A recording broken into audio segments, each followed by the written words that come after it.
suspended my license, and I was like on the internet finding out, hey, I don't need a driver's license anyway. So we'll get into that later. We'll worry about your yeah, I printed out a whole bunch of documents, basically, traveling around. Right, whatever. That's irrelevant. All right, so Mr. Max. All right, sir, you've been charged with driving without a driver's license. Seems that you neglected to bother to come last time. How do you plead? Well, I don't believe I can make a plea until I have further evidence, right? Well, I have all the evidence. You've got the ticket, sir. You've been charged now. You neglected to come and give the court respect to show up here for the last time, and your driver's license was suspended. So now you're here to pay the piper or face the whatever, and you've been charged. You've been charged. Don't laugh, sir. Okay. I want a response. How do you plead? Objection, you're not ready to proceed. The prosecutor is definitely not ready. Wait, is that off track? No, that's good. But you made statements in that comment. Okay. Yeah. Did I? So I gotta ask just questions. What the way you presented it is like you already know this, and you're saying to them, yeah, it's a statement in a sense. No, you don't want to do that. Just keep asking questions. So let's keep it in a question form. So, Mr. Swanson, again, how do you plead? I mean, I'm becoming very impatient. The prosecutors brought these tickets. I have all the information I need right here. Proceed. How do you plead? I can't plead until I have a few questions answered. Well, I'm not here to answer your question, sir. I'm really here to get a plea from you, and you're really trying my patience. Oh, am I presumed innocent until... yes. I don't... Innocent, and I am one of the fairest judges here, and I'm going to give you every opportunity at your trial. Did you want to continue, and did you want a trial, sir? Did you want me to enter a plea of not guilty so you could deal with this at your trial? No, I believe jurisdiction is a question that could be answered at any point of the hearings.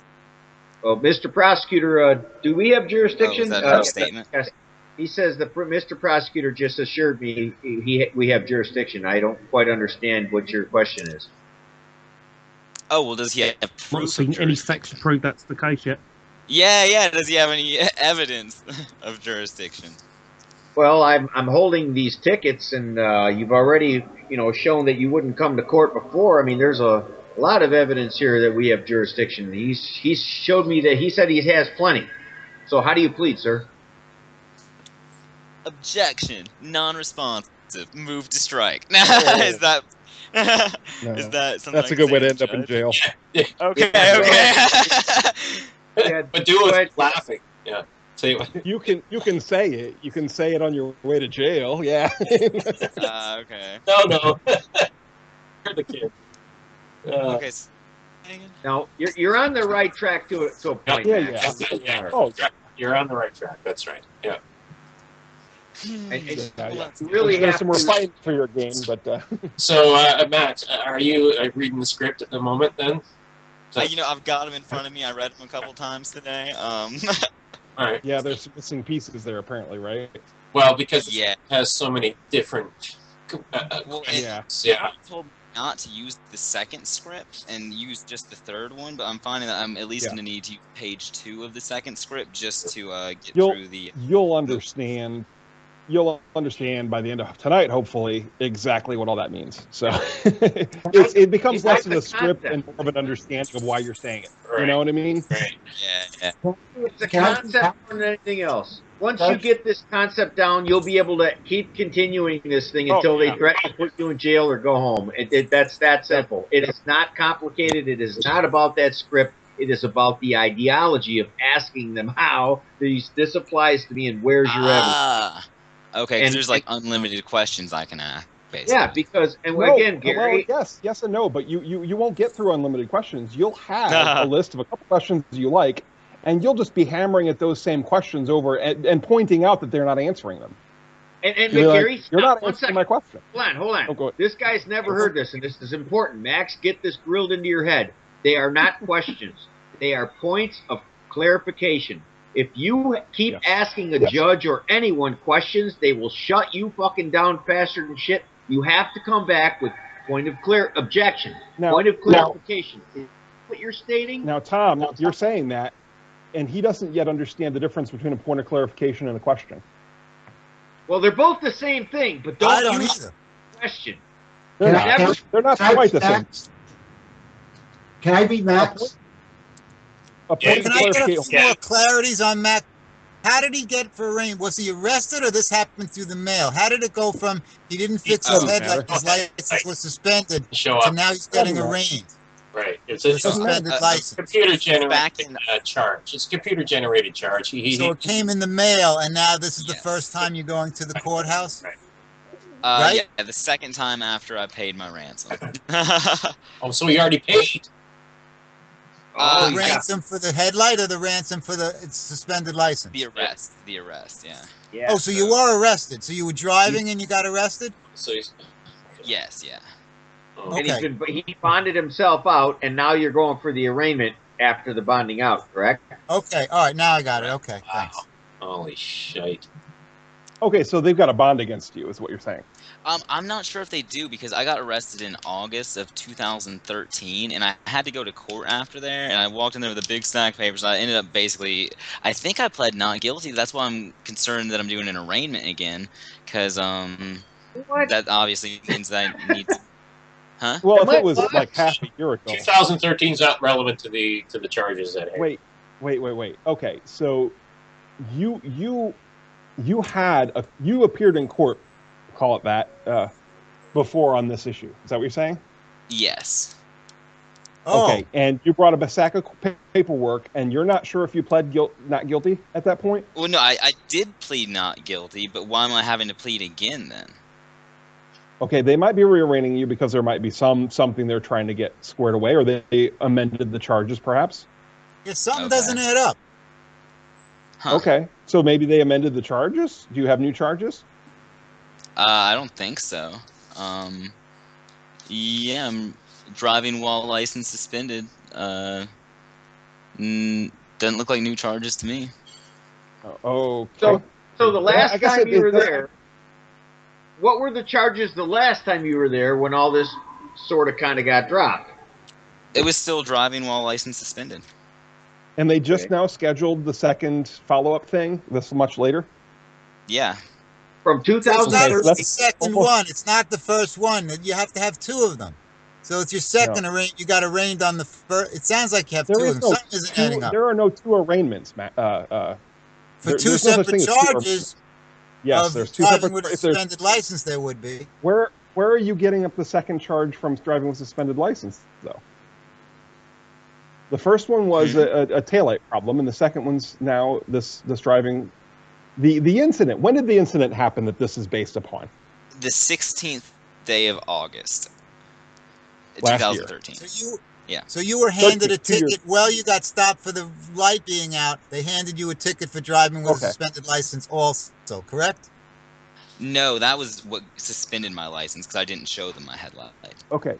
So this is the proceeding. This is the continuation of a proceeding from almost 2 years ago. Yes. And they consider that. Did you probably waived your speedy rights, your speedy trial rights? Is that correct?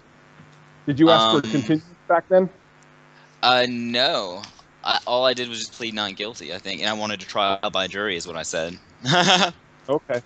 So you're not aware of asking for a continuance? No. So why did it get continued for 2 years? Did they ask for a continuance? They didn't ask me. Okay. Weird. So from what you understand so far, they left 2 years go by while their evidence became stale or possibly fabricated or whatever, so that you could no longer have access to evidence from 2 years ago. Yeah. Right? Now, here's the trouble with that. Here's the legal and, well, I'm not going to stress the legal, but here's the philosophical trouble with that. The reason that you have a right to a speedy trial roots itself in the idea that if someone's going to falsely accuse you, more time gives them more time to fabricate evidence against you, and more time for the evidence of their fraud to go away, to evaporate. Okay, that's why the speedy trial rights are so regarded.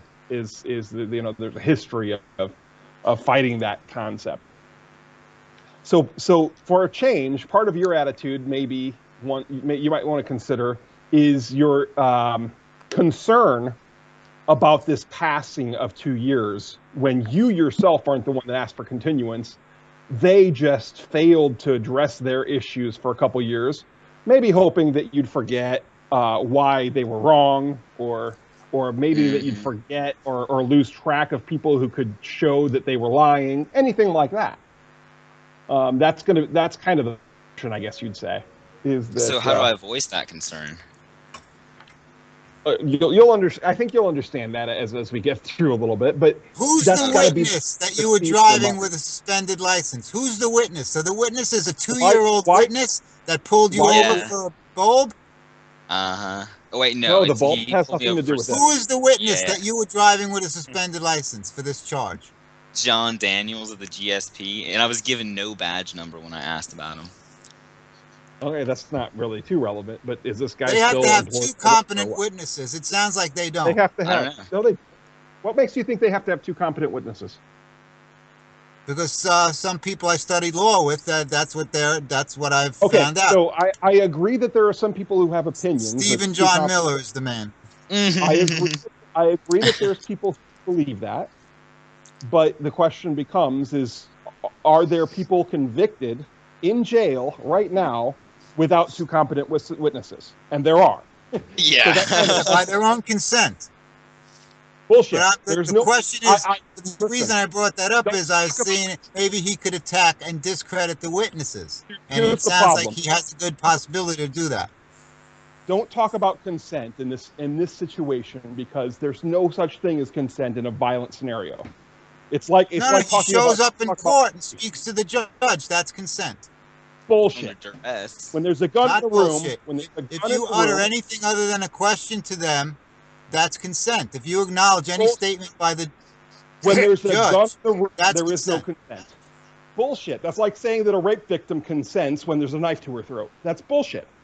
No, that's different. Consent is not relevant. That's different. This is a contract. It's a hidden contract.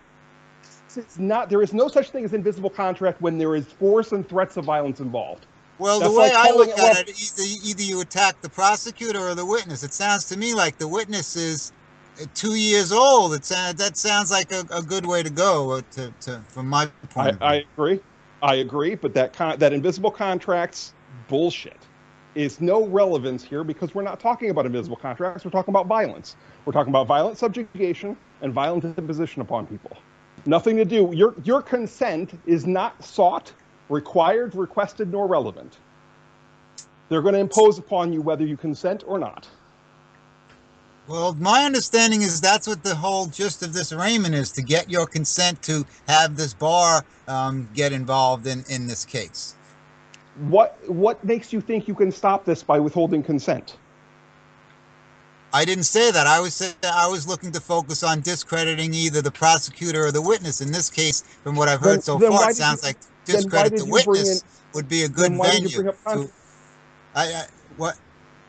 Then why did you bring up contract and consent? I didn't bring it up. So what you were saying about comparing it to a rape, it's different. There's no contract hidden with a rape victim. I did that because you brought up the absurdity that a forceful of arraignment has to do with contracts. That's like saying that rape has to do with lovemaking. That's my point. It is. It's ethically identical. That's my point. One. Okay, so let's leave contract ideas and biddable contracts and agreements completely out of this, because when there's a gun in the room, agreement isn't an issue. That's like saying that they're giving your wallet. Okay, so. Well, not for nothing. Whatever happened with the headlight thing? That's been fixed? Are they aware that has been fixed? It's got you have to notify, and then through an affidavit the court would get noticed. But he still had a suspended license. Because maybe this was done in error because you actually fixed the license, and you may blame it on them that they didn't get you notice that you notified them that you fixed it. So that might be another card to try to look at. Well, it was suspended, I presume, under the auspice that it was a failure to appear. Yeah, and then I ended up having to pay money and get a license back. So, because I have to show them that I got a new headlight or whatever, and I wasn't able to make it that day. So. So you didn't actually fix your headlight in time? Well, I did. They didn't see it, but. Yeah, you would have had to bring it to a police officer, and then he would have sent the affidavit. Okay, so then that's not a credible way to go. Then, it's still a 2-year witness from 2 years ago. Who knows what notes? No, I mean that's where the question of evidence of jurisdiction guts pulls that right there. Yeah, and you want to tie it in so that they have a scapegoat of the timeliness problem. Because the argument, I'm not here to argue, and I'm not, in a sense, disagreeing with the code or the acts.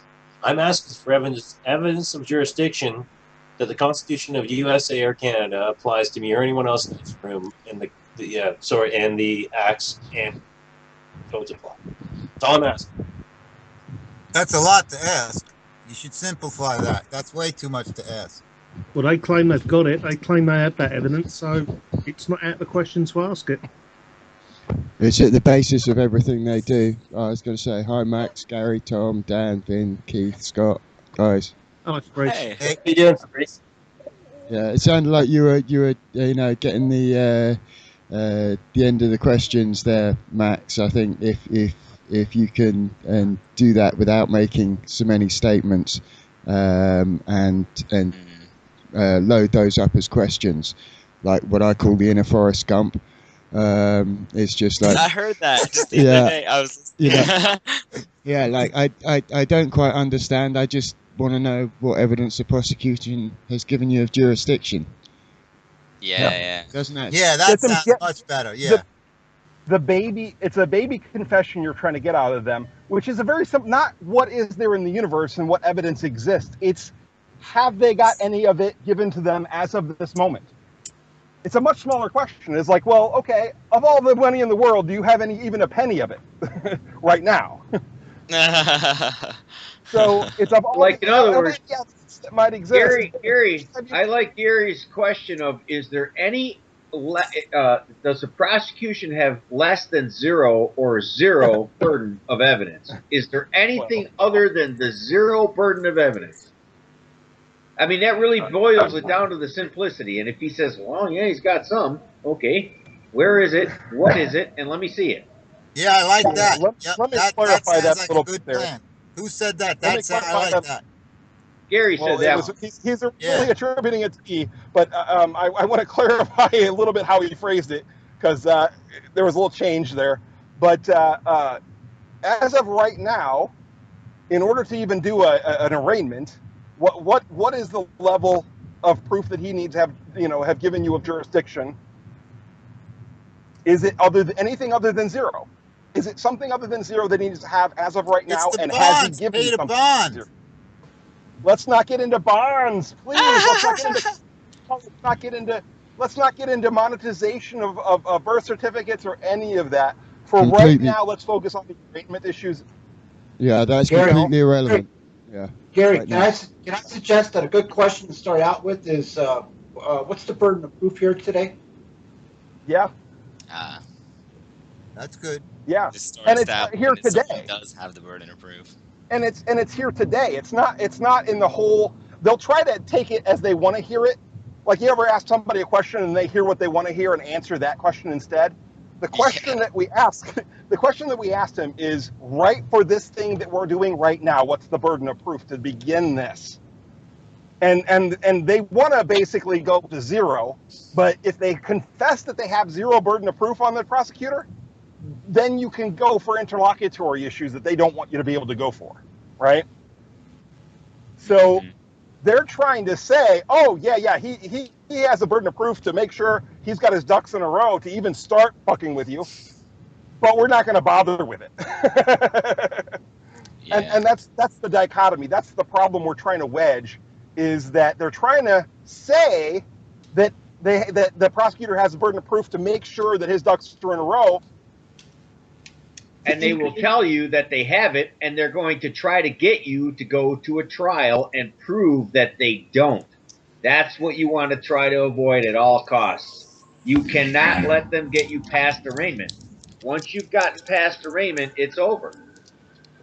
So it's all about the arraignment and not, not backing down until they're either hauling you away or, I don't know, cut a deal, I guess. I mean, that's always what I look at it as. It's all about damage control. And, if you piss them off enough, they will start heading your way with handcuffs, or they'll definitely start. Every time I've been in there, within 2 sentences, 4 sentences, judges already threatened me with contempt of court. Really? Last one, he told me, you get over in there in that box right now. And I didn't move. I just kept asking questions. They're going to intimidate you. You want to try some role play? Again, like we were doing earlier? Yeah. Okay. You're going to get called up. Judge is going to state, okay, you're being charged with such, such, and such. We really don't give a fuck what the charges are. It doesn't matter. This contract shit, none of that. I don't care. Okay. I've brought charges against you. Me and my buddies here. I wear a robe, my buddies got uniforms on, and we say you violated the law. What do you say, sir? Well, I'm going to need a few points of clarification. Such as what? And I'm very impatient. Well, what is the burden of proof? I don't quite understand your question, sir. Does the prosecutor have a burden of proof? Yes, and he's presented the ticket. I'm holding it right here. You didn't show up last time. It's very disrespectful. I'm going to try to be patient with you, sir, but you're really trying my patience. I have all the proof I need right here. They presented it. Now, how do you plead? Well, oh, man, I don't know. I'm getting stumped again. Okay. Now, what you say to that? Oh, sir, you have the ticket? Does the evidence on that ticket, can you show me the evidence on that ticket that meets the burden of proof here today? Well, I mean, it's right here. I mean, he did such and such. He drove without a license. His license was suspended, and it's all I need. It's right here. Here's the ticket. Objection. That's not what I asked you, sir. I asked you, can you show me the evidence on that ticket that meets the burden of proof here? Sir, it sounds like you wanted to go to trial so that you can argue your. No, sir. I'm not. I'm just asking you the question. You just said that you had the ticket and the evidence was the ticket. Is that correct? Yes, it is. Okay, so can you show me the evidence on that ticket that meets the prosecutor's burden of proof here today? Well, I don't quite understand what you're saying. Are you don't understand English, sir? I'm holding the ticket right here, and it sounds like you really want to argue this at trial and have your fair day in court. How do you plead? I really need to plead. No, sir. I totally intend to cooperate. I've got an unsigned plea of guilty right here. See, I just want you to show me the evidence on that ticket that you just claimed was on that ticket that provides the burden of proof for this prosecutor to bring me here today. Well, see, you have a copy of the ticket in front of you, right? Yes, the officer signed it. The prosecutor verified it. It's warranted. It's a legitimate ticket. Now, how do you plead? I mean, this is ridiculous, sir. How do you plead? Oh, I'm sure. No, I'm sure. Well, show me the evidence that you claimed was on this ticket that provides the burden of proof that the prosecutor has today. Just ask them, please answer yes or no. Is the ticket evidence of a crime? Yes or no? Just now, ask them that. If I were a legitimate judge, I couldn't answer that legally, right? So now I would have to go. So, Max, you can see they're going to try to go a lot of different angles on you. Yeah. And that's all the ticket is evidence that somebody's accusing you of something. It's not evidence of anything more than that. Yep. It's evidence of an accusation. It's not evidence of a crime. It's not evidence that the law applies yet, any of that. But what they're trying to do is they're trying to put you into a situation where that's as good as a given, just simply based on the fact that you've got a ticket against you. Yeah, and if you don't like it, we have guns. I like to get. I know this is Crash Course Gary, and I love the 1, 2, 3. Gary's got a 1, 2, 3. 1, the unsigned plea of guilty. Have you got that, Max? Yeah. Okay. So you walk in. You know, I fully intend on pleading. No, you haven't explained to him what the point of the 1, 2, 3 is. Hold on. Well, I'm going to go. There are segues to get back on the topic. But there are segues. Yeah, but he doesn't have a lot of time, man. Segues to get you back onto your question. Okay, but giving him weird information that doesn't relate to anything isn't going to get him forward. Well, this is how he's going to have to keep this thing circling tomorrow. I mean, this is how I see it. The concept is, okay, you, as I just said to him, I'm wearing a robe. Me and my buddies over here just said that you broke our law and you're going to pay us. I mean, it comes down to that fucking simple. Literally. So now, you are going to say to us, following our own rules, hold on a second. Yeah. Okay, if I just came back, you and I just spar a little bit. Super slow motion. Say again. Oh, sorry. Sorry, Gary, my fault. Max, I've just dropped in some notes for you. Hopefully, you've got a Word document and you'll be able to, or you've got Word on your computer and you can open them up. But I've just dropped in a few little notes and a small script for you to help you along. Awesome, thank you. The script, so how about this, Tom? Yes. You and I, how about we go through a little bit of a role play, super slow motion with some breaking the fourth wall and explaining what we're about to do kind of thinking so that you can see, like, I don't know, a slow-mo back and forth with explanation of why we're saying things, okay? Okay. So you'll be the judge, of course. Yep. Your goal is to keep me, is to make me think that you've answered my question, and my goal is to make sure I actually get my question answered. Right? Yep. Okay. Thanks. So you start out with we'll take it as given that the judge has went ahead and denied whatever motions. He's read the basic charge. He's ended with how do you plea? And my first thing is I'm going to say, just like the video with the plea of guilty, I have an unsigned plea of guilty right here. I just have some clarifications. Do I have the right to know the cause and nature of these proceedings? Let's start with that question. It's just a random one. Perfect. Mr. Capps, you understand. You have the ticket in front of you. It's all been explained. You violated the law. How do you plead? I'm just trying to clarify here. Do I have the right to be informed of the cause and nature of these proceedings here today? Well, absolutely, sir. You've been informed. You've got the ticket. It's explained all right in front of you. Thank you, sir. Making note of that, circling my question and checking it off as yes. Excellent. Am I presumed innocent of this accusation here today? Of course, sir. Outstanding. Am I presumed innocent of every element of this accusation here today? Sir, I'm not here to hear your colloquially, and if you want to fight this, I suggest you take this to trial. I'd just like to get your plea. Do you plead guilty or not guilty? My intention is to plead guilty here today. In fact, I'm trying to clarify some things here. Current clarification, I'll read that again. Am I presumed innocent of every element of the accusation here today? Absolutely. Absolutely. Is jurisdiction one of the elements that I'm presumed innocent of here today? Oh, I see where we're going with this. Yes, and we have jurisdiction, I assure you. Thank you. So yes, jurisdiction is one of the elements that I'm presumed innocent of here today, correct? Sir, move on. I just told you we have jurisdiction, and I really want to get your plea right now. You're really trying my patience. I mean, perhaps I'm just trying to make sure I didn't mishear you. You said that I am presumed innocent of jurisdiction here today. Is that correct?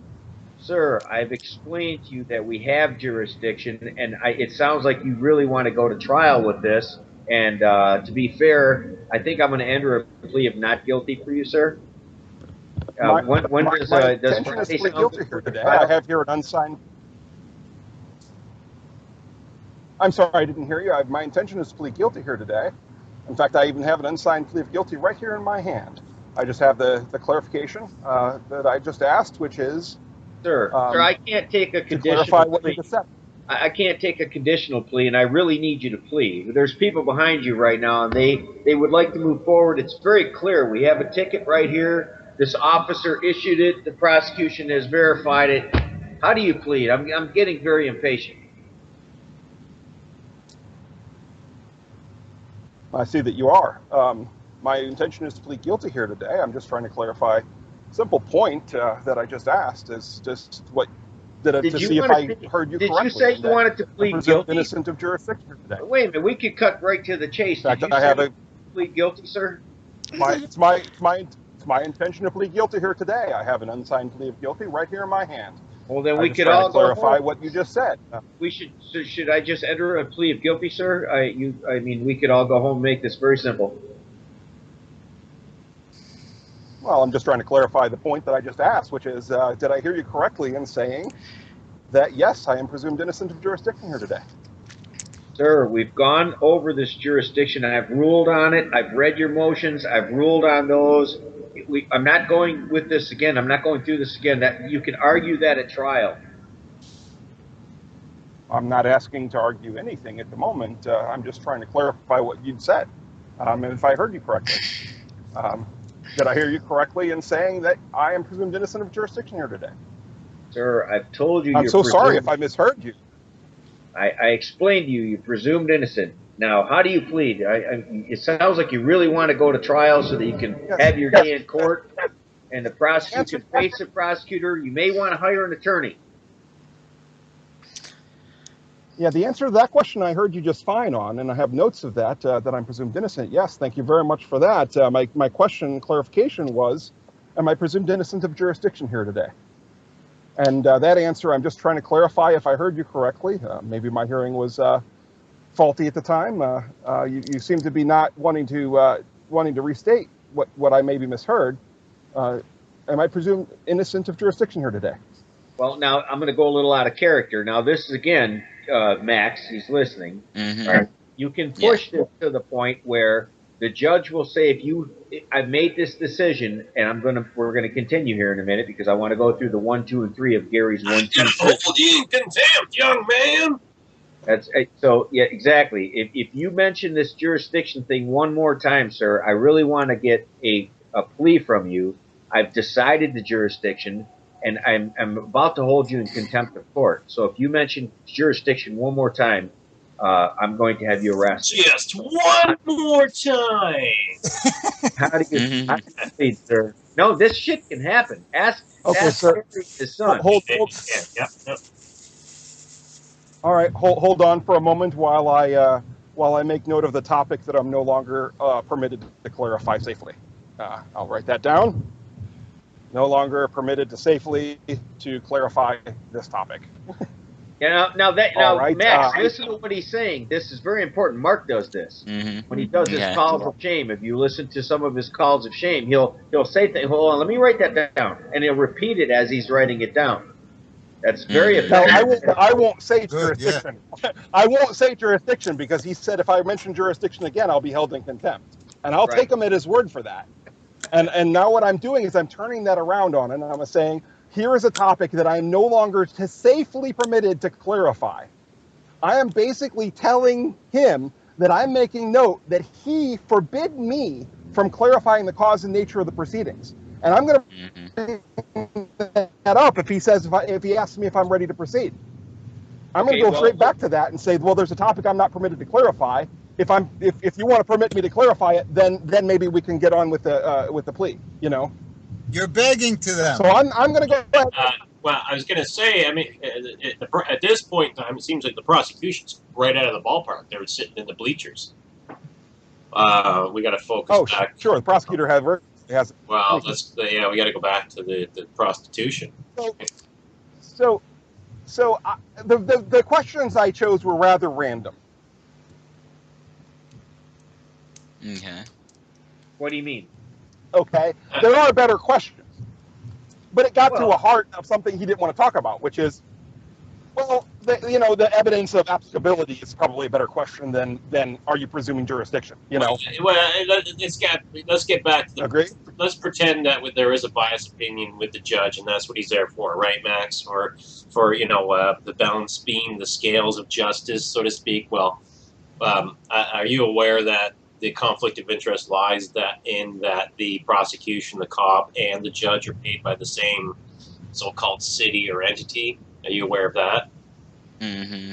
So you're aware of a contradiction in justice, if pretending that there's. Now that's a different line of question. Well, it is part of the understanding in the role play. I think it's important. Say that again, Keith. The conflict of interest lies in the three parties. So to speak. Yeah, the conflict. I'm sorry. Conflict of interest, very important to get a fair trial. So that's just another avenue. It's a very good one, very effective one, actually. Oh, okay. Well, again, hold on, Gary, trial, but even Gary, just give me 1 second. Just 1 second. Here's what we're talking about. This thing, Max, is you should be able to go round and around and around. If you take the topics that are in the motion to dismiss, did you file the motion to dismiss? I haven't yet. I'm going to do that tomorrow. Okay, it doesn't matter. You have those. He can bring that in with him. Yeah. Yes, exactly. And those are the topics, just as Keith just brought that topic up, that once he gets done and threatens you, he says, I have jurisdiction. Okay, just put that one on the back burner and move on to the next topic. Now let's talk about standing. Oh, that's bad advice there, Tom. Why would you say that? You just said, put that on the back burner as soon as he says, I have jurisdiction, and that's real bad advice. Not as soon as. It's making note on the record. That's what you just got done saying. It's just evidence on the record that he admits to that. You can't change it. You just move forward to the next question. Because, I know, right? but that's not right. You don't want to, as soon as, because he'll do that rather early, and you know it. I know what you meant, Tom, but what I just don't want Max to take away from this is as soon as he assures him that he has jurisdiction, move on. No, that's not right.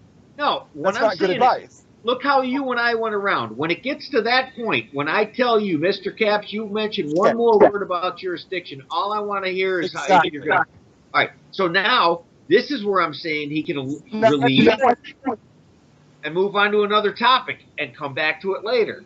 That's what I mean.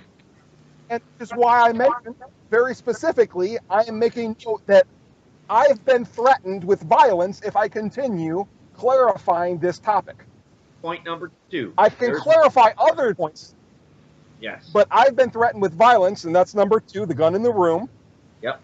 When I need to come back to a topic, I said, I'm only here by threats of violence, and I'm even under threats of violence not to clarify your own statements if they're on a certain topic. And the prosecutor's assertions if they're on a certain topic. And the threat of violence is where they use the, you have a license, Max, Mr. Max card, right? I to have it if I want. So we have jurisdiction applied for a license. Right. Well, and you begged us for a license and so forth.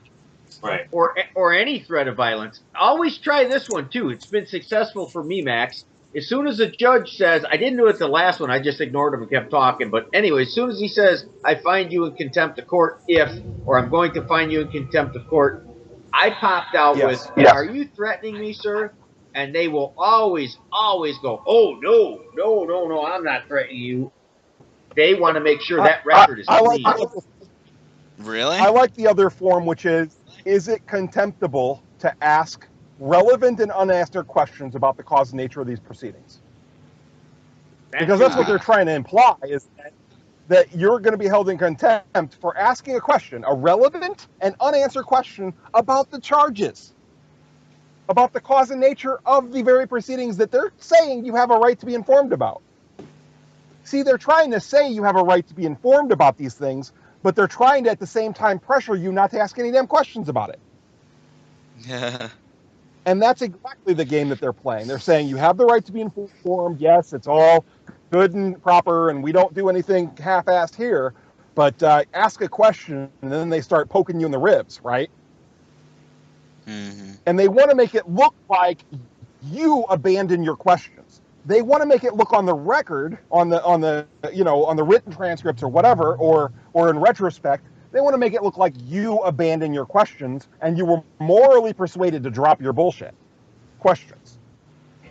You know, and they didn't threaten violence to get you to drop it. You just went on to a new topic. By George, it's on you. Now I understand that whole agreement versus. Gary's last statement, when you and I were just playing, and I got you to the point where I said, I want to move on, I have jurisdiction, and that answer you gave, those are the script things you want to have. That answer that Gary gave right there was a good one before you move on to the next topic for safety purposes and keep the thing going. When you said that, Gary, the attitude is behind that is, I'm doing this because it's not because it's right to do this, but because it's the only safe thing that you're permitting. Exposing the gun in the room. You see, they want to make it look like you moved on because it was right. They want to make it look like you moved on because it was the right thing to do. I'm clarifying, it has nothing to do with right and wrong. It has to do with you issuing threats of violence. Yeah, it's no longer safe to ask that question, right? Right. It's no longer safe. It's no longer safe to address that issue that we were just, and I wouldn't even say jurisdiction. I would not say the word jurisdiction. Right. Yeah, that's a good one. It's no longer, But I would ask. No, that's good, man. That gets it into the record that it's a threat. I no longer feel safe to ask the question. Oh, that's a beauty. That's even better than are you threatening me? I like that. So who's got ownership over me here today then, sir? And you missed it at the role play because you were, kind of focused on what you needed to say. But I said that. I mean, I said it's no longer safe for me to address that topic, right, and clarify that topic and the prosecution's assertion on that topic. So then I'd say I'm making note and I'd say it aloud and I'd make a motion to strike the whole damn thing and recuse that judge over it. But that's aside the point. I'd go on and clarify some other things as well. Since we have them here, we have other things other than phrasing it as jurisdiction. There's other things we can address. And here's another one that I can avoid the word jurisdiction. Something that these guys that I've noticed, by listening to others and just things that have happened to me, they'll pop up with, "I don't understand your question, sir. Move on. What's your next question?" They'll act like they're stupid that they don't understand the question of what you mean by jurisdiction or how the code applies or the laws or the Constitution and all the shit. But you notice how he said, he didn't say rephrase it, he says ask a different question. It's plain English. I don't know. And I always reflected that motion to dismiss because that is your defense, in a sense. Yeah. So let's get that back on the table. And even if they deny it, you ask on what grounds, and they'll say because we have jurisdiction and we own the frickin' planet. Too fucking bad. And, and then he says, okay, do you have any facts or evidence to back your accusation? Is that still not a legal opinion? I mean, right? It's not facts or evidence. It's this gibberish garbage we go up in circles. Hold on. So first off, I mean, we're all presuming that he understands the difference between an opinion and a fact, and that's something that really gets a lot of people messed up. And a lot of people think that a fact is an opinion that's really, really strongly held, and a whole lot of people think that. So a fact, roughly speaking, is something that a physicist would tell you is actual, something part of the manifest real world, an event or an object in the manifest real world. That is factual information. A scientist can measure it, deal with it, things like that, right? And literally, listen to me. That's a good one to have. No, hey, listen. That is a really fucking good thing to have in your holster, because when the prosecutor looks at you and says, "What do you mean by fact?" I've had him ask that. That's a good one right there. I don't understand. What do you mean by fact? We don't need those stinking witnesses. No, that's not what he meant. He was He believed the words. No, dude, I'm serious. He looked at me. He was absolutely dead sincere. Looked at me and said, "The words are right here. It's in the code. I mean, I don't understand. What facts do you want from me?" That's what he said to me. Oh, that's different. That's different. He was just trying to do. I mean, if he just actually said, "I don't understand what you mean by facts," I would have asked for that to be in writing, because I would make that a motion to dismiss this complaint on the fact that this prosecutor didn't know the difference between opinion and fact. Well, he had the code right there and was waving it and saying it's right here. I don't understand your question. It's right here. What is it that you don't understand? Facts don't matter. Facts don't matter. It's presumption and assumption. That's the written legal opinion. Okay. All right. Let's play this one. Let's play this one. The prosecutor just slammed down the code book, explained to Mr. Capps that the facts are right here. It's written right here, and I'm the judge. And I look at Mr. Capps and say, now, how do you plead? He just showed you the facts. What is it that you do not understand? There they are, right there. Well, what was the question? In this hypothetical, what was the question I just asked? The hypothetical was, the facts are, you asked for facts. It's like going back to the website in taxes. So that's the fact. No. Stop. No. What fact did I ask for? Did I ask for evidence of jurisdiction? Is that what you mean? Yes, I have the codes right here saying that this applies to all the citizens right here in St. Clair Shores. And are you above the law, sir? The jurisdiction. So the hypothetical is I asked for evidence of jurisdiction. Okay. And so my question is, okay, you're saying that the evidence of jurisdiction of this court, in particular, about this cause and about this proceeding, is written in that book there. That's right. Is that what you just said? Prosecution showed it to you. It's the code. Now, he's shown me the book, and if you intend to give me a copy of the book and maybe some direction about where these facts are. Sure, the copy of the book is on the internet, and you said you wanted to something that a physicist could physically show you, and he just showed it to you. It's right here. Here, I'll let you have it. You can take this and look up this code, sir. Now, how do you plead? Okay. Now you've just contended that the evidence of jurisdiction is written within that book there. Obviously, there's a lot of extra information in that book, so it'd be much quicker if you could limit it to a page or two to begin with. Well, sir, what page is the evidence on? It sounds like you really need to hire yourself a licensed attorney. He can explain all these things to you, sir. Oh yeah. How do you plead? How do you plead? I see. So will the prosecutor's case be stated for him by this attorney that you propose I hire? The prosecutor's case is stated, sir, you're really trying my patience. I think you may want to go for a psych evaluation. You don't seem to understand. There's another point, Max, where the judge will say you should seek legal advice. Or a psych evaluation, because you don't understand. Yeah. Hire a lawyer to answer these questions. That's a good idea, though. You can get by. Well, you did two things at once there. So I say, are you practicing, what the hell do I say? It's you practicing law from behind the bench, sir? Or no, sorry, are you giving a legal opinion? No, that's what I say. Oh, I am not. Okay. Yeah. I've tried that one. It gets you nowhere, really. Okay. Yeah, it's one of those little circular things that doesn't really gain you any bonus points. Really, it doesn't look bad on him. Yeah, so 1, 2, 3 works best. You don't really want to buy time. You don't want to buy time though. I heard mentioned, but you really want to get an answer. You don't want to buy time. You're there to get an answer. I mean, the prosecutor's the only one who can use time. Well, it's his move. There's time to get an attorney is what I was going to say. Time to get an attorney so he won't have to plea to tomorrow. Again, my angle was clarifying that if I hired an attorney, would this attorney be the one who's clarifying these answers that the prosecutor is supposed to see? They're implying that I should hire an attorney to get answers from the prosecutor. All right, I'll say yes. I'm the judge that says yes. He'll clarify all that for you, sir. Now, please, how do you plead? So the prosecutor's assertions will be confined to the answers that I get from this attorney that you propose I hire? Sir, your attorney will explain this. The law can be very complicated, and we really want you to have a fair chance and a fair trial. And I'm the fairest judge you can ask anybody. And sir, you really, really should plead not guilty and have a trial and seek an attorney.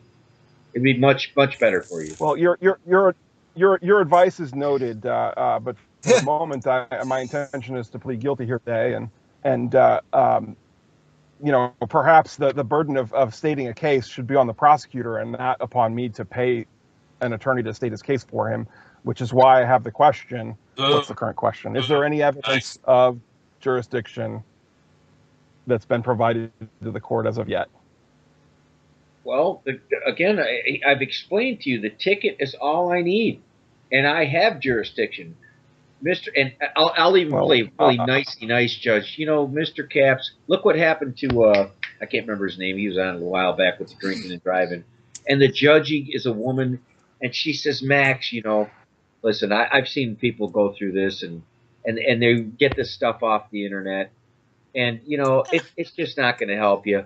You should just take the plea, you know, pay the fines, and just do what you need to do. So, how do you plead, Max? Come on. I mean, I heard it. Nicest I've ever heard Tom ever. Gully, go. Let me make note that your standard of proof is met by this ticket and something within it that I'm trying to discover here. So your burden of proof was met by some evidence that's within this ticket. Is that correct? Sir, I don't know what else to explain to you. I really think you need an attorney. Yes, we have all the evidence we need. It's right here. It's in the code. I mean, you asked for physical evidence, something that a physicist could show you, and I've showed you this. Now I'm confused. You're going back to the code. Are you sure you're not a judge? Now you're going back to the code. Is this evidence that you're I'm just good in the at this. ticket or in the code? Yeah, I'm more like a judge than a mechanic. I know, dude. This is like I'm a psychopath. I can tell. This is easy. I've been through these. I've had these guys. All in the code. Dude, everything that I'm throwing at you, I've had thrown at me. No shit. That's what I'm trying to tell you. They'll fuck with you and try every angle to get you to plead tomorrow. And the thing is, as a crash course, those weapons of mass destruction must be somewhere.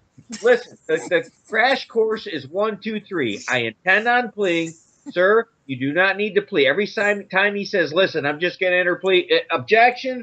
I intend on pleading. I'm fully ready to plead. I have it right here. I just need to understand.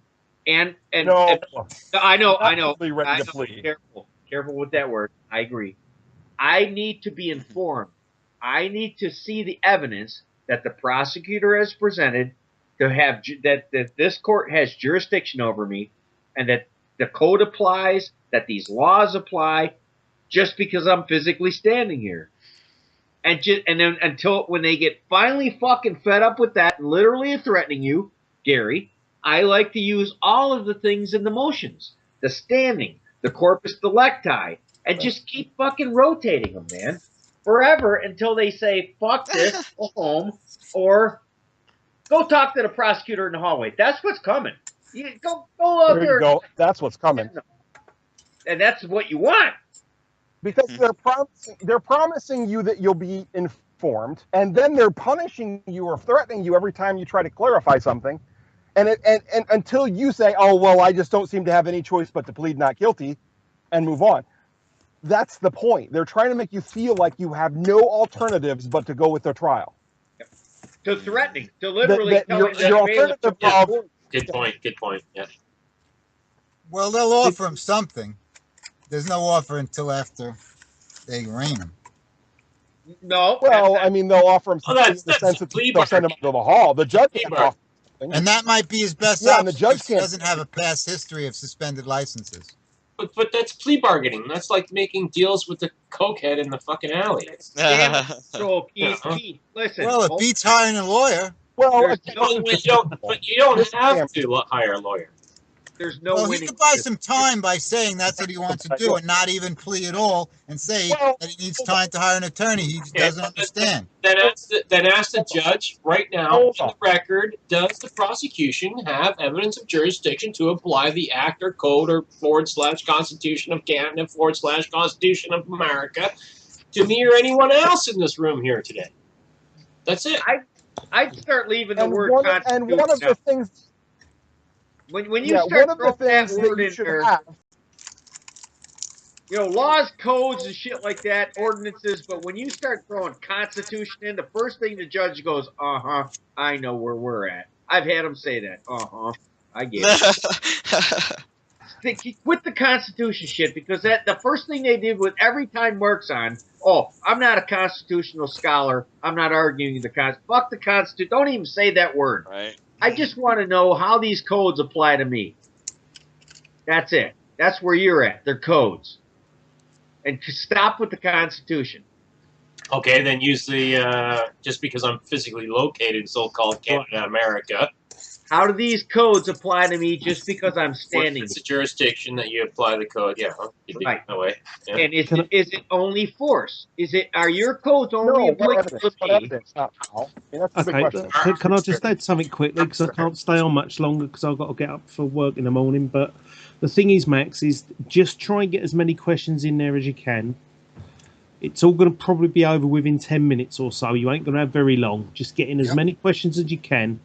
Don't worry if you cock up and you miss things, or you don't get everything in there that you want, or you might realise afterwards you shouldn't have said something. Don't worry about it.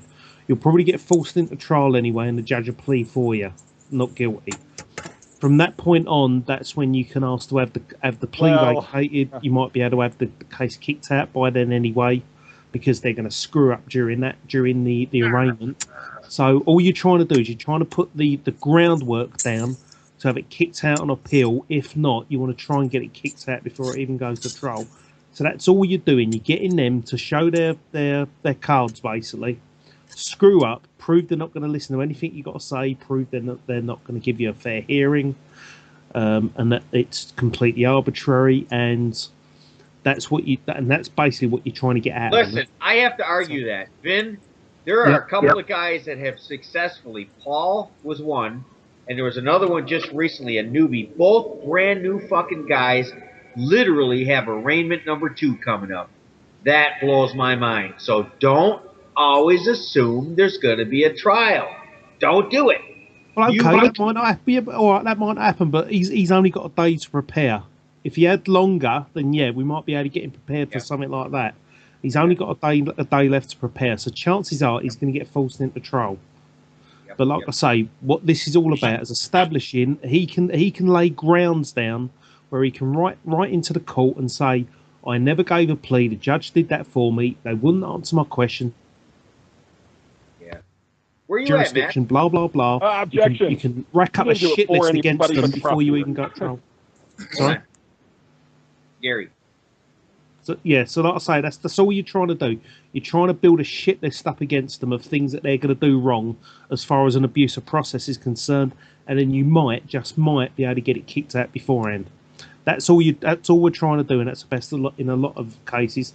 That's the best we can hope for. So you're just laying that foundation. You're not trying to get it kicked out. You probably won't. Not straight away anyway. You're just trying to lay that groundwork to get them to show that right from the get-go, right from the beginning, they never had a valid case, and they're prepared to break basically every rule they're meant to stick to in order to get you in that trial and get you convicted. And that's what you're trying to prove. And it's not very hard to do, because like I say, that's what these questions are all about. It's all about getting them to expose themselves. Thank you, Vin, for clarifying. That's exactly it, Matt. I like it. Yep. So like I say, I've got a knock off, so you lot can carry on helping Max. And I'm gonna get some dinner myself. I've got to get some sleep. Good night, Ben. It's midnight where you are? It's 10 past 12 midnight for me, and I'm up at 6, so I'm only going to get a few hours. Oh man. Yep, I know the feeling, brother. That's all right. It's been a bank holiday, so I had the day off. I went fishing today and had the day off work, so and I saved the fish as well, which I was happy with. All right, boys, I'm going to get something to eat, so I'm going to end the call, and this is okay. I don't like wishing good luck, Max, but you'll do well. Thank you. Stick to the strip. Like I say, I've thrown a few little notes in there, and I've added a few little bits in the text box there as well for you to look at. If you're wondering about what logic is all about, and what the principles are, and all that, there's only 4 of them. Have a read through them. Hopefully, you can understand them. They're not too difficult to get your head around. And I'll say there's another one that I've sent you, another little path with a killer. It's called the killer question. It was a question I came up with that I've used in court a couple of times myself now, and it does screw him up a little bit because all you're trying to do is, irrespective of the burden of proof, when somebody's trying to prove something, they should just simply be able to prove it beyond contradiction, shouldn't they? So you have to choose your questions wisely. You won't get to ask them all. You might not, but you may find, however that it goes, you may find that you might be able to fit it in there somehow. Well, it just depends on how it goes. The record as contradictions.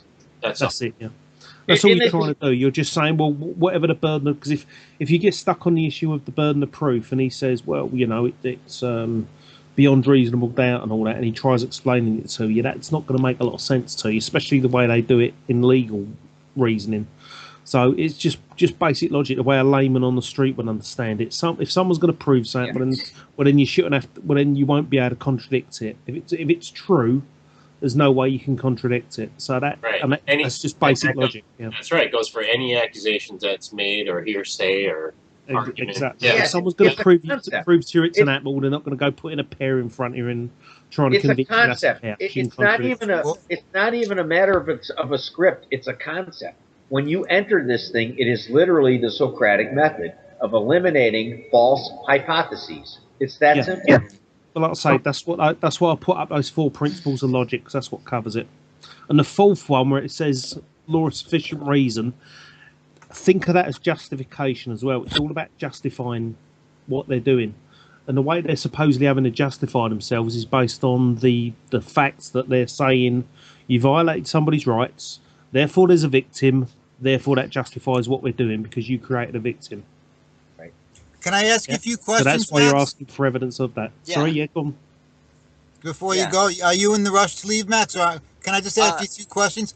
What is your goal here? Are you looking to use this as a case to learn from, or are you just looking to get your license back as quick as possible? Well, let's see. I already have a license. The thing is, if you have a license, so it's not suspended anymore? But if I plead, then they're going to suspend it again. All right, well, here, if this were me, this is how I'm looking at it, because it's been so long. You're saying it's been 2 years. That's pretty damn long, okay? If you have your license, why not just drag it out longer?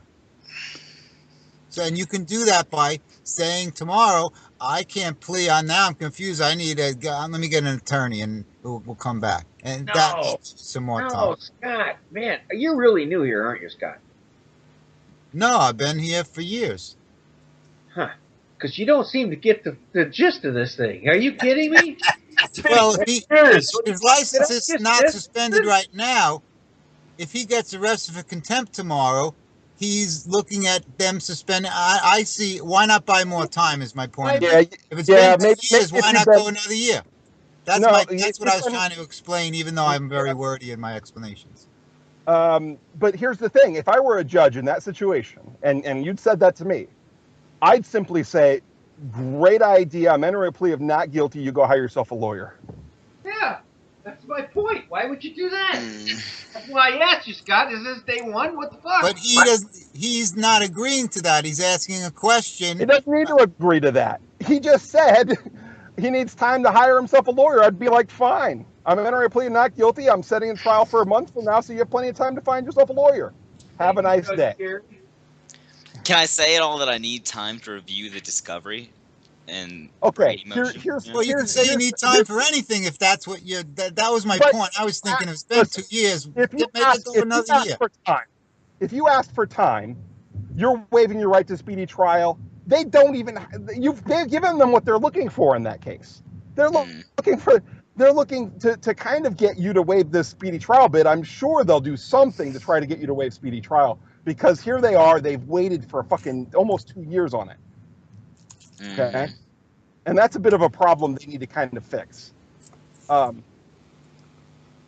You might need to do a little check on whether the corpus delicti is still used in the courts in Georgia, in your area, because in certain states around America, it's been that principle's been dropped.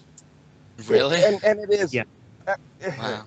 It's it's dropped and not dropped, just like every other legal principle is. you know, it's both at the same time. Because the underlying point is not dropped, but the ceremonies are dropped.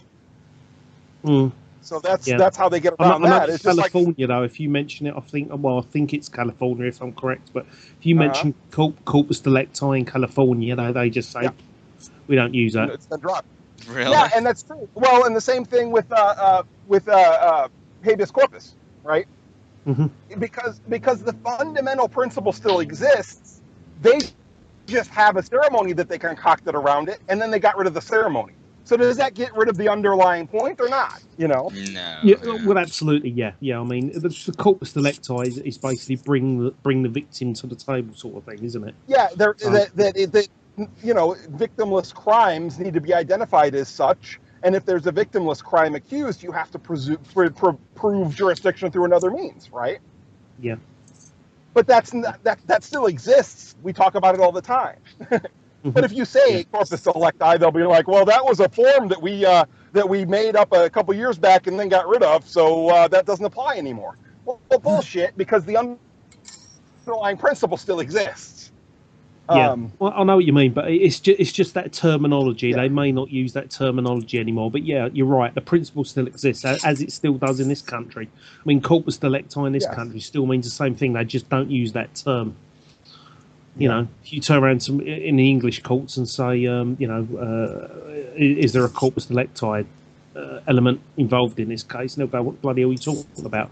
See, in this country, it's more to do with murder. It means show the body, prove somebody was murdered, prove the victim. You know.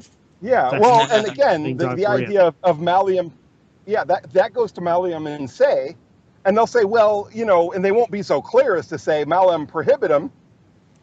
You know, that's what it is. It's a statutory code bullshit. It's a malleum prohibitum statutory. There are malleum in se statutory reflections too, but in this case, it's a malleum prohibitum. You're accused of disobedience, which again points straight at the fact that there should be evidence that you should have obeyed, and that's the burden of proof is applicability of the code or decree or whatever it be, which is what they're trying to avoid talking about. Yeah. So they won't say this is a malleum prohibitum, because then you'll say, well, okay, how does, malleum prohibitum requires more than an injured party. It requires a duty, evidence of duties, and then evidence of disobedience and injury. That's it. Well, that's the thing with it. It's a matter of it wouldn't be a crime if there wasn't a statute that existed as such. So if they're going to say the only reason you're being accused of a crime right now is because a statute says so, well, then they have to therefore prove the statute applies to you. That's why it's important that you attack that. There must be a check before there's a duty of allegiance or anything. Yeah, that's why it's important that you ask that these laws apply to you. It's not the fact that you're saying, I can do as I please and you can't prove that I've done something wrong, sort of thing. There isn't a statute against murder, but everybody still knows it's a crime. Why? Because everybody inherently knows that is a crime in and of itself. But speeding or not having a license isn't a crime in and of itself. It's simply a crime because somebody dictates it's a crime, in the sense of we invented it as a crime. It wasn't a crime before because it was something that people naturally would do as a harmful effect. It's only a crime because we say it is. Otherwise, if we never invented that statute, nobody would think twice about it. And that's the point, and that's the reason why you're challenging them having to prove that statute applies to you. Yeah, like your sign there, Vin. You got a bird there. I'm sure he can fly pretty fast. What's the speed limit, right? I like that one. Yeah. Anyway, lads, I've got to drop off. So thanks for the call tonight, and I'll good luck with it, Max. Let us know how you get on, and we'll try and help you through it. If you end up obviously going through another trial or another arrangement, we'll hopefully have a bit more time to help you through it. Just in the chat there, Max. Yeah. See how you did. Yeah. So, Max, are you a little bit? I mean, what did you gather out of tonight? Are you more aware, and how are you going to attack this thing tomorrow? I'm not sure yet. I'm thinking I'm probably going to try to buy more time without getting another How? trial. How do you want to do that? Because he's Well, Let's just say just that try and I'm do not best able to plea because I haven't looked through the evidence in the discovery yet and figured out, you know, which way Well, I Max, should just plea. try and do the best you can, mate. Try and learn what you can from the scripts and what we're showing you here, and just give it your best shot, mate. That's all you can. So they've given you Yeah, thanks. discovery. All right, Yeah, well, I've got to drop off. all right? No, I just Good gave night, them the Ben. discovery Hopefully catch you papers soon. on Friday. Talk to you later, Ben. You know, discoveries All from right, them. Bye, Ben.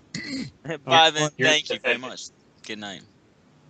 Yeah, discoveries from them. You're the defendant. So Yeah, And you got discovery. That's interesting because here in Michigan and many states, they've done away with discovery in misdemeanor cases. So that's Really? did they give you something? And when did no, you get that? Not yet. see, that's no, a civil on criminal Friday. charge. On Friday, I printed out the discovery and mailed it to the prosecutor. So You wait. Discovery. You filed a discovery request motion. yes. Okay. They haven't given you discovery. No, Oh. but they said they would whenever I got there. At least Did you say you mailed it to the prosecutor? Is that what you said? well, that's how the paperwork was set up. I changed it all now for what is it? Hand delivered instead of being mailed, but Oh, they'll get it. They'll get it. yeah, and I know I even put it. They'll get it. They'll get it. They get it. Yeah, no, I gave them 2 It doesn't copies. matter. Max, I'm telling you right now, literally, as you're walking up to the fucking gate, the judge will address all your motions, and before you even close the gate, he will say they were all denied. Now, identify yourself for the record, sir. What's your name? He's such a brutal judge. Dude, I'm not for this Oh, shit. brutal. Okay, good. No, perfect. No, go. It's the way it is. I've read all your motions. They're all denied. Now, how do you plead, sir? Okay, well, I'm Maxwell Swanson, and I have an unsigned plea, and I need clarification to sign this. Well, it's right here. The tickets are what they are. You're being charged with this, that, and the other thing, and you didn't show up before. And how do you plead? I mean, I don't want to. Are you gonna? You want to sign your plea of guilty or not? I mean, I can't take an conditional. I can't take a plea with a condition on it, sir. Well, do I have a right to be informed of cause and nature of these proceedings today? Yes, absolutely, and it's been informed. I mean, the complaint, the ticket you have in front of you explains it all. What is it that you do not understand? Do you understand English, sir? Back to the motion. Got to stuff the motion back in there. Keep that motion. Stuff that motion. Dismiss. How do I stuff the motion back in there? Just throw it back in his face. They didn't. Well, they haven't seen it. They haven't seen it yet, Keith. But yes, it's a good. That's the first thing you want to address. Yes, and the jurisdiction. Start out with the question of what has a prosecution brought forth for evidence that this court jurisdiction. Remember that according to their sacred writ, that motion is your defense. In a sense. That's all. And if you do file the motion in the morning, I'm not sure how that works. I've never done that. But now, always remember this. I've heard it done. They're going to ask you, Max. The judge is going to pull this. Every fucking one has done this to me. Mr. Swanson, how do you please argue your motion? Or I'm calling it argue it. The judge may want to jump ship, you know, and say, oh, hang on, we're going to have to come back. No one's prepared for this. That's possible, but let's say he wants to put pressure on Max, and he says, okay, I've got your motion. Yeah. Argue your motion. All right. Have you read? Let me ask you this, Max. Have you read that motion, and do you understand it and what the arguments are in it? Yes, I've read it, and I do believe I understand it. So that's what you have to stick with. So when a judge asks you this, I've had this happen to me every time. They will try to turn the table on you, because always remember, you want them to make assertions. You want to ask them questions on their assertions. And they want to do the same thing. They want to turn the table around and make you make assertions. And they wrote the book, and that paperwork is on their sacred writ and how they operate, and that's where it holds them against the wall. Yeah. So your motion is you filed your motions. All your arguments are in those motions. You want to say point of clarification, Your Honor, or don't call him that, Judge, ma'am, sir. I call him sir. I just call him sir. He calls me sir. I call him sir. That's it. Yeah. Sir, I can explain anything that you have a question in my motion. It's all my arguments are in my motion, sir. They are presented in clear form right there. What is it that you need clarification upon, sir? That's how you gotta do that. They'll every fucking time say, okay, I read it. I read all your motions. I denied them, but you want to argue them? Argue your motion. Here you go. Have at it. Okay, you denied him on what grounds? You told him it was in the code. Yeah, and they'll say, literally, Keith, I've had them say, I don't need to even give you a reason. I can just say, I have this in transcript. I can say that I've read your motion and denied it. I don't have to explain anything to you. Oh, so what kind of trial are we at then? So that's where you bring your motion back up and say, well, since you've denied my motion, what is it that you did not understand in my motion? These arguments, Max, our goal here, my goal is a little bit different than most, all right? My goal is to take up as much time every fucking time they get me in that court as I can. I'll come back 52 times if you let me. Yeah. I'm not kidding you, dude. We want to limit damage. Yeah. So, when they deny your motions and all this stuff, and you say, okay, before we move ahead, can you show, sir, on the record that the prosecution has jurisdiction over me today? Can you show that on the record as it stands right now?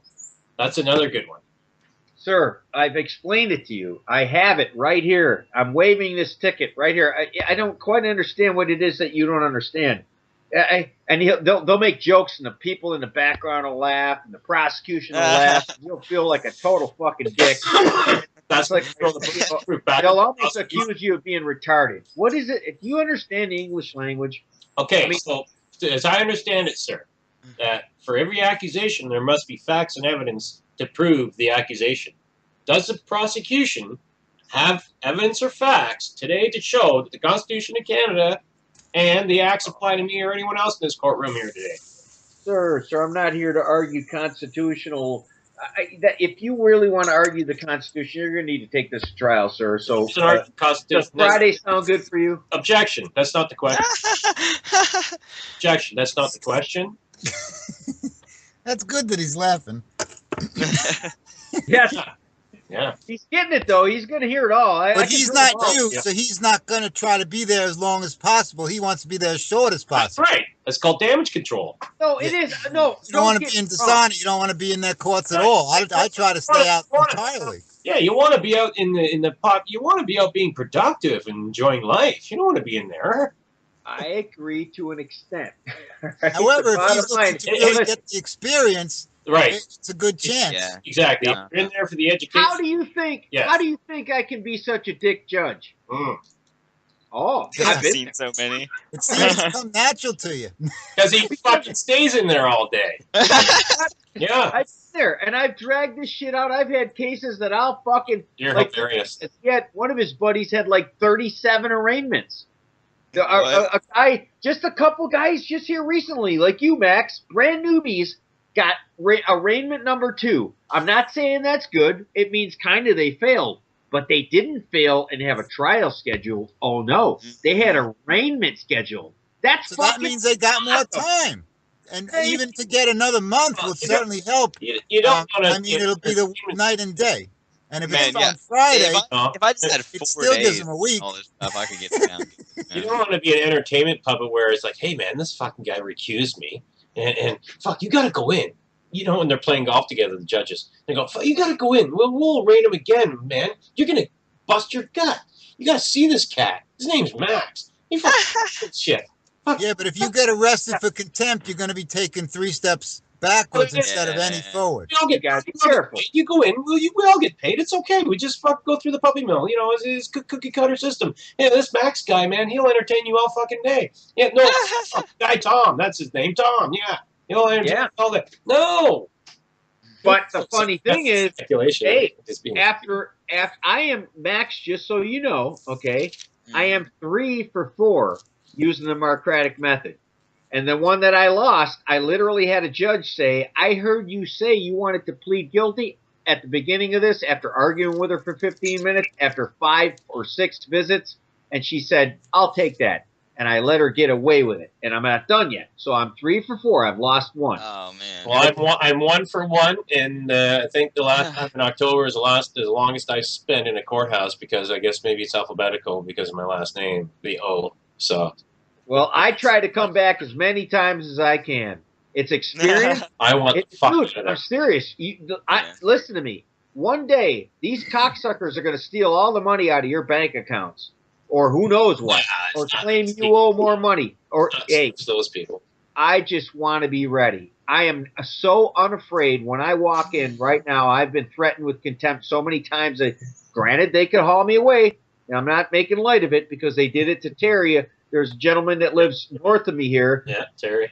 And the rural areas here in this country, that's getting scary, dude. These judges are becoming absolute evil. Well, they're throwing their egos around. It's all about their ego. I mean, this guy's not complying. I'm going to show him. You wait. I'll show him. I'll put him in a cage. And that's all. It's ego and superpowerness bullshit. These cross-dressing faggots. You know. Yeah, well, did you hear what I said? In the rural areas, in the country where people to do with drink, smoke, and have sex. Yeah, they used to feel safe there, and now the judges are becoming so fucking tyrannical. It's worse than in the big cities. Terry and his son are going through. Headshot. It's fucked up. Headshot. Max, what is in your motion to dismiss? Are you able to understand what's in there, or is it something you got from somewhere and you don't really follow what it is? No, it's do you really have any faith in that? It's Mark's motion to dismiss. It sounds good. It's about the elements of the crime, right? And well, it's not about how it sounds. It's about how you perceive it and how you see it. I mean, if I was the judge, I would. I would try to stand on that if it were me. And anything that they get off of that, you would just act confused and I'm confused. I don't understand why you couldn't accept this this motion to dismiss. If you're not going to dismiss it, then you can go with your plan B. Like you're so upset that they didn't dismiss it, that it's my belief that I'm going to have some time to, somehow, whatever you see. If you're going to go in with that motion, if they blow it off, try to enforce that a little. Like how can like you're shocked. It's against your belief. You don't accept this. You're being in dishonor, not accepting this. I spent a lot of time on this. This is what I believe in. How can you not? That, and just stay there because you're a novice, and then you can play it. But according to their sacred writ, the motion is all he has.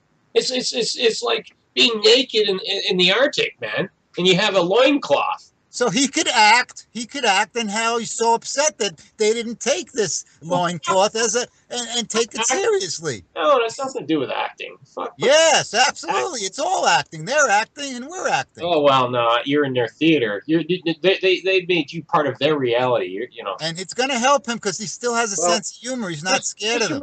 He's acting. It's all acting. And he's acting. If you can actually maintain that sense of humor in the morning, man, it's going to be amazing, okay? Yeah. If you go in there acting, we're going to nail you on something. Yeah. Yeah, but when you have a sense of humor, it throws them off their game. Yeah, most people are scared shaking in their boots. Dry. Yeah, no. I might be scared shaking in my boots, but I will still have a smile on my face. That's for sure. Well, that's rare. They're not used to that.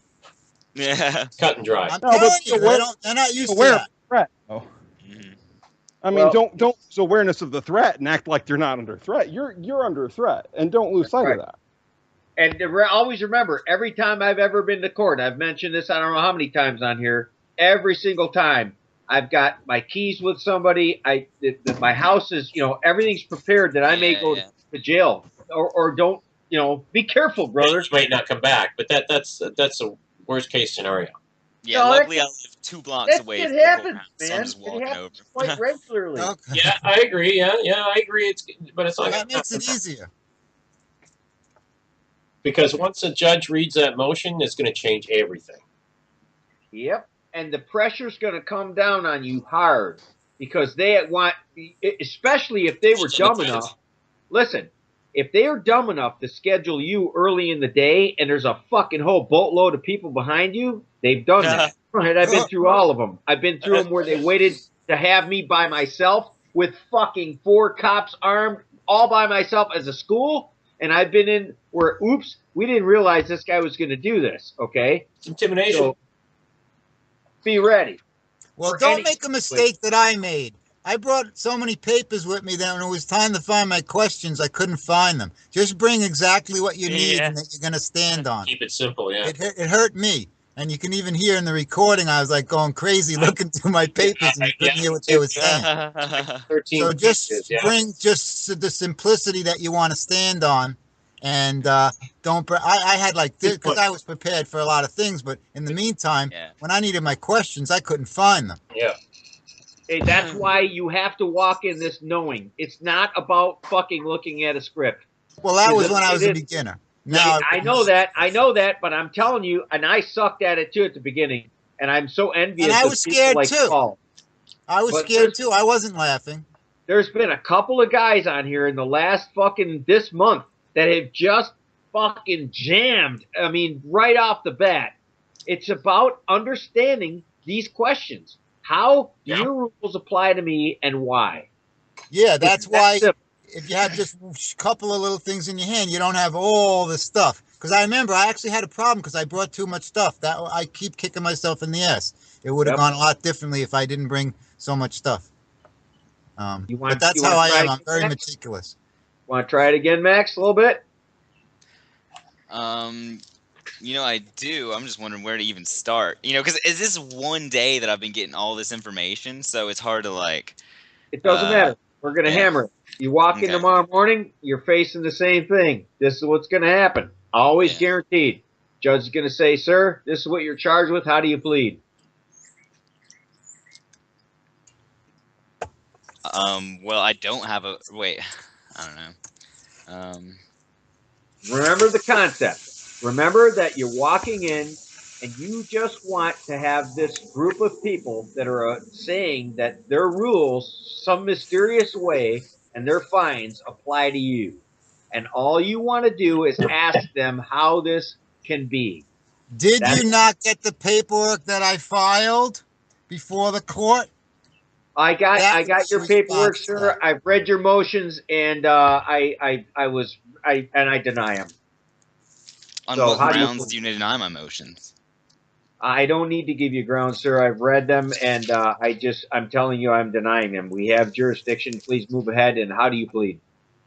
Objection. You're ruling arbitrarily now. What are the facts you rely on to overcome the motion? I don't need to give you facts, sir. I just told you. I don't even need to give you any reason. I've read your motions. I've denied them. And how do you plead?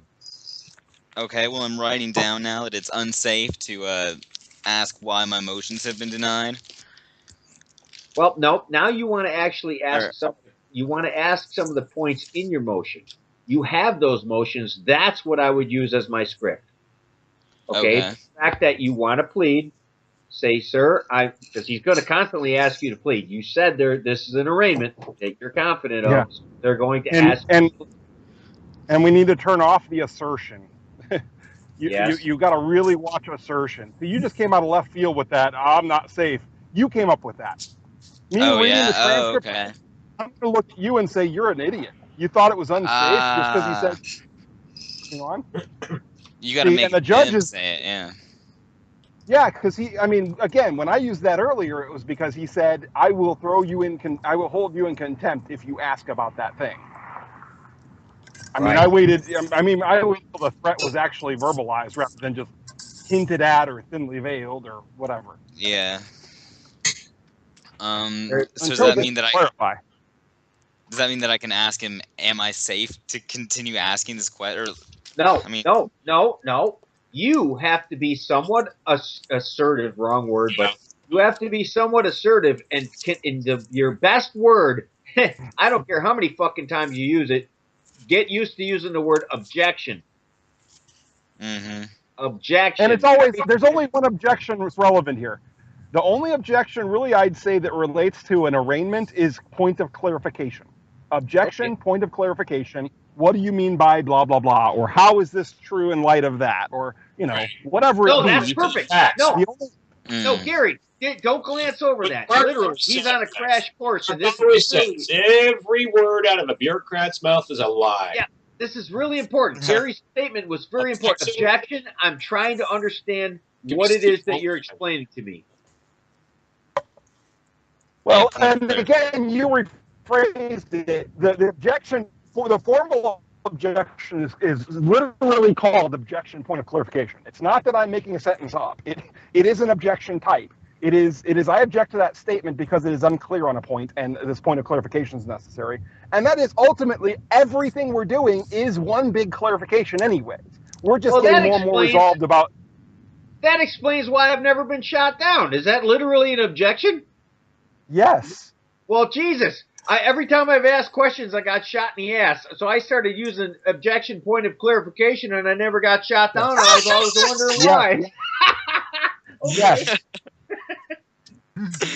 Yes, you are literally making a point that you are objecting to the lack of clarity in what was just said, and you seek to make it clear as to two different possibilities of what it could be meaning. Well, or more. I look. Yeah, you luck into some questions once in a while, right? Every squirrel gets lucky. Okay.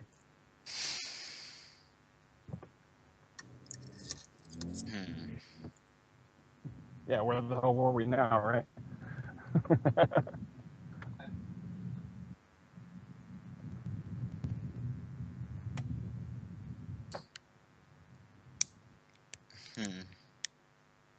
That's the process, isn't it? It's a lot to process. So it's a lot to learn. So again, so you recall the basics is that the judge is trying to keep you from asking these embarrassing questions. He doesn't like them. They hold up his job. They hold up the prosecution of you. They hold up profits. They have no good outcome, right? And they're trying to get you to make statements. They're trying to make you make statements. Yes. Because once you've made an assertion, that indicates that you're done needing information. Once you switch from gathering information and making an assertion, that means you've been informed enough to take a position. Now you've taken a position. Now it's time for trial.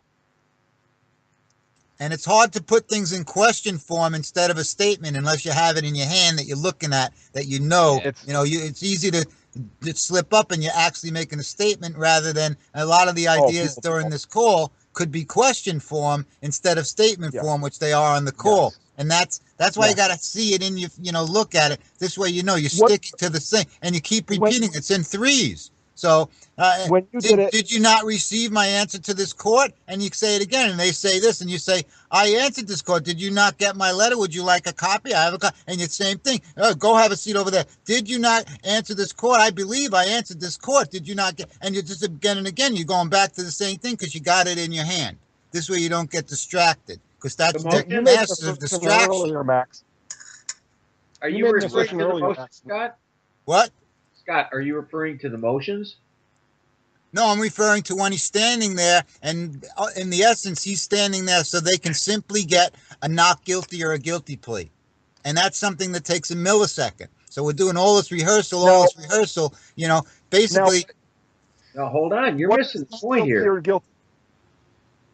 We never want to get past that, Scott. That's the point. We never want to get past arraignment. Do you understand that? Yeah, but they're just going to enter a plea for you, no? No. Okay, let me explain what entering a plea for. Yes, let me explain what entering a plea for somebody means. Okay, if I put a roof on your house for you, have I done you a favor? Yeah. If I need a roof, yeah. I've done you a favor. It was for you. Now, in the alternative, if I take your mailbox off your house and put it on mine for you, did I do you a favor? Was it really for, or is that a lie? Well, that wouldn't be a favor, though the joke answer would be yeah. But well, okay, yeah, I know. Okay, so to do something for somebody, to do something for somebody is literally the opposite of something that's to their detriment. Right? Mm-hmm. Okay, if I do something that is to your detriment, and you turn around and fuck up and instantly say I did it for you, to a judge, to a logic professor, to an English professor, they're going to think you're an idiot because you just said that I helped you out. Why would you say he entered a plea of not guilty for me when it's for the prosecutor? The prosecutor's the only one smiling. That's a big. And this is literally true. I'm not making a joke. I mean, this I is still didn't literally follow true. it. I'm sorry. I still Okay. lost it. Yeah. When they enter a plea of not guilty, it's not for your benefit. It's for the prosecutor's benefit. He's the one that's smiling. Yeah, that's what the whole arraignment is about. They're trying to get. It does the same thing. Guilty or not guilty. To them, it's the same thing. Yeah, but it's quick, one slow. But you're skipping over the main point. Yeah, I always miss the main point. Yeah. Yeah. You have your next assertion. You got to watch it. The main point that I had was they don't really care. The prosecutor benefits from any one of the following: a guilty plea, a not guilty plea, you standing mute, you taking any assertions whatsoever and arguing about, Boy, you got that right. Boy, that's really makes it clear. He benefits from any of those. What you benefit from is clarifying fine point details about his accusation. That's where you benefit. That's where the Mark Stevens comes in. Yeah. Okay. So, all right. So you benefit from point of clarification until they lose their temper and say, fuck you, we're not even going to pretend to inform you anymore. We're just going to steamroll. And then we're going to threaten your safety for objecting to it and yada, yada, yada. And then you've made him look so much like a sham, he's going to look back at that and go, oh, fuck, look at how this reads. This reads like shit. We need to just go ahead and end this. That's the hopes. And that's the hope. That's the hope when they go out and talk to the prosecutor. That's exactly. They think back on how it's been looking, and they're like, "Oh fuck, we didn't even make it look like an arraignment. This just looks like us telling him he has the right to be informed, and then bitching about him asking questions." That's pretty interesting. I never looked at it that way. I got to think about that a bit. But yeah, that opens up a couple of doors. This is your first time really kind of dealing with us on the role play here, I think. Yes, absolutely, yeah. After all these years, I didn't do Skype back when I used to listen to Mark. Yeah. Yeah, we've been hashing through a lot of these finer points and brainstorming a lot of this for a while now. And I've been trying to whittle it down to a couple days, and here we are trying to whittle it down to, a couple hours. But it doesn't take that long, Gary. It's a concept. And I'm starting to see Mark's shows getting more and more to the point of getting this concept whittled down in words. One of those, like that Fabrice's show. Fabrice's show was fucking awesome. Understanding chess only takes you about 15 minutes, but understanding all the fucked up moves they can point at you, and would it really have to make you think about, okay, what kind of situation does this get? Agreed, but in a crash course, when he has a court date tomorrow morning, the ideology of what's happening here right now will get him to where he needs to be. Okay. He's handling it very well. Yes. Here's the other part. Sometimes they'll answer your question and get you to fuck up and think they didn't, so that you'll argue about it. Of course. There's two. This one first. So let's say I ask you, you ask me, do you have a dog? And I say, I have a German Retriever. Or German, shit, what am I looking for here? German Shepherd. Retriever is even better. Don't get that. Hurry up, come on. You say, I have a German Shepherd. Now, I couldn't say, hey, it was yes or no fucking question. Tell me if you have a dog or not, because I answered you more specifically than yes. Now, you could say, do you mean the German Retriever dog, or do you mean a German guy who gets you stuff? Or not German Retriever dog, a German Shepherd, a German guy who herds sheep, But that would be a little absurd. But you see, I gave you more than a yes answer. Okay. Right. Yeah. It's all wordsmithing in court. You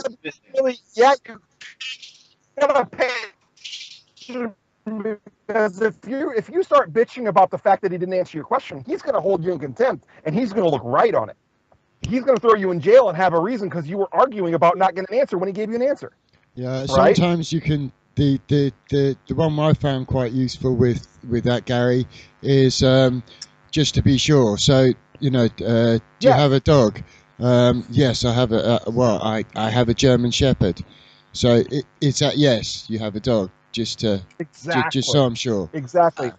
And if you were hurt, if you were on earlier, I don't know, when I was doing a little bit of role play, I did just that, where it's like, okay, I didn't hear the yes in that. Was it a yes? Or if he gives you a speech, you can sometimes come back and say, was that a yes answer to my question? Like, if you asked, is there evidence of jurisdiction, and he tells you about duly formed courts and whatever the hell history and blah, blah, blah, and elections, you say, it's like, I'm sorry, there was a lot there we can address later. Was that a yes? So I think I got where you're coming from. What you're saying is everything is a point of clarification, and it's never clarified. Yes, they don't want to clarify. That's what you just explained, correct? Yes. All right, I like that. I never looked at it that way. Yeah, that's good. Yes, that is very much what's going on. And that's why I started with the question, do I have the right to be informed of the cause and nature of these proceedings? Because they'll say you have the right to, but they kind of mean just the Cliff Notes version. They don't mean to the particular level. That's like saying, okay, do I have the right to be informed of the, you go to a class about a book, right? War and Peace. And you say, do I have the right to be informed about War and Peace? And they said, yes. And then they give you the Cliff Notes and say, all right, class is over, you're done. And it's like, wait a minute, I paid for this class. And they say, well, you've been informed of War and Peace. There's the Cliff Notes. And it's like, well, there's details that I need clarified. And they say, well, and they say, do I have the right to Well, and you see the difference between being informed in the vague sense and being informed in a particular sense. And you can't say I've not been informed because they gave you the Cliff Notes. You can't say I've not been informed of what I'm charged with because they read you the vague summary of the charges. So it's wrong for you to say I've not been informed. That's a lie. He can hold you in contempt for that in theory. And it's a statement also. And, well, yeah, it's assertions. I mean, there are some assertions that are okay, I'd say. The ones that are okay is when they... The call just dropped. Oh, no, I thought we lost the call. I think, well, Gary. We lost Gary. Well, you're still there. Well, last time everybody dropped. Anyway. Gary tends to pop in and out. He's always mobile. He's crazy.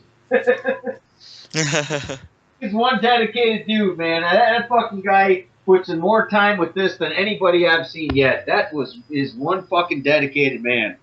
And one smart motherfucker, too.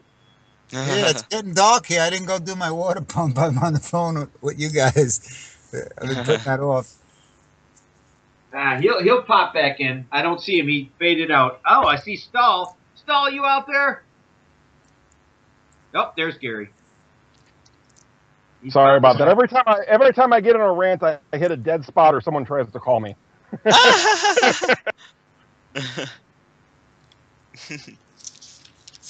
Sorry. Well, so there was one more thing. There was one more thing that they can nail you on if you ask a question. If they ask you a counter question to clarify your question, you don't answer it, if you don't answer that clarification, you've abandoned your question. It's a back and forth like that. So they made an assertion. You've asked a question to clarify it.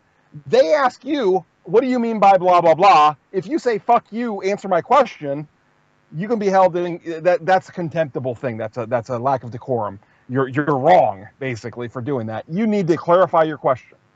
Now, it can be as simple as saying, oh, sorry. Oh, I was just saying, is it possible that they can get me, like, cornered into making a statement at that point where they can just say, well, that statement doesn't matter, so the question doesn't matter? Like, well, they'll try to say the question is relevant. Yeah. They do that all the time. Very common. They'll say that that's an example. Gary, easy. Okay. Facts. Mr. Swanson, you keep asking about jurisdiction. We've told you we have jurisdiction. What do you mean by jurisdiction?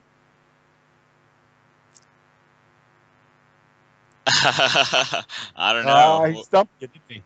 He stumped you. Yeah, it's a good one. And a lot of questions you ask, you'll be stumped if you're what the hell you mean. The burden. I mean, a lot of questions for the prosecutor. No, that's not what's jurisdiction. Well, there's where you could have gone to the Mark Stevens thing. What evidence of jurisdiction? No. He asked you. He said. The judge just said, "Sir, I've heard your objections, and I've told you we have jurisdiction, and you don't seem to understand. So, what is it that you mean by jurisdiction? What do we need to prove to you to have jurisdiction, sir?" He's asking you about to clarify your own question. Okay, no, you're not answering his question. I know. If you ask me, I'd go back to the simple thing. Well, in this instance, you know, your authority to bring me in here when the prosecutor hasn't provided, you know, me with any evidence of the applicability of the law, any evidence of a complaining party here. And that's very fair. Yes. You know, in terms of jurisdiction, I want to see, you know, the nuts and bolts, the facts and the evidence, so that we can move forward with this. Or yeah. Now you're being very clear and specific, and you're educated about what jurisdiction actually means. There are other questions where they might ask him, and he might not know what the answer really is. He might not know what he really asked about. Right. In those instances, here's an approach that I found to be to have good potential. Let's put it that way. If you're not making anything, the only thing you're doing is clarifying the prosecution's assertion. Right. He has basically asserted by dragging in a bunch of things that he has jurisdiction. Now, you're not introducing any new topics at all. Keep in mind that we're not introducing any new topics yet. We are investigating the topic of his assertion. So if he asks you, what do you mean by jurisdiction? It's simple. I only mean by jurisdiction whatever the prosecutor asserts that this court has as jurisdiction. That's it. I don't mean anything. I'm not introducing my own definitions at all of anything. Of constitutions, of statutes, of rights. I'm not introducing any definitions yet, because to do so would be to put words into the prosecutor's mouth, and I don't want to do that. I'm asking what the fuck he's saying. And where is the evidence? It gets back to that. Does he have any more than zero evidence? And evidence of yes. And any evidence that it's true of what he's saying.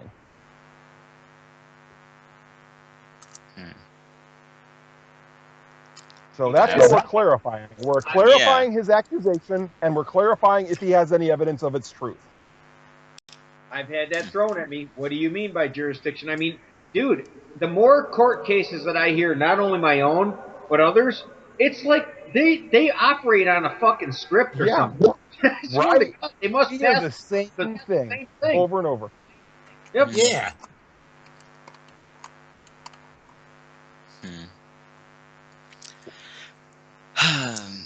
Well, you guys have been so helpful. I can't believe how overwhelming the support is here. Yeah. Well, I mean, there's a lot more details because we always come across it. People come back the next day and it's like, here's what happened. And it's like, oh, we meant to cover that and we didn't, you know. Yeah. One step at a time, Max. One step at a time. Yeah. Yeah. So, hey, listen, go back to listening to, have you seen it? Paul just posted today, I believe. Paul, what's his last name? Starts with an M. Anyway, yep. If you go back and listen to his recording, and when you get into the pressure zone, of course, everything you've rehearsed, and he was one of the best I've seen here yet, he kind of fell apart a little bit because guess what? It's moving on to a trial. So Paul did not have a second arraignment, did he? I can't remember. I haven't heard it. No, I think it's actually moving into a trial, but it's really never a trial until you let it be. It's always an arraignment because they still have never. Because if you have, it is not past arraignment until you no longer have the right to plead guilty. Right. Okay. Yeah, that's really important. That is the key difference. If you no longer have the right to plead guilty right then and there, and you no longer have the right to be informed of the cause of nature in order to make an informed plea of guilty, then you still have an opportunity to be arraigned.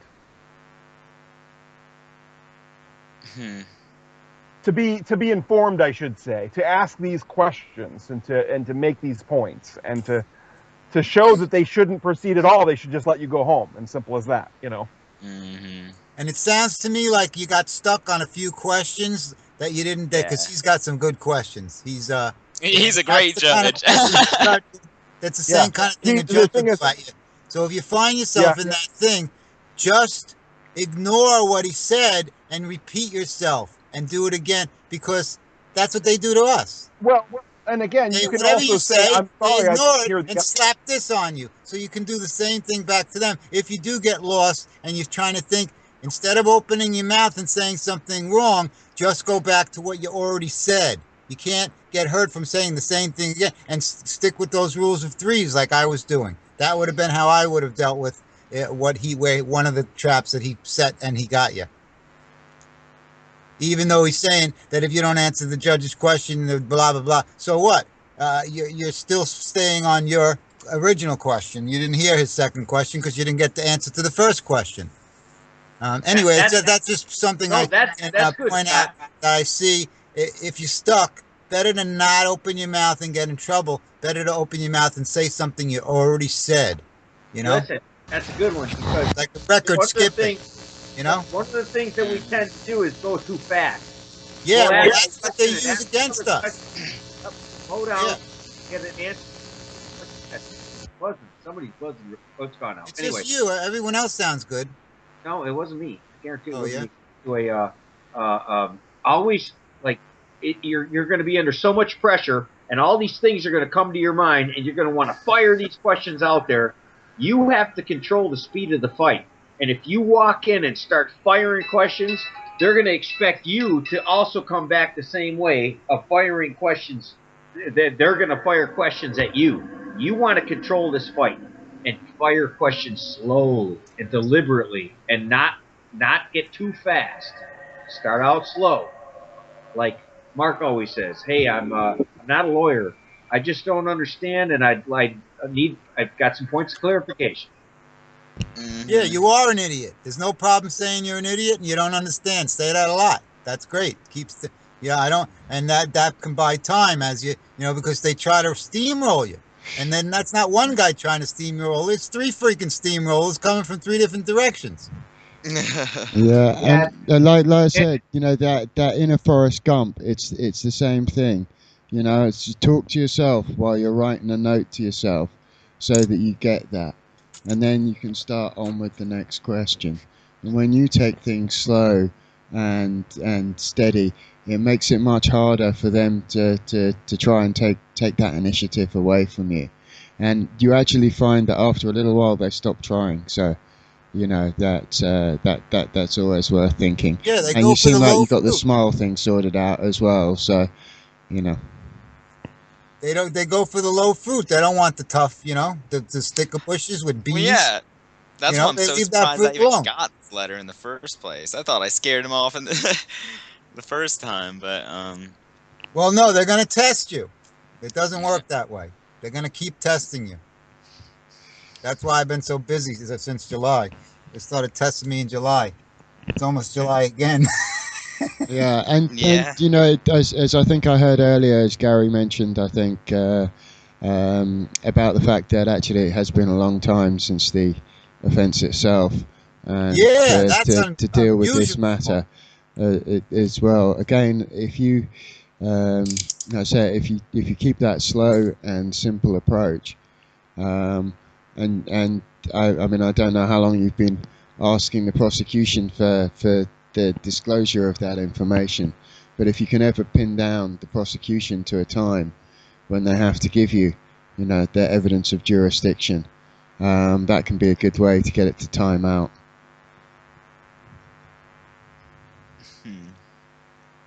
But again, I'm not.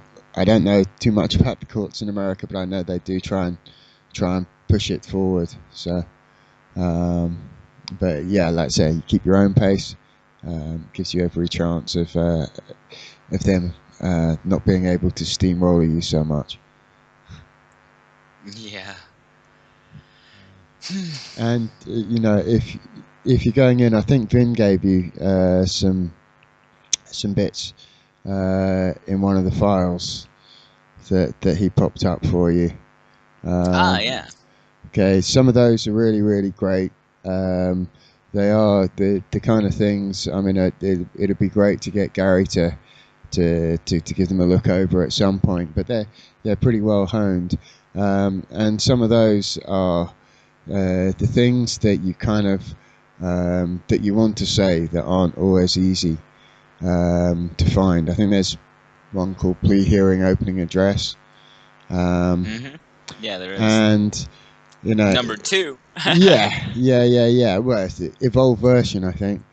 So you can see there. So they're often quite good if you want to, you know, go through and change a couple of words so that they fit into your language, because those can be quite interesting little bits to have. You know, write it with your own writing, what you like. Yeah, so you know, we have a little bit here. If the bench freaks on you, okay. Whatever reflects now that's you if you're going slow and steady, and they're getting really angry with you. You know, like Tom was a little earlier, when he was playing the you know, the grinding judge, who just wants to grind you down and to do that. Yeah, you know, you can just say, you know, I'm just here so that I can understand the cause and nature of the charges of this hearing against me. I want to enter a plea, but you're scaring, you're intimidating and threatening me, right? And I don't really wish to take any part in these proceedings today. You know, and you can do that if they are, you know, threatening you, if they are, you know, doing some of those things. You can find out where your level is, to you know, for the way in which you'd like to respond to that, so that if they say, you know,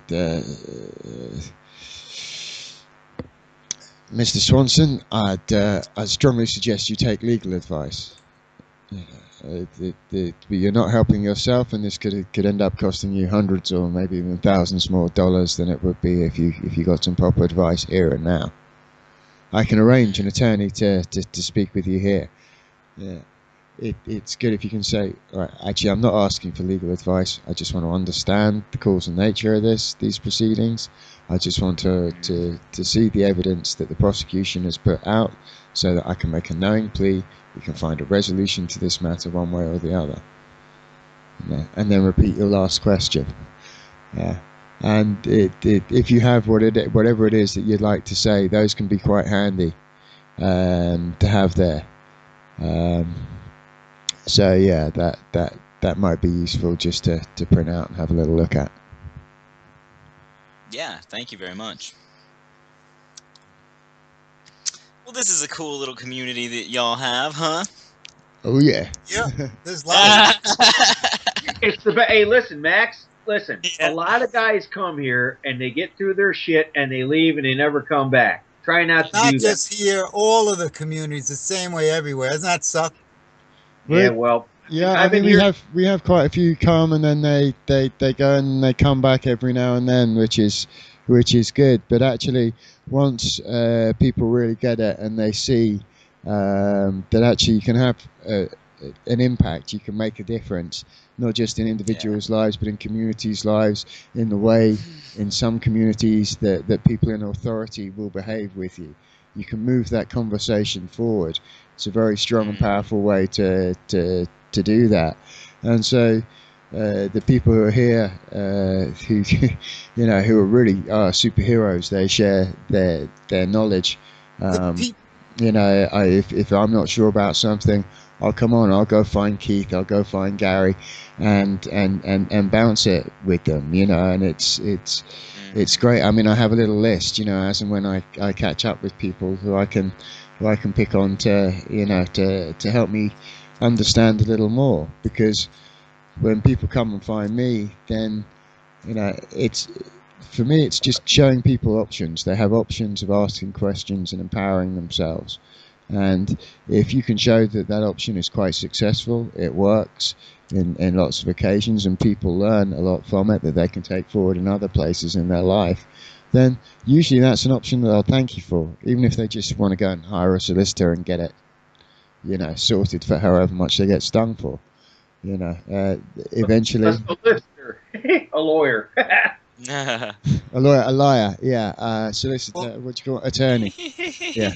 That's why I was asking you if you were here to learn, you're using this case to learn, or you just wanted to get, because there's two kinds of people here. There's the people here that have a problem and they just want to fix it and move on. And then there's the people here that are here to learn and to participate and help others learn, and they're here to learn in a nutshell. And they're here with a problem. They're not here to learn. They're just here to fix their problem. It's totally different than trying to learn it. And then there's the third option. There's the third kind of person like me, the judge, who just loves fucking going to court. And if I can drag a court case out 52 dates, I will. Because that keeps the cop off the street, it keeps the lawyer busy, it keeps the fucking judge busy from raping the next guy. Yeah, well, that's how the lawyers are. They want to drag it out. They want the controversy. Yeah, it's bad for their kind of business as well, because in the end they don't actually get to, to fleece anybody, and sometimes it makes their head think in ways that they don't usually expect. So it's and the bottom line is, Tom, if they weren't there interfering in your life, my life, or everybody else's life, they wouldn't be doing it to themselves, and sometimes they don't like it when a few questions makes them feel bad. So which one are you, Max? Are you here to learn, or you just have a problem? I might be the fourth one. Y'all are. This is all based in defense, right? This is all from being. So you can have your own show then next month. Well, have any of y'all tried suing these people yet?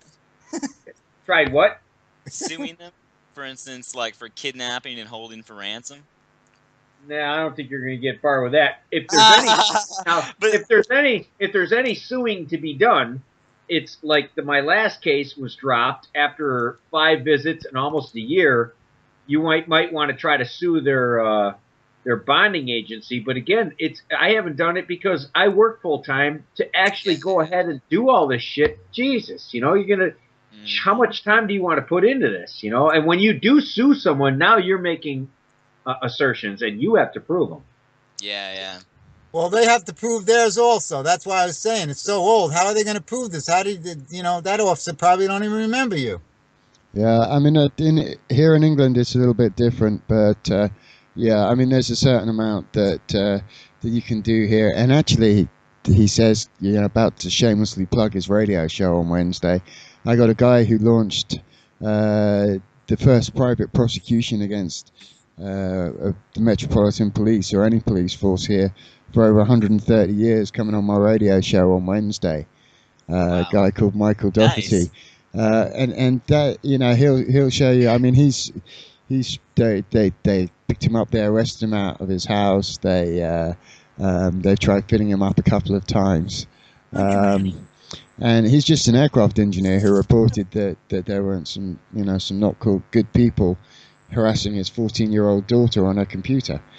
But yeah, he's one hell of a guy. And the way it seems here is that if you do a really robust job, a really efficient job of getting disclosure from the other side, as well as not taking a position, that actually you can get enough to, if they're not going to incriminate themselves, and they always have liability to get out of it, that actually you can get some blood out of that particular state stone, which again doesn't help the good for business equation. Well, yeah, but the problem is that in this country, as soon as you do that, you've got to make sure you have the necessary stuff around you.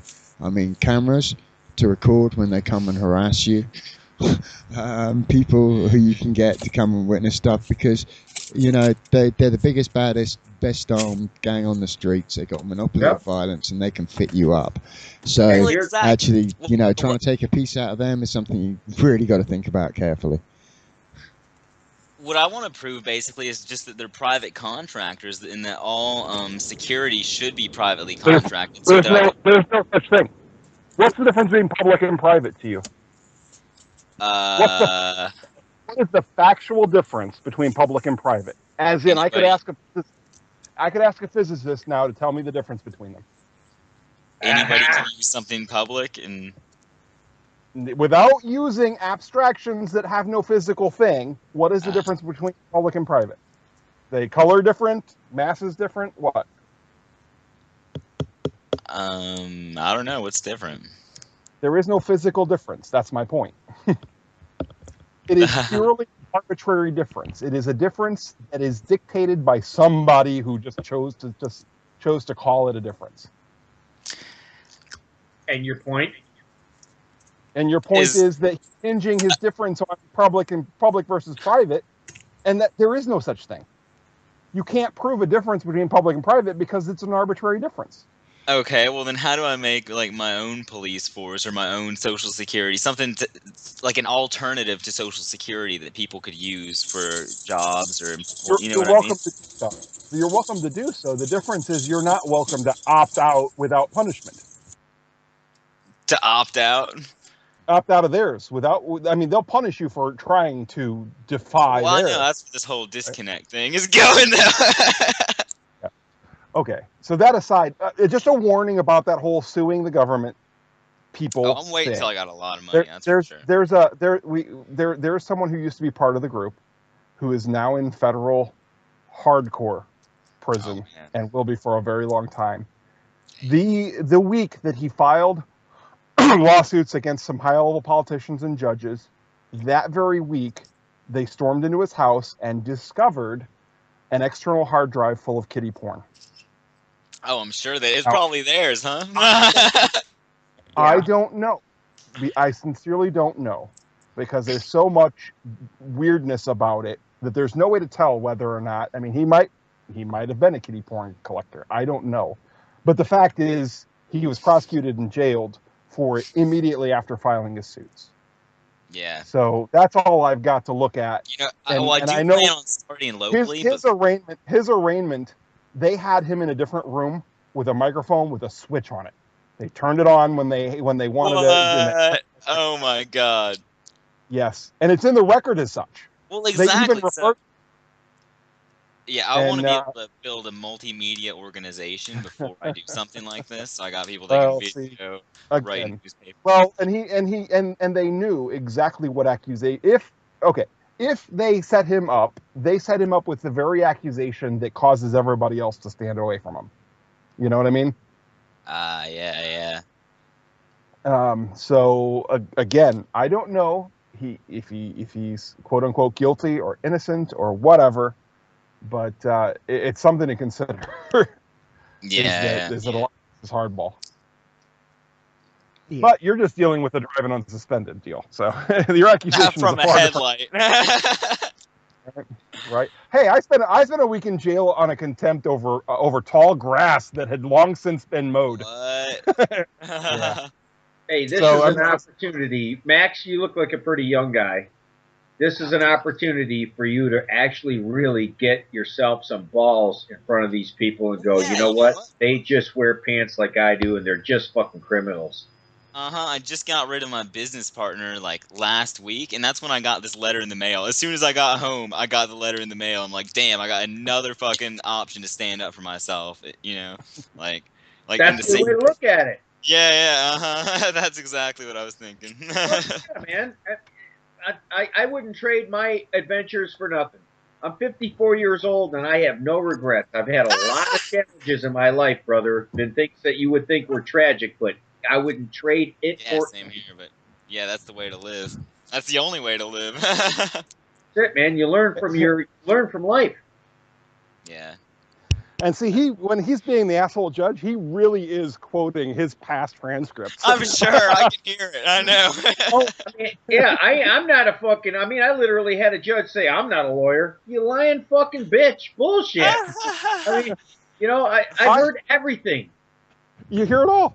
I had a black female judge tell me she didn't know what the word prejudice meant. Oh yeah. So I mean, they'll come on left field with this absurd crap. I'm like, I don't know what prejudice means. It's like you're a black female judge, and you've never heard the word prejudice. I basically, it wasn't relevant to what I was doing. So I'm just like, well, good luck to you then. Is all I said. Yeah. But that's a good example of they will throw out everything. When I had an example here at work the other day. When you corner someone and you're right, the only thing they have left is violence. That's it. When you corner someone, unless they're a real man or woman on the other side that says, you know what, you're right, I fucked up, the only thing they have left is violence. And that's what you're facing. You're facing psychopaths that when you back them into a corner, they will fuck with you hard. Be careful. All right. Anyway. I was going to say, one of the weirdest ones that I saw was in an English Crown Court with the Right Honourable QC. And first question my client asked was, am I entitled to a fair hearing? And he said, he wrote that down and he said, okay, I've got that. I'm not going to answer that. Your next question? Wait, do what now? That's a tactic. Yeah, the silent judge, Gary. It's a very rarely used tactic. I think Mark came across it once. And when I came across it, man, it was fucking horrible and devastating. And the bloke who did it is one of the 100 most senior judges in the country. He's a hitman for the Queen, as I call him. So now that, we've brainstormed this one before. And I think what came out was, you're basically trying to kick them into something where they're just itching to answer you. Like I have, things like, well, evidently I don't have the right to be any right to be informed of the cause and nature of the proceedings. Is that correct? Yeah. You know what I mean? You're goading them into admitting that you have the right to be informed. They're just not doing it. Yeah. That's it. And then you're saying, well, I'll just make note that you just sat there and stared at me in response to that question. I'm presumably because you couldn't come up with anything that didn't show your biases, Yeah. But then you're trying to. Those are very difficult questions to come up with, Gary. You just came up with a good one. Those baiting questions like that, no matter how they answer that, they're fucked, are very hard to come up with off the cuff. Well, and how do you make one that is difficult to not answer? You know what I mean? That's as damning for the silence as it is for anything. That's right. Yeah. That's an epic thought right there. It's like, how do you devise a question that's as damning to not answer as it is to answer? And that's the challenge with the silent treatment, with the I'm not answering your question, next question, or I'm sorry. When they objection, non-responsive, that's what Mark Stevens would do for that. No. Yeah. Well, again, and he would do it again and again and again and again. Well, non-responsive is silence is you just wait. It's like, well, do you need more time to think about that? Maybe if he's actually giving you silence, it's like, well, if you need more time to think about it, then do you need more time? Do you need to come back to this another day? Maybe we should all go home and reschedule this after the prosecution has provided evidence of jurisdiction.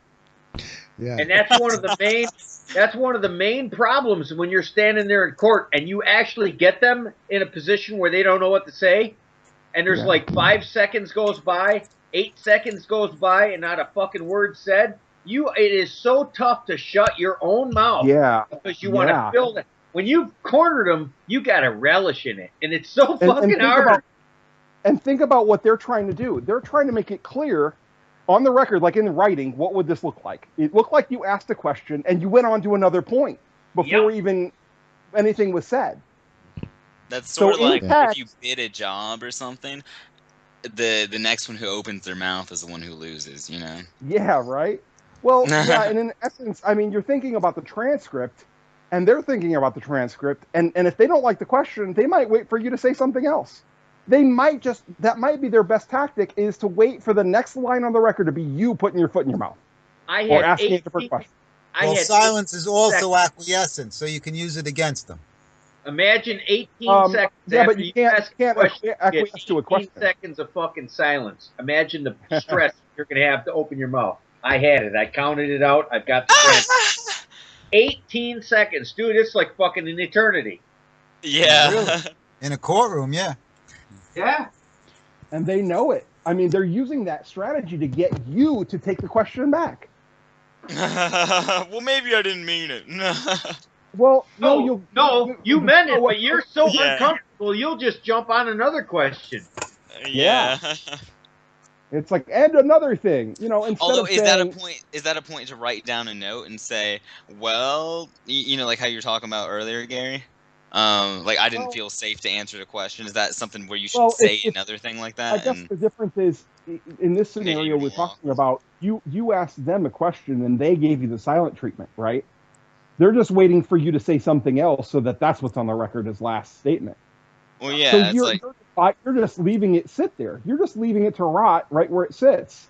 The question's asked, and they might say something like, "Hey, we've already talked about that plenty. Move on.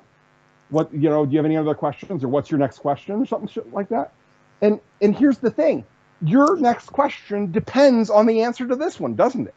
If they were to say, well, we don't have any, you're right, we don't have any evidence whatsoever, so you should go home. If they answer that, no further questions are necessary, right?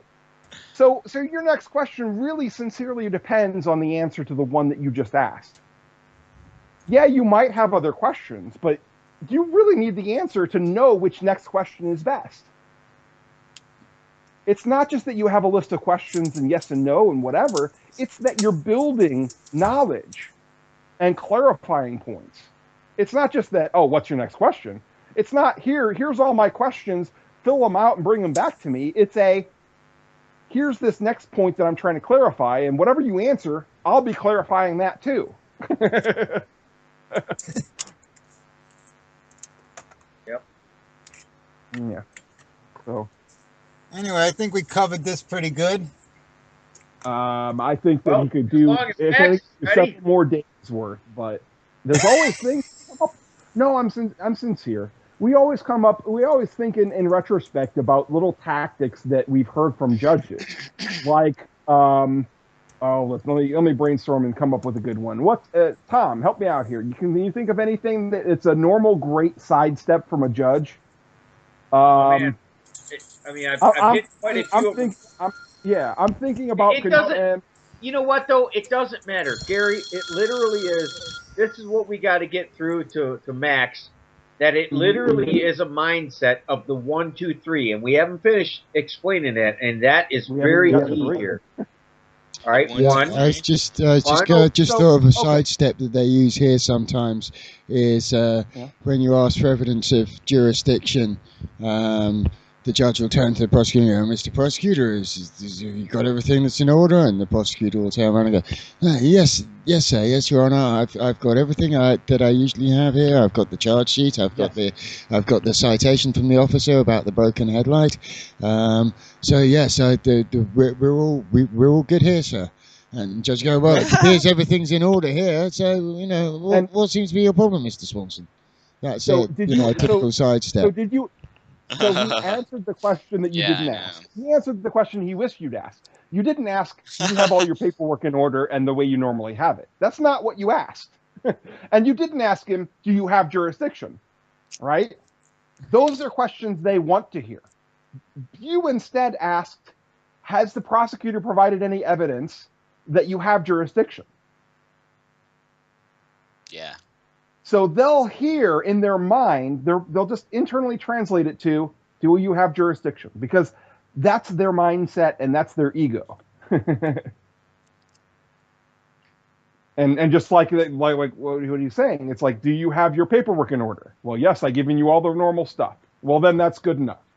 Well, it's good enough for the judge. Is it good enough for you?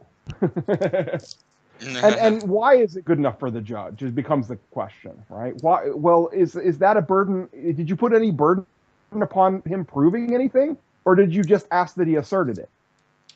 Do you have any reason to believe that assertion's true? I'm so glad people are talking about this kind of stuff, and we're actually trying to find a way through the problems we got ourselves into, Oh no, we didn't get ourselves into these fucking problems, and it's very important. Gary, you know what? The more I hang around this fucking Gary guy, man, I swear to God, words mean everything, man. It's just like they found me guilty bullshit. No. Yeah, like they discovered it. Yeah, people act like that. They'll come back and they say they found me guilty. It's like, really? They discovered that you were guilty all along? You've been lying to us when you were saying that you did, you know? It's like, oh, if you were guilty and they discovered it, then fuck off, right? So they found me guilty. They pled guilty for me. They helped me cross the street. I wasn't even going across. For me, they pled it for the prosecutor, right? It was to your detriment. It wasn't for you. To your detriment is the opposite of for you. Yeah, I screwed your girlfriend for you. Well, thanks. You know. What? It's to your detriment, and we got to change our language, because we go in there saying, well, that judge last week pled guilty for me, and I have a problem with that. It's like, well, if it's for you, what problem could you have with it? Well, so what is the best way y'all see in implementing these long-term changes so that they stop trying to be sneaky and they just want to be honest and say, well, you know, I'm a judge and I think I do good work. And then Hog up their time. Hog up their time. 52 visits, bitch. Let's go. Yeah. And make yourself bad for business when you do. You know, take up that time, lots and lots of time. Make sure they get nothing out of you that's productive for them. The more people that they see do that, the more times people can go into, you know, their local city hall, or, you know, the next city along, because, you know, it's often safer that way, and embarrass the people who are elected, who spend thousands and thousands and thousands on publicity and TV adverts or something. If you get a good score of some of those guys making themselves look like Kermit the Frog's bigger, stupider brother, then, you know, those kind of things can, well, they get out there, you know, people become known for them. That's all about making it bad for business for them. The more it's bad for business, you know, the less they can, you know, feel that they can run their extortion rackets without anybody, you know, questioning them. And it is, their public relations is their Achilles heel. So, you know, that's why I wanted to build a multimedia organization before I tackled any of this stuff, you know? Yeah, well, you know, the best way you can do to show people is to say, hey, you know, these are the results that we've got when people have stood up, and here's how, you know, and that then encourages more, you know, more people to do that. You know, if you go to your city hall and you ask them, you know, some of those questions, where's your actual evidence? Where's your factual evidence? Have you ever hold on one second, Fabrice. Max, have you ever seen Mark at the city hall meeting in his city? No, I haven't. That's what he suggests for practice, because there's no real pressure. They're not going to put you in jail. Yeah. Ask these questions. Go to your city hall council meeting, you know, every month or every whatever, and then ask these questions. How does this apply to me? And it's, watch his video, man. It's really good. It's good practice. Which one is it? I'm on YouTube right now. What should I type in? Oh, Mark Stevens, Tempe City Hall. Yep. What city hall? Yeah, TEMPE. Yep, Tempe. TEMPE. Okay. Yeah, Arizona. Now, one of the things that's designed to help you kind of get over is, we have this like social conditioning. We have this social habit. When someone is asked, when we ask somebody an uncomfortable question and they make it clear that they're uncomfortable with it, we tend to find a new question. We tend to change the topic. We have a strong desire to avoid uncomfortable topics for other people. And we just talked about that. At 18 seconds of fucking pause. Shut your mouth. Yeah. Wait. And just relish in it. Well, it's like borderline personality disorder. That person's problem becomes your own, you know? Like, yeah. Lawyers have a reputation of not giving a shit about that, right? And rightly so in this case. You're being accused. You need to kind of leave that at the door a bit. Now, obviously, safety first. You know, keep that in mind. Your safety, and there is a threat of violence. You know, I've got enough money to pay this off right now. You know, I just don't want to. Like, I mean safety first in the sense of you don't want to get brutalized and thrown into a jail cell for the next 40 I mean, I got enough money to take care of anything like that too, but it's just, No, I mean, I'm saying they can throw you in jail for the week and you're just shit out of luck. I've been there. Yeah. Contempt. Be careful, I mean, they Max. fed me, but some people they don't. Yeah. You know, there are instances of people dying in there, but I mean, not like. Hey, Max, do you have a clue? Just take a little shot in the dark. What is the longest jail hold for contempt in history in the United States? Now, contempt. Okay. What was that? A life? No, but it was 12 years. Okay, that's still pretty long, yeah. With no charge, so be careful. Yeah. I thought there was somebody that was still in for contempt that was longer than that. Maybe not. Bad sign. Yeah, still. I mean, damn. Yeah. Right. So I mean, again, there's no right reason. There's no sense of any justice in the contempt powers. So again, you're being very calm. You got to watch with any argumentative things. All your questions need to be relevant and unanswered. Yeah, and they need to be relevant questions and they need to be unanswered questions. Because if you re-ask a question deliberately or obnoxiously, that can be contemptible. If you're asking irrelevant questions like, something other than is your mother a whore, but there are other questions that aren't relevant. Or if they're trying to say it's not relevant and you keep asking, you're not addressing the point they made. They made the assertion that it's not relevant. And you say, well, okay, I need to go further back and get the relevance. Well, yeah. It's like, well, wait a minute. This pertains to the cause and nature of these proceedings, exactly, right? How is that not relevant? How is it not relevant? If it has anything to do with the cause and nature of the proceedings you're in, it's relevant. Yeah, right. Can you give me a hand working this one out, Gary? If the prosecutor says, it's like, yeah, we've already given you everything you need to know about jurisdiction, and you ask the prosecutor if it's their first day on the job, is that contemptible? Uh-oh. Well, I mean, wait again, a minute, hold on. That's what I asked for. You'd be risking it. Yeah. You could be risking it. Yeah, right. Oh, that was a Tom Max dig. didn't hear that one. Max, I had literally asked that one. Really?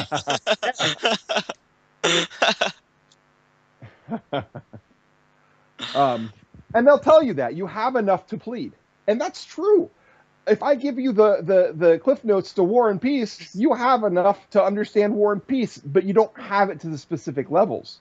Yeah. I mean, if you have no further question, then that's all you care about, and you've got enough information, and that's true. That can be true.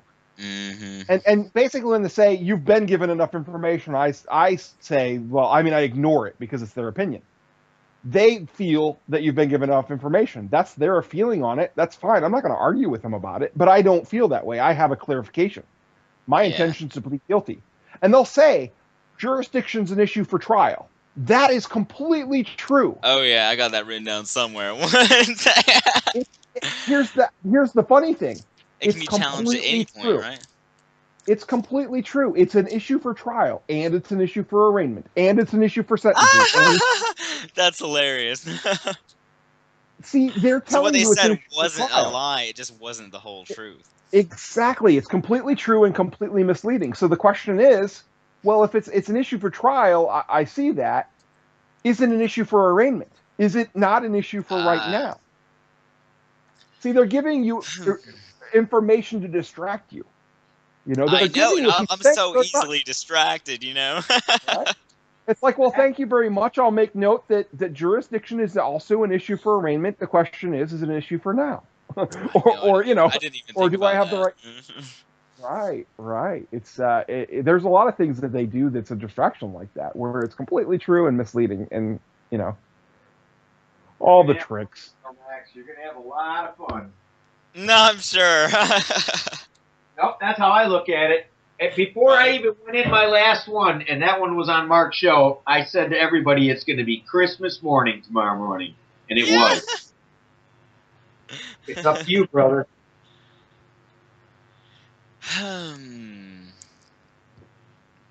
What else? What are other little lawyer mind tricks? We didn't come up with something that rhymes with Jedi. Especially on... especially on May the 4th be with you. Yeah, right. May the 4th be with you. It is May the 4th, isn't it? It is. It is. What are other lawyer judgy distract you from your question tricks? Oh, we never did the 1, 2, 3. We've never actually done the 1, 2, 3. Okay, so 1, 2, 3 is 1, 2, 3 is three. There's three things that are always true. And if you find more, great. These are just kind of like my take on kind of categorizing things that are a segue to get you back on point of the question that you're trying to get answered. Right? Because they'll give you a big old distraction shit. And then one of these three segues tends to me to get you back to the question that you had and show why the question matters. Right? So wait, hold on. Max, this literally is everything. And Tom can never let me say this without. This is it, dude. 1, 2, 3 is everything. You got to listen very carefully. Tom really loves three the things always true. What's the well? first They are thing? Always true. They are always true. It's just you're bringing them up to show that the question should be answered. Okay. Right? That's the point of the segue to get back to your question. It's to get you back. You need a yes or no to that because of number one, they're always usable. You can use any of them at any point. They're always applicable. It's which one is the best is kind of the question. To keep the circle going forever until they send you home. For 52 hours? Oh, yeah, seriously. This is literally the 1, 2, 3 is the secret to keep this thing in arraignment or for them to drop the charge or send you home. It's this important. It's the way to do the holding pattern. It's the way to turn that circle, circle that plane back around and line it back up for that runway right again. And then it's, they'll shove you past the runway and you'll circle back around. Okay, so number one, my intention is to plead guilty here today. I have an unsigned plea of guilty in my hand. It doesn't have to be handed to anybody. I don't give a shit if you stapled it to the wall. It's a discussion point. The fact is, you can no longer say he can't figure out what the hell you're trying to do because you're announcing it, right? So I have this unsigned. I'm just trying to clarify what I'm pleading guilty, what I'd be pleading guilty to. I have a clarification, blah blah blah, whatever it is, right? Your speech, your number one speech, brings you all the way back around to. So I need it answered. Do I have the right to do I have the right to be informed of the cause and nature of the proceedings or whatever question you're on? Okay, so that is the circle that you've probably heard of many times where it's like, hey, I'm just trying to plead guilty here. If they start, it's most useful if they start talking about things that you could do during trial. It's like, hey, if you got an argument, you can bring it up during trial. Hey, number one speech. Trial's not relevant. I have my intention to plead guilty. Why are you talking about trials? Yeah. Right? Or they'll say, he'll bring all that evidence at trial. My intention is to plead guilty. So your discussion about trials really doesn't matter to what we're doing here. Now you can say, do I have the right to a fair trial? Or so forth. That's just a hypothetical if you chose to go that way. That doesn't really bind you down to, you asked about a trial, you got one, Oh my God. Yeah. As a matter of fact, be careful with that statement. It's like, can I get one? Can be taken as let's go to trial. Do if I have want that? It. Yeah. Gary, yeah, Gary, listen, dude, this guy's the first day here. You're way too complex. Max, no, it's not. We're not into the push. I just want to ask something very quickly. Max, do you understand what 1, 2, 3 is so far at this point? No, he's only got through one. Things that are always true. And my first is my intention is to plead guilty. Not. I have they're not things that are always true. These are the things that you're going to go round and around with for the 52 fucking visits, if so it takes. Well, it's true, though. Number 1, number 2, and number 3 are all true. So yeah, but it's not like it's not that concept he just said is not good. They're the questions. Go ahead. I disagree, but okay. We can let Max decide if it's a good concept or not. How about that? Okay. So that segue speech gets you back to your question, and you read it, I'd say verbatim. You have your questions listed. Well, I was about to say, my intention is to plead guilty. I have an unsigned plea of guilty, blah, blah, blah. What's after that? Hold on. My intention, I would say make it future tense. My intention is to plead guilty here today. Because if you don't make it future tense, Tom will interject instantly and say, hey, they'll say, I heard you wanted to plead guilty. Done, slam. Yep. Because he's experienced that. But yeah, thank you, Gary. They're not supposed to. They're supposed to confirm that you intended to plead guilty and not just take it like they misheard you and said "fuck you" and I heard something that sounded like guilty. Screw off. But anyway, so I would say, for Tom's sanity's sake, make it future tense. Make it clearly in the future. I have an unsigned plea of guilty here. It's not.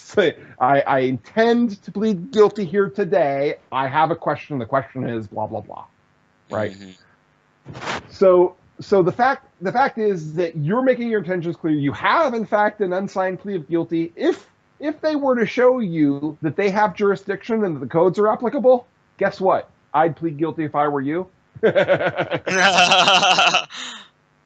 luck with that, right? It'll never happen. But okay, that's number one. They're gonna start making some shit up after this. Honestly, I mean, if they see it enough, they will probably figure out a way to do that. Oh, they do.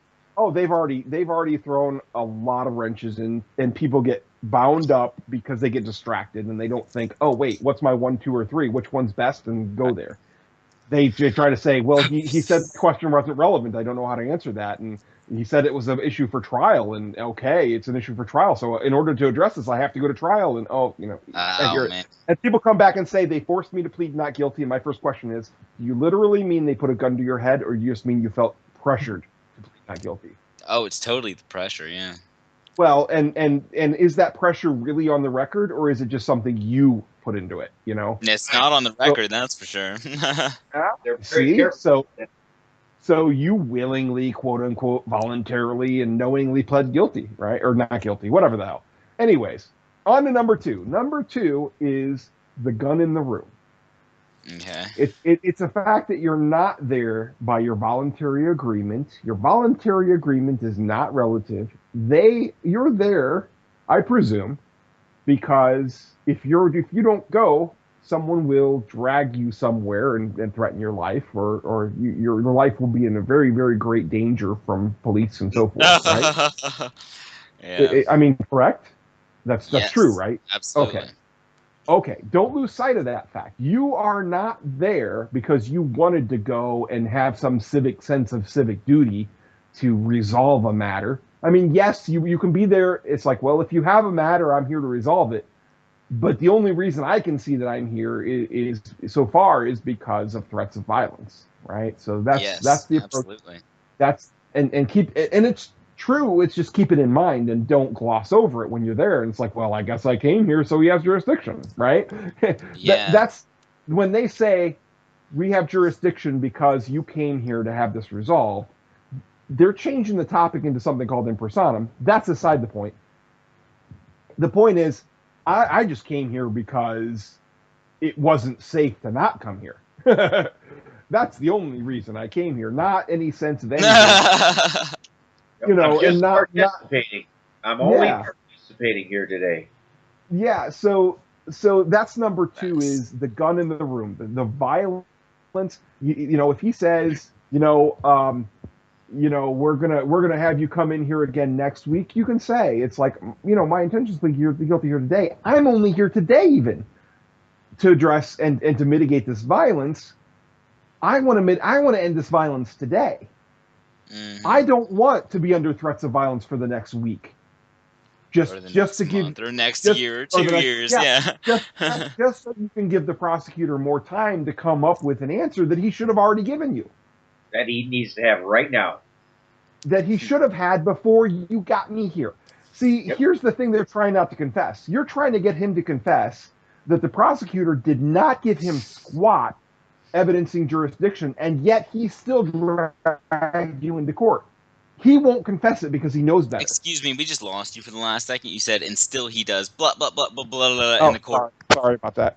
So he doesn't have any evidence from the prosecutor that the prosecutor's right that they have jurisdiction. He didn't care. He presumed it. He's assuming it, right? Yeah. He just presumed that, of course, he has jurisdiction. Everybody has jurisdiction. The prosecutor always has jurisdiction. Yeah. What are you The court always has jurisdiction, and they'll make fun of you. They'll literally make fun of you in court and have the people behind in the peanut gallery. They're laughing at you. Don't underestimate them. I've had it. We've had it. Other judges actually laugh and nicker and shit like that. It's weird. It's almost like the jester. The job of the court jester has moved to the attorneys that are in the just around, and they do it. And it's weird because you'd think that and the lawyers in the courtroom will chuckle also, whether they may be chuckling with you or against you. They will get the people. Dude, I'm serious. When I started questioning jurisdiction and is this an adversarial court, you wouldn't believe the shit I went through. Would y'all explain to me what adversary means real quick? Because that's the one thing I hadn't looked up earlier that I read. I'll get it. Okay, I'll get it. So there's adversarial and there's inquisitorial. Okay, and adversarial means that one side makes an assertion, and the other side can challenge that assertion, and the burden of proof stays with the assertion. Okay, and once it's proven, the defense can then show mitigating circumstances or flaws in the evidence. Right? That's adversarial. There's two parties going against each other. There's an assertion. There can be a counter assertion, or there can be a challenge. It's called, right? And they don't like challenge; they want counter assertion. So you're in adversarial positions, opposing positions, right? Mm-hmm. Inquisitorial is one in which the accused is just punished. It is not there is no right to yourself innocent. In an inquisitorial court, you have to prove yourself innocent. In inquisitorial, you don't even have that right. In inquisitorial, well, you know what? Listen, Gary, the court is just deciding punishment. It doesn't matter. It doesn't matter. You are asked the damn question, Tom. I know. It doesn't matter. Listen, it's getting late. This guy's only got one night. It's really simple. You're being accused of something. So you are in an adversarial court, and when you ask that question, and that's another one. Again, once you this is the thing I want to try to get into this guy's head tonight. So wait a minute. The only reason to ask if you're an adversarial court is if there's evidence of an opposing party. I understand that. All I'm saying is that's another direction. Remember what I said, Max. After you piss them off enough to where they go, look, we've got jurisdiction and we're not going there. And you need to now keep this fucking thing going around and around and around the 1, 2, 3. There's another avenue right there. That's all I'm saying. You have to find all kinds of fucking things to ask them, and that's one of them. That's all I'm saying, Gary. And it's important. Fair enough.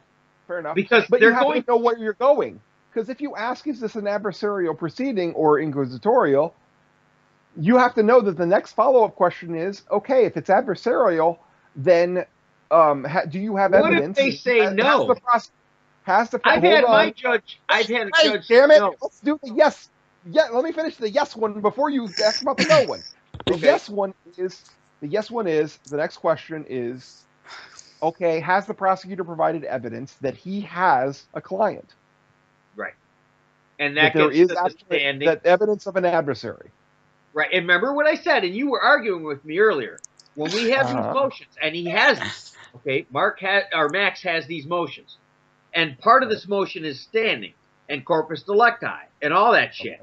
And it deals with the adversarial court. That's why I brought it up. Because this is, listen, once this judge shoots you down, I'll be the judge and I'm shooting you down and say, Max, listen, we've decided jurisdiction. And if you say one more word about it, okay, now you need to go on to another topic.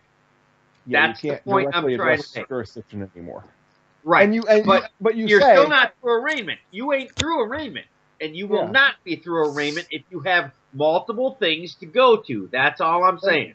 And when you do that, now, you plead of guilty. You just have some questions, and you say, and not even addressing the topic that I've been forbidden from addressing, or I'll be punished from addressing.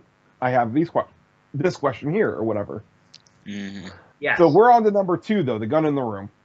So it's useful when they're trying to reschedule you. It's useful when they're saying, you know, it's just in the senses of when they're eluding threats, you know, or when they're trying to say that you're there of your own free will or something. They sometimes like that out of their ass.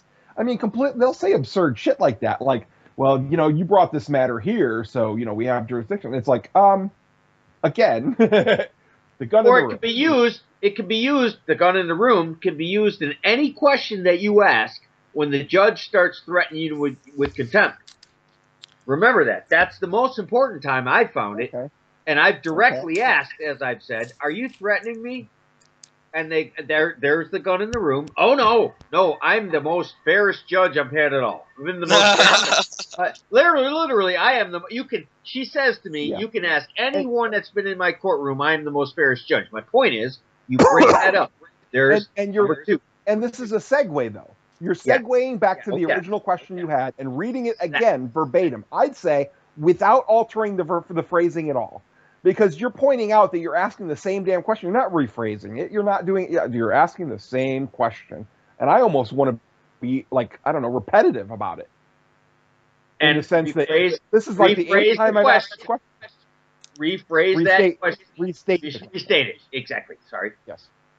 Okay, so that's point number 2 is the gun in the room. Point number 3, the prosecutor's failures. Okay. The prosecution, the whole point that we're making is the prosecutors failed to state a case. That's what they would call it if you were in the opposite seat. If you had accused a government person, folk, of something, they would turn to you and say, you've failed to state a case. We're going to give you about a second to make up for your failings, and after that, we're going to send you home. It's called it's called failure to state a case. That's what a demur is. That's what a motion to dismiss is all about.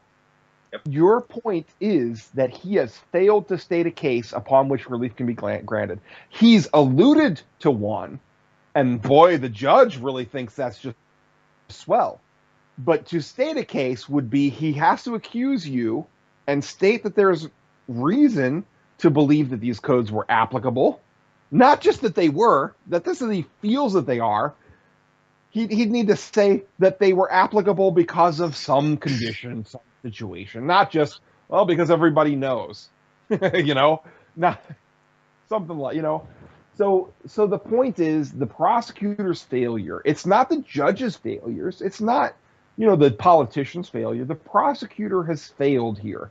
Sometimes he even failed to show up. He didn't care enough to even come to make sure that someone was here to clarify the charges to get through an arraignment. He just figured, oh, the arraignment will go nice and smooth because he figured no one would give a shit about asking for any clarification or anything of him beyond what he'd already been gracious enough to write down. And you'll notice that prosecutor will probably have very little to say, if he's even there. She, whatever. She, this case. Doesn't matter. The judge and the Sometimes they'll. The one time where the prosecutor and the judge will get into a chat, and I've used it in role play and so forth too because it's effective, is when you leave it without a question. You make a statement, right? I'm going to turn to that prosecutor and start having myself a conversation with them about shit like scheduling, about when trials would be good for, and all this. I'm trying to piss off that quote unquote defendant, right? Good point. Very good. That's a classic too, dude. It's a classic, right? So I'm trying to goad you into interrupting because that is contemptible. Dude, that's contempt for the judge. See, the judge just turned to the prosecutor and started having himself a chat. You had finished your sentence, right? I turn to the prosecutor and start having a chat with him about what he's got paperwork-wise, what he's got scheduling-wise, how his fucking wife's doing. I don't give a fuck what. Right? Yeah. You're sitting there just antsy. I mean, you're cranked up to 10, right? And And you were just in an argument with this guy, kind of one of those question arguments, Socratic, whatever.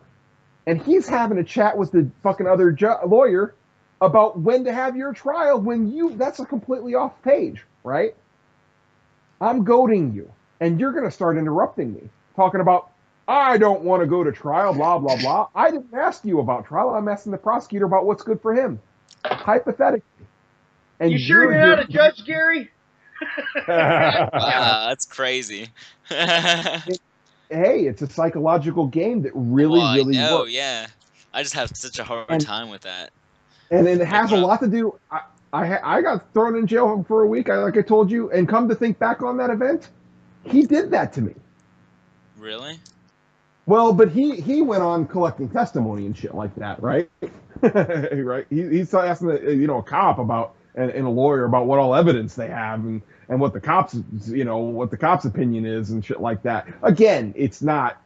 He wasn't doing things properly. We were in the hall of a damn court, of a damn government building, But again, when I started saying, what the fuck are you up to kind of things, I didn't say that, but it's like, are you even a judge here? I mean, we're at a card table out in the hallway.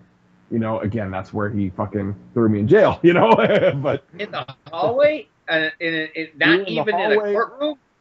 They had no courtroom. We were in the hallway at a card table. He was in sneakers. We were in the hallway of a damn, a city, fucking revenue officer, whatever the hell they call him. Which led me to the question, is this anything like a court, right? But, yeah. Never mind that. But again, the strategic move that he had, and the strategic move I'm bringing up is where you're getting,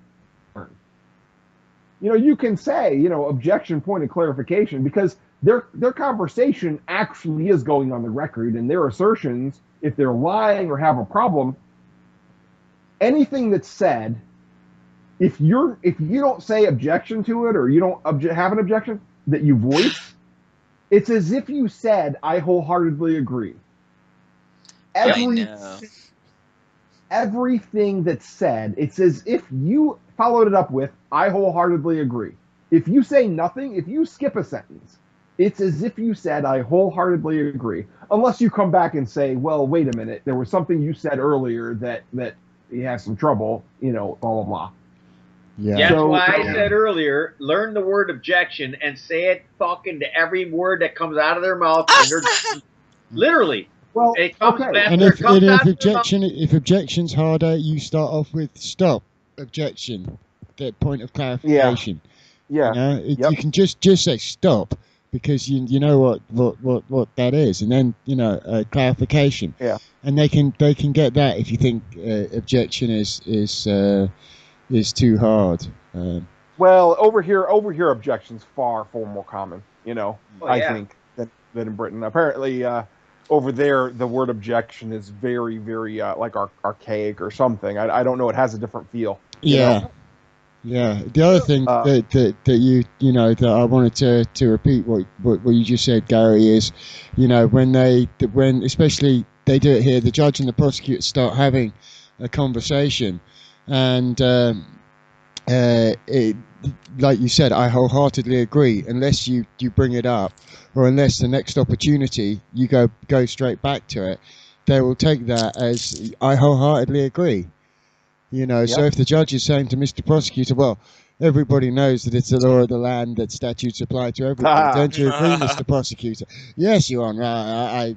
It didn't take me all 4 years of my law degree to learn that, Your Honour. Shall I see you at the golf club? Yes, certainly. Thank you very much. We'll see you there. You can buy me drinks. Yeah. And then they proceed on to the next. Unless you say right there and then, actually, Mr. Prosecutor hasn't presented evidence to show that, they'll take that as, like you said, I wholeheartedly agree. So it's one to watch for, Max. Yep. Yeah, that brought up another tactic.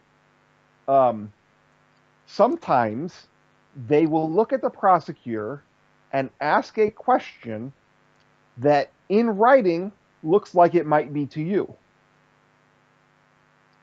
Let me explain. he'll look at the prosecutor, for example, and says, will anybody have any trouble going to trial, or will you have any trouble going to trial on Thursday? I don't know. This is a weird example, but there's better ones. But I'm just coming up with something.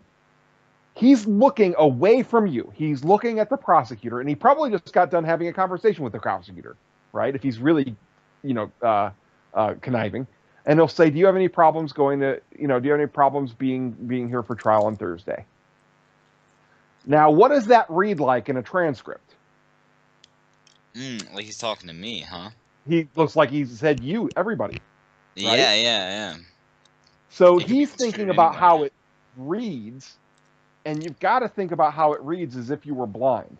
If he's looking at the prosecutor, he might be trying to play a trick. Okay. So if he said you, again, I would take it as a question for me as well. I'd say, well, I have trouble with that because I still don't know. I still have some clarifications about the cause and nature of the proceedings, and I have an unsigned plea of guilty right here. I'd rather plead guilty here today. That kind of thing.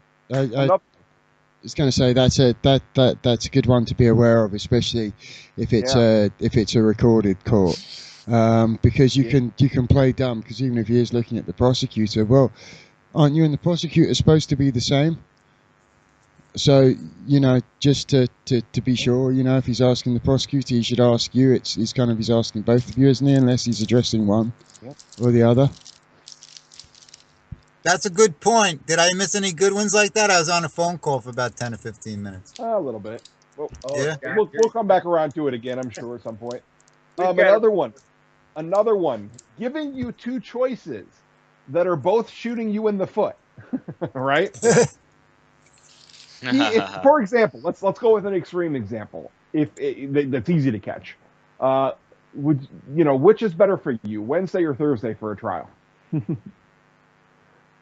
Right? Do you want to shoot yourself in the left foot or the right foot is basically the question, right? Yeah. It's very common for them to say, do you want to give up this right or that right? It's very common for them to say, choose which right. Do you want an extension? Do you want what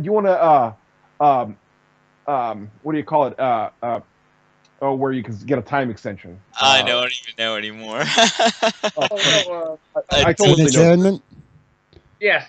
It's not quite that. Adjournment. It's adjournment. Continuance. Yeah, that's what it was. Stay. So they'll say, do you want a continuance or do you want to plead here right now? Wow, right? Something like that, where it's like, right? Because continuance waives your right to a speedy trial. It's like, well, no, I want to plead guilty here today. You see, he's trying to get you off of what you really want. Careful. Here today. I said here today. I know. I said the same kind of thing. So she took it. I know.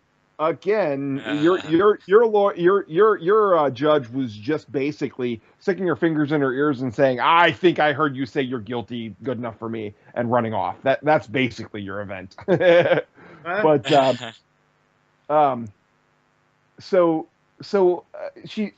I had one of those like a bureaucrat thing where she was trying to get me into that. Where do you want to testify or do you want to let him testify first or some shit like that? And she was trying to get me off my point. My whole point was, I want you to go away because this is already a settled matter, or something like that. It was at the time, right? They're trying to give you two choices and saying, which one do you want? No, wait, I told you what I want. What I want is all the way back here, not what two choices you're providing me.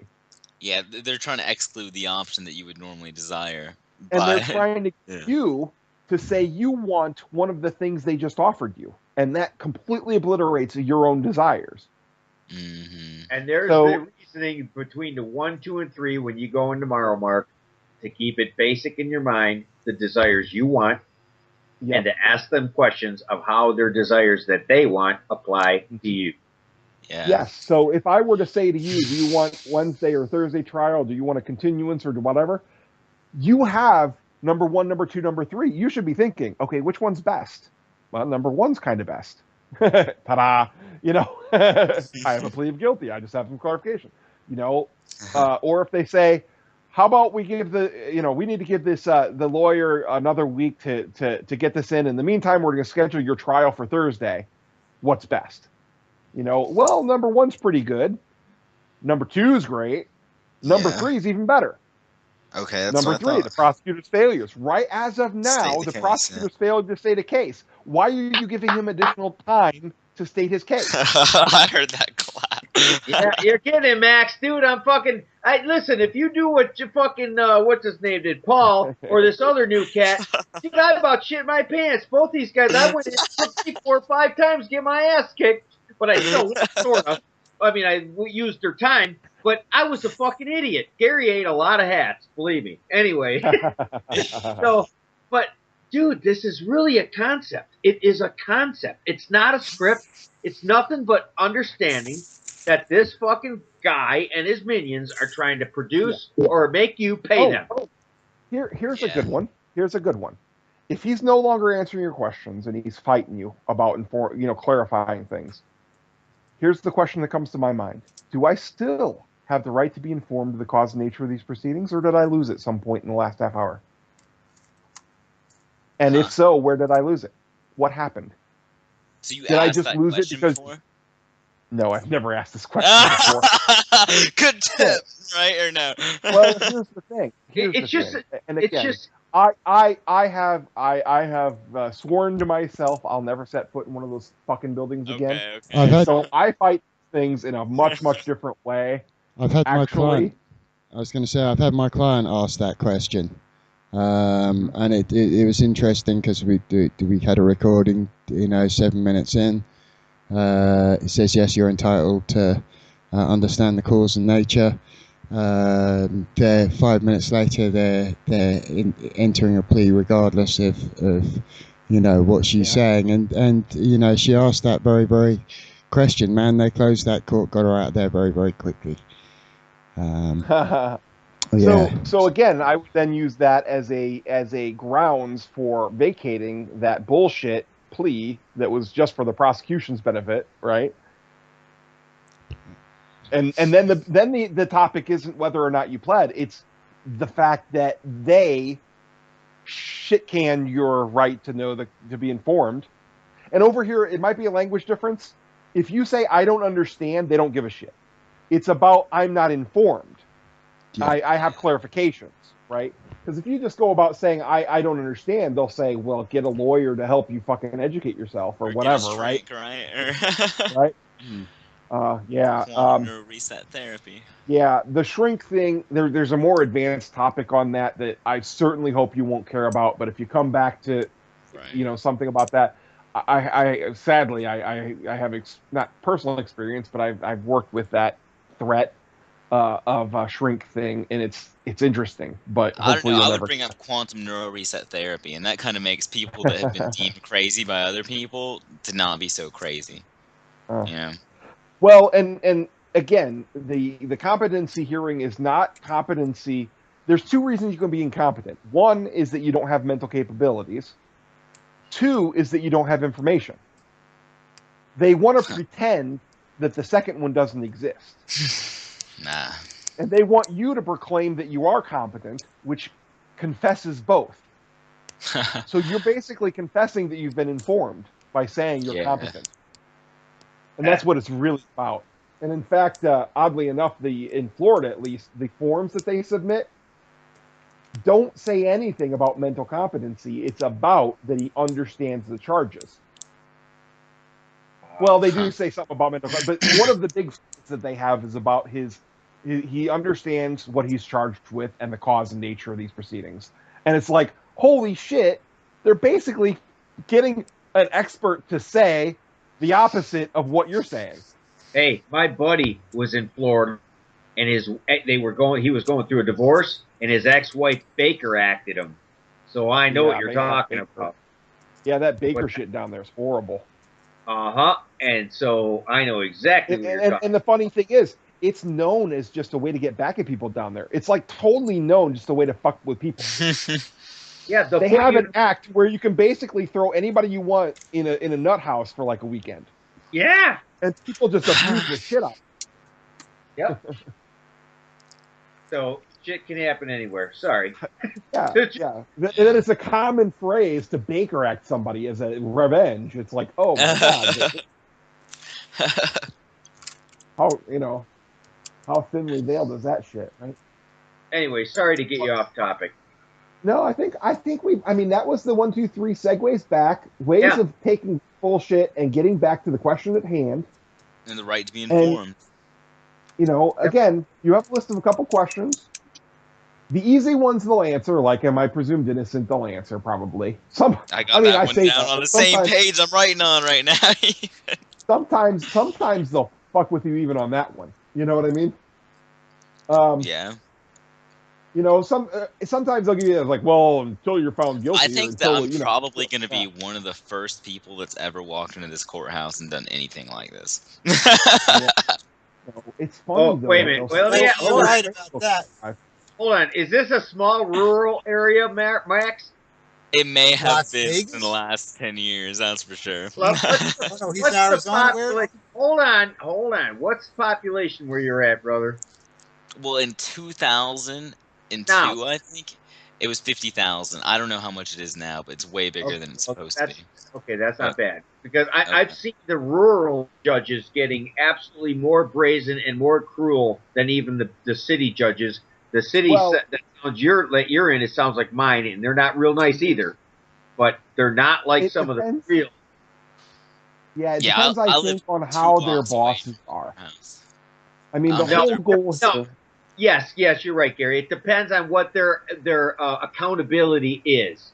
Yeah. And when you got, like, right now, I'm in a city where there's going to be elections for mayor and such and council, and there's no opposing mayor. Wow. And the judge I went in front of, no opposing judge. They're king. Troy, for example, was in one of those, fucking steamroll courts too, and he was effective because he made it clear.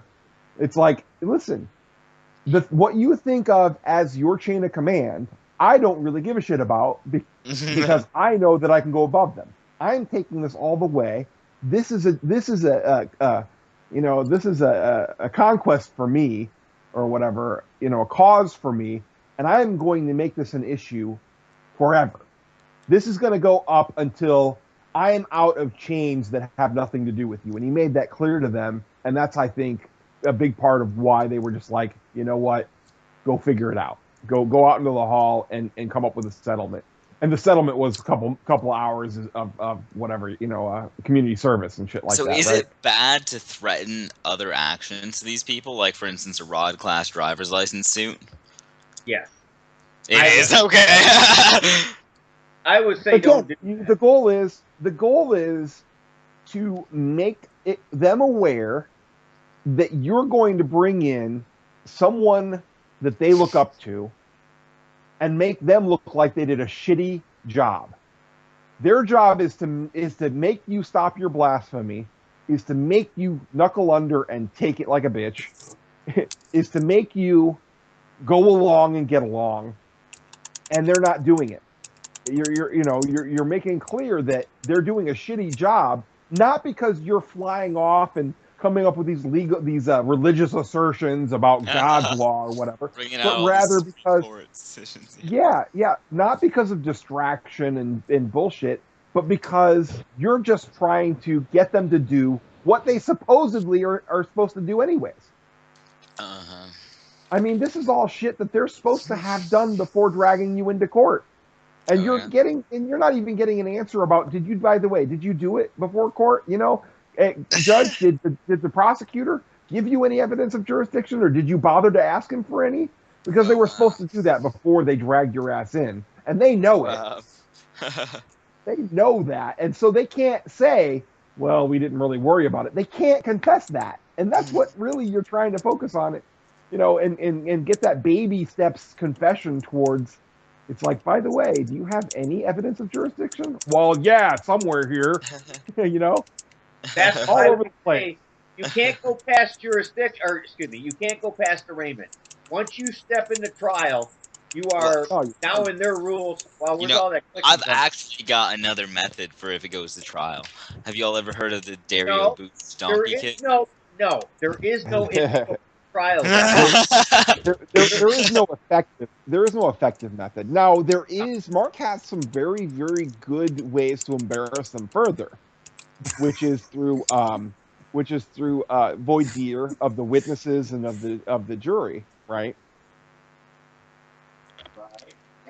If it's not that far. See, this way is my most preferred because it's the most authentic way to go about this. You know. What authentic? You mean? Like it's sincere? Yeah, exactly. Well, you know, you're actually defending yourself, and you're not using any loopholes to get out of it. You're just not submitting to them, and you're challenging every point that they have. Yeah. You're not just letting them say something and then be like, all right, like. Yeah. Let me explain the difference. Hold on. Let me explain the other. That's actually. Yep. I love it. Okay. Let's go over that. Give it instructions, and then when it does not follow the instructions, you keep firing your public defender until your 70 days is up. Basically, is what except that, in order for you to fire a defender that you've chosen, you need the judge's permission. I don't know. This is like a 16-page document that's got all kinds of crazy shit on it. I understand make the argument, but see, he knows that. Well, again, you have to make a very, very good argument that prosecutor or that defender violated your conditions of his employment and so forth, and that's kind of the point. I get it. I'd rather do this first, though, obviously. Fair enough. And again, you can always get an attorney later. You know, and again, you should know the cause and nature of the proceedings before you shop for an attorney. Even if they put a gun to your head. Wait, I mean, that's a very good point, don't you think? Yeah, it is. I mean, how can you shop for an attorney? What you want and what you need, unless you even know what's going on. Like, unless you know the cause and nature of the proceedings, I'd say you're hindered from finding an attorney effectively. Even. You know what? I've actually discussed with people. You said that one a year ago to me. Yep. That's exactly right. Your Honor, did you want me to hire an attorney? Well, how would I know what kind of an attorney to hire unless I understand the cause and nature of the proceedings? You fucked them over with that question, right? That's awesome. That's fucking awesome. Beauty. and because he's trying to say you should hire an attorney blindly. Yep. Pick one with the best advertising. I don't know. The fact is, he doesn't give a fuck what you choose. He doesn't care shit. You're the one who needs to live with that choice. He doesn't care. So it's like great idea. You know, that the idea of hiring an attorney is one I'm going to give due consideration here. Okay, in light of that, back to my question. Am I hiring an attorney to? What am I hiring him for? I need to explain. Does this guy need to specialize in cases where I'm permitted to know the cause and nature of the whatever the question is that you have? No, right? Really, that's a good one. That's amazing. It really is. Yeah. Yeah. Exactly? Is he required to be specialized in cause and nature, or not like a crime? That's a good one, man. It's a really good base question right from the off, and where you can take it in terms of, you know, should he specialize in, you know, cause and nature, or, you know, jurisdiction, or, you know, disclosure. It's you know, it's a really, really quite powerful one, that, Gary. I'm going to have to make sure I tattoo it on the inside of my brain. And do you see how the 1, 2, 3 can keep going forever? Max, you're getting the fucking absolute crash course on the 1, 2, 3. This thing can go forever if you can be creative with your questions. It's a Mexican standoff, and very few people have. It is, because the judge knows that the stress is on you. He's just at fucking work. He's getting paid. You're the one sweating, right? So he knows that you are predisposed to turning first, to dropping it, and by George, I'm tired. You know, you can't take the stress anymore for the day. So I tell you what, we'll just come back to this in a week, and I'm willing to even plead not guilty if that's what it takes to get the pressure off me for right now, so I can get some to breathe, right? And people do that all the time. I hear it sadly, where it's like, I just didn't have anything else in me. I pled not guilty just to get a break from it. Damn. Well, I mean, I can understand that, honestly, but still, what if I was in that situation? Would you say it's just the last thing I should do? Well, I mean, it is. And it's sadly one of those things where you're begging, you're making an agreement with them, so to speak, and not to use an agreement too lightly, but for them to let you get a breath of air, you're agreeing that they can drown you tomorrow. It's like, and that's horrible. I mean, I've heard of it going against them before too, though. So if there was just like one spot in my notes I could turn to tomorrow that I was like, damn, I'm about over with this shit, and I can just like look at, what would it say? What would it say from Gary? I don't understand. Say that. Ask that again. So if there was one spot in my notes that I could turn tomorrow when I was just about to give in totally, what would it say? Oh. Okay, I understand. I understand what you're asking now. And sincerely, at some point you will feel that there's a... I'm sure. Okay. And this is sincere. I mean, you will sincerely feel forced to do something, to let them just go with it, to let them do what they're going to do. Okay, here's where you are at that point, sincerely, and this is the truth. You'll understand once I said it. It's just that you'll feel afraid to even say it, and part of your mind won't even face it. All right. If you're at the point where you feel there is nothing left that you can do that is safe to do, think about simply stating that. There's nothing left that I can feel like I can do? Safely do. Oh, that I can say. Very important. Oh, okay. That's all the duress and coercion. Not that I'm out of maneuvers. Not that I'm out of legal bullshit. Not that I'm out of strategizing tactics.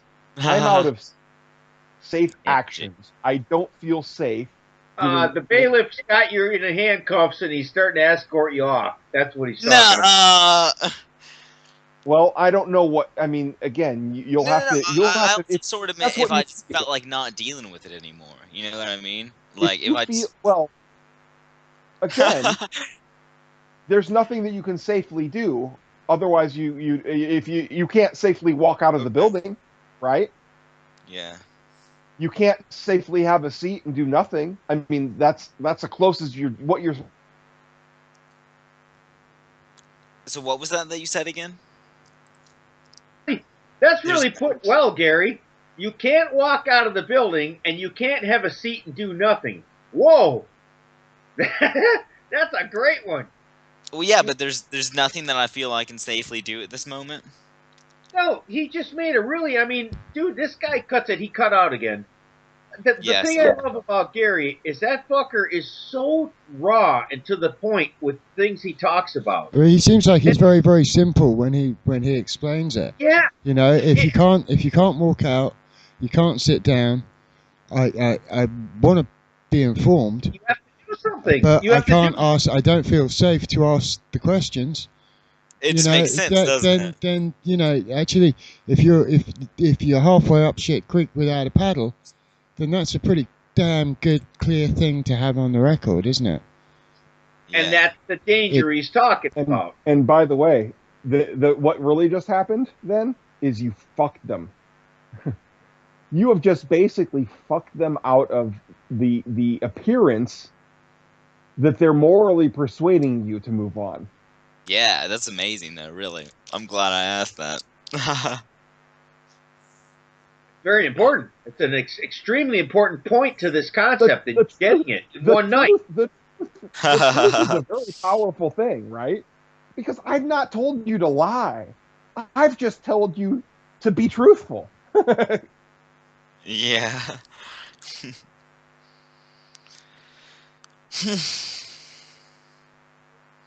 Yep, that's awesome. See, that's what I like so much more about this than that Dario Bush donkey kick kind of crap, because this actually gets to the heart of communication, you know, and what's happening. Rational discourse, yeah. Yeah, exactly. I mean, you know. what is an objection? An objection is you're pointing out that a logical fallacy just happened. That's all an objection is. You don't actually object. In theory, an objection isn't supposed to be, I don't like that. I mean, granted, prosecutors do that shit all the time. Yeah. But an objection is, there was just a logical fallacy, and I have an objection to logical fallacies being introduced. Or there was just a vagueness problem. I object to this vagueness because it could be misleading. So the objection is, point of clarification. What which of this is, true, or what specifically are you saying, or whatever. So I'm kind of young. What was the word? I mean, what does the word fallacy mean? Okay. It's similar to folly. It is an error in logic. It is something that, so if I told you, here's one called the non sequitur, okay? And it's a real important one for what we're talking about. So if I say, okay, you're wearing shoes, so you owe me $40. Okay, do you understand that there's a logical problem there, and you inherently know, hey, there's some kind of a logical problem with that. It's called a non sequitur. It means the shoes doesn't follow that just because of shoes, $40 is owed. There has to be something else in between that's not mentioned. Like an agreement? So, if Gary, you were driving at 60 miles an hour, therefore you owe me $100.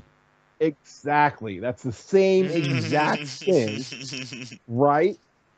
And it's like, well, it's obvious. Well, the same thing is, hey, you're wearing shoes, you owe me $40. It's like, well, explain further. Well, we made a bet that you're forgetting that if you were wearing shoes today, you'd owe me $40. Oh, fuck. Okay. You know what I mean, right? So there is a possibility that it's true. The fallacy isn't about it being true or false. The fallacy is that it doesn't necessarily follow. There's missing steps. Okay. You were driving 60, so you owe me $100. I don't know if that's true or not. I'm objecting not to it being true or false. I'm objecting to a fallacy being there. Yeah, and if I was going to steamroll you, Gary, I'd say, come on, give me my $100 or else you're going to jail. Yeah, that is an argumentum. That is an argumentum ad baculum fallacy. Yeah, I am correct because I'll punish you either way. Yeah, and also a false choice as well. Yeah, well, yeah. You either pay or you go to jail. Actually, that's a false choice. Yeah, there's usually a bunch. Yeah, there's usually a bunch packed in, but it's I am right because I'll punish you if you disagree with me. It's not. The question isn't. Does the government have the power to imprison us or take our money? The question is, does the prosecution have justification and logic on its side in the assertion that it's making? If the question was just, does the prosecutor have the power to throw you in jail, it'd be an easy answer. We know they have the power to. We know they have the might. The question is, is it rightful to do so? And that, the court isn't there to decide if they have sufficient resources to throw you in jail. Otherwise, it'd just be like yes, we have 8 officers right here. Well, gavel, done,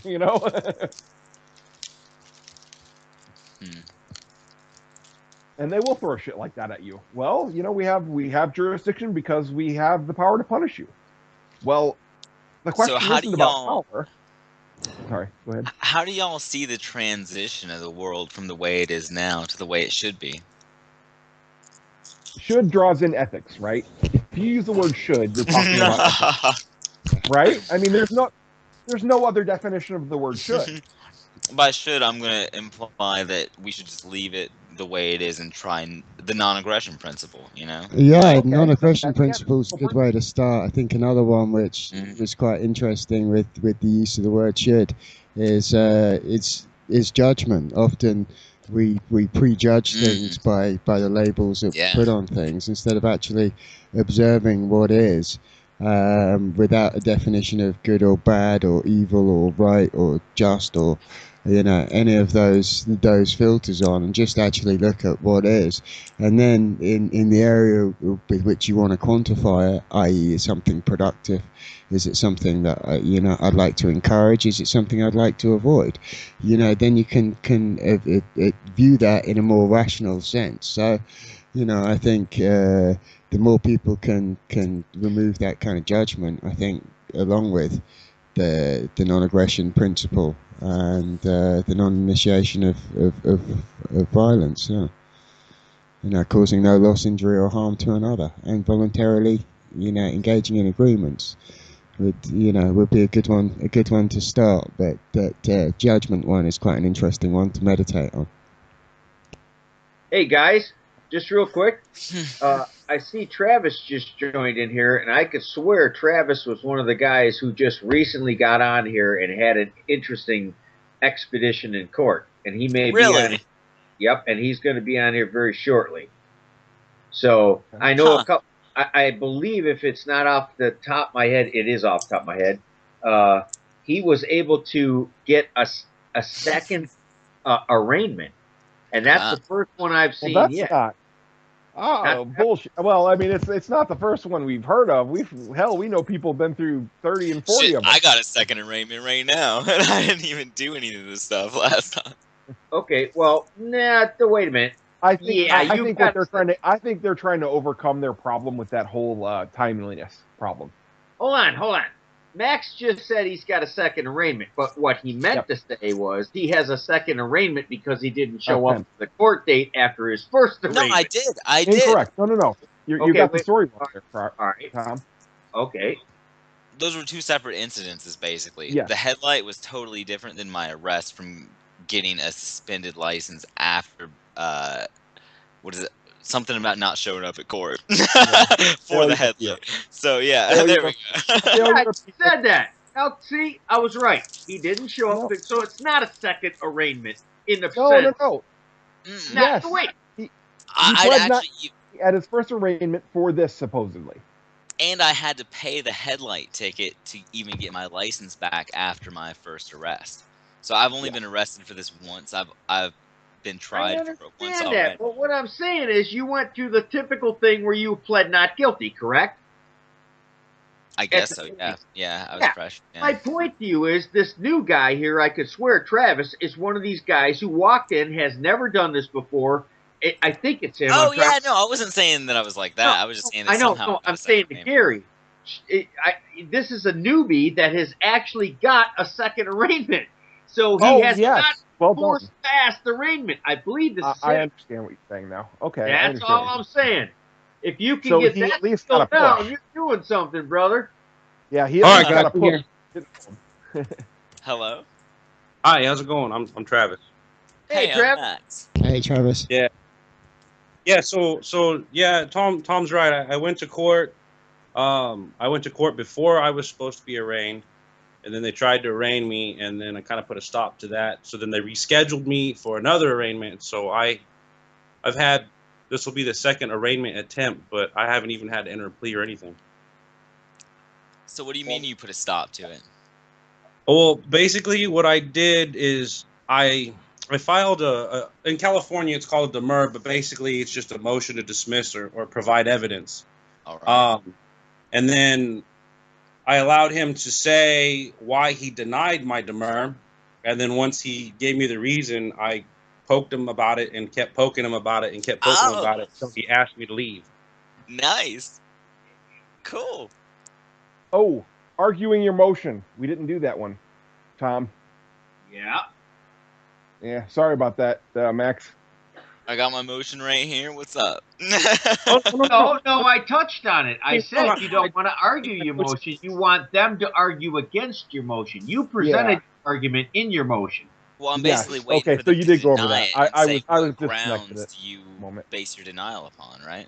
Well, no, I'm saying different. This is a different scenario. The scenario that we're talking about is where the judge says, "All right, you have a motion. Go ahead and you want to argue your motion." It doesn't No, I even don't matter. want to argue my motion. No, let's go right from the fucking gist. Why are you changing my hypothetical, Tom? No, because let's just bypass that. Let's go from the gist. Let's go from the gist because this is what they all do. I've read your motion. It's denied. Now it's up to you to bring it back up on the table. Let's just okay. That's really a different get to hypothetical. That's a completely different hypothetical than I was trying to discuss. But okay. All right. Well, you're going to go the easy way, and you're going to say the judge says, "Okay, Mr. fucking Mixx, argue your motion." Fuck that. Okay, He's going to go. You know what? Deny your motion. I was trying to address the hypothetical, which we've heard actually happen. All right, go ahead. What I pulled out of my ass, where the judge tries to fool you into re-arguing your motion, right? Yep. So instead of saying I deny it, he's trying to first get you to shit can your motion. He says, "You want to argue your motion?" All right, and he puts it on you. Do you want to argue your motion? Now, what did I just assume? I'm arguing, saying, right? No, I'm basically telling you there's no argument in your motion that I read. Maybe I skipped that section. So what I would ask maybe is, I'm sorry, did you miss? Are you missing the part of the motion that is the argument for the motion? Because you just acted like you didn't see an argument. So he almost put the burden of proof on me, right? Well, the burden of proof is on you for a motion. But you already did so. In the motion, you have an argument. Then it goes to the defense, the prosecutor, I should say, to oppose your motion and provide his opposition. And then it comes back to you to argue against the opposition. The judge is trying to fuck with that order. He's trying to say, you had a motion, you presented an argument, I'm going to pretend you didn't. I'm going to skip the other side having an opposition, and I'm going to tell you to take your last turn. Yep, that's it. I literally if you start arguing your motion, you're basically amending what you said in the motion. What you said later overrides what you said earlier, and he's hoping you fuck up, and you will. If you're talking off the cuff, and trying to just jabber your way through it, you're gonna fuck up. Gary, I have a question. Yeah. Seriously, I'm unclear about this because I've never had to argue a motion. You've never had a motion?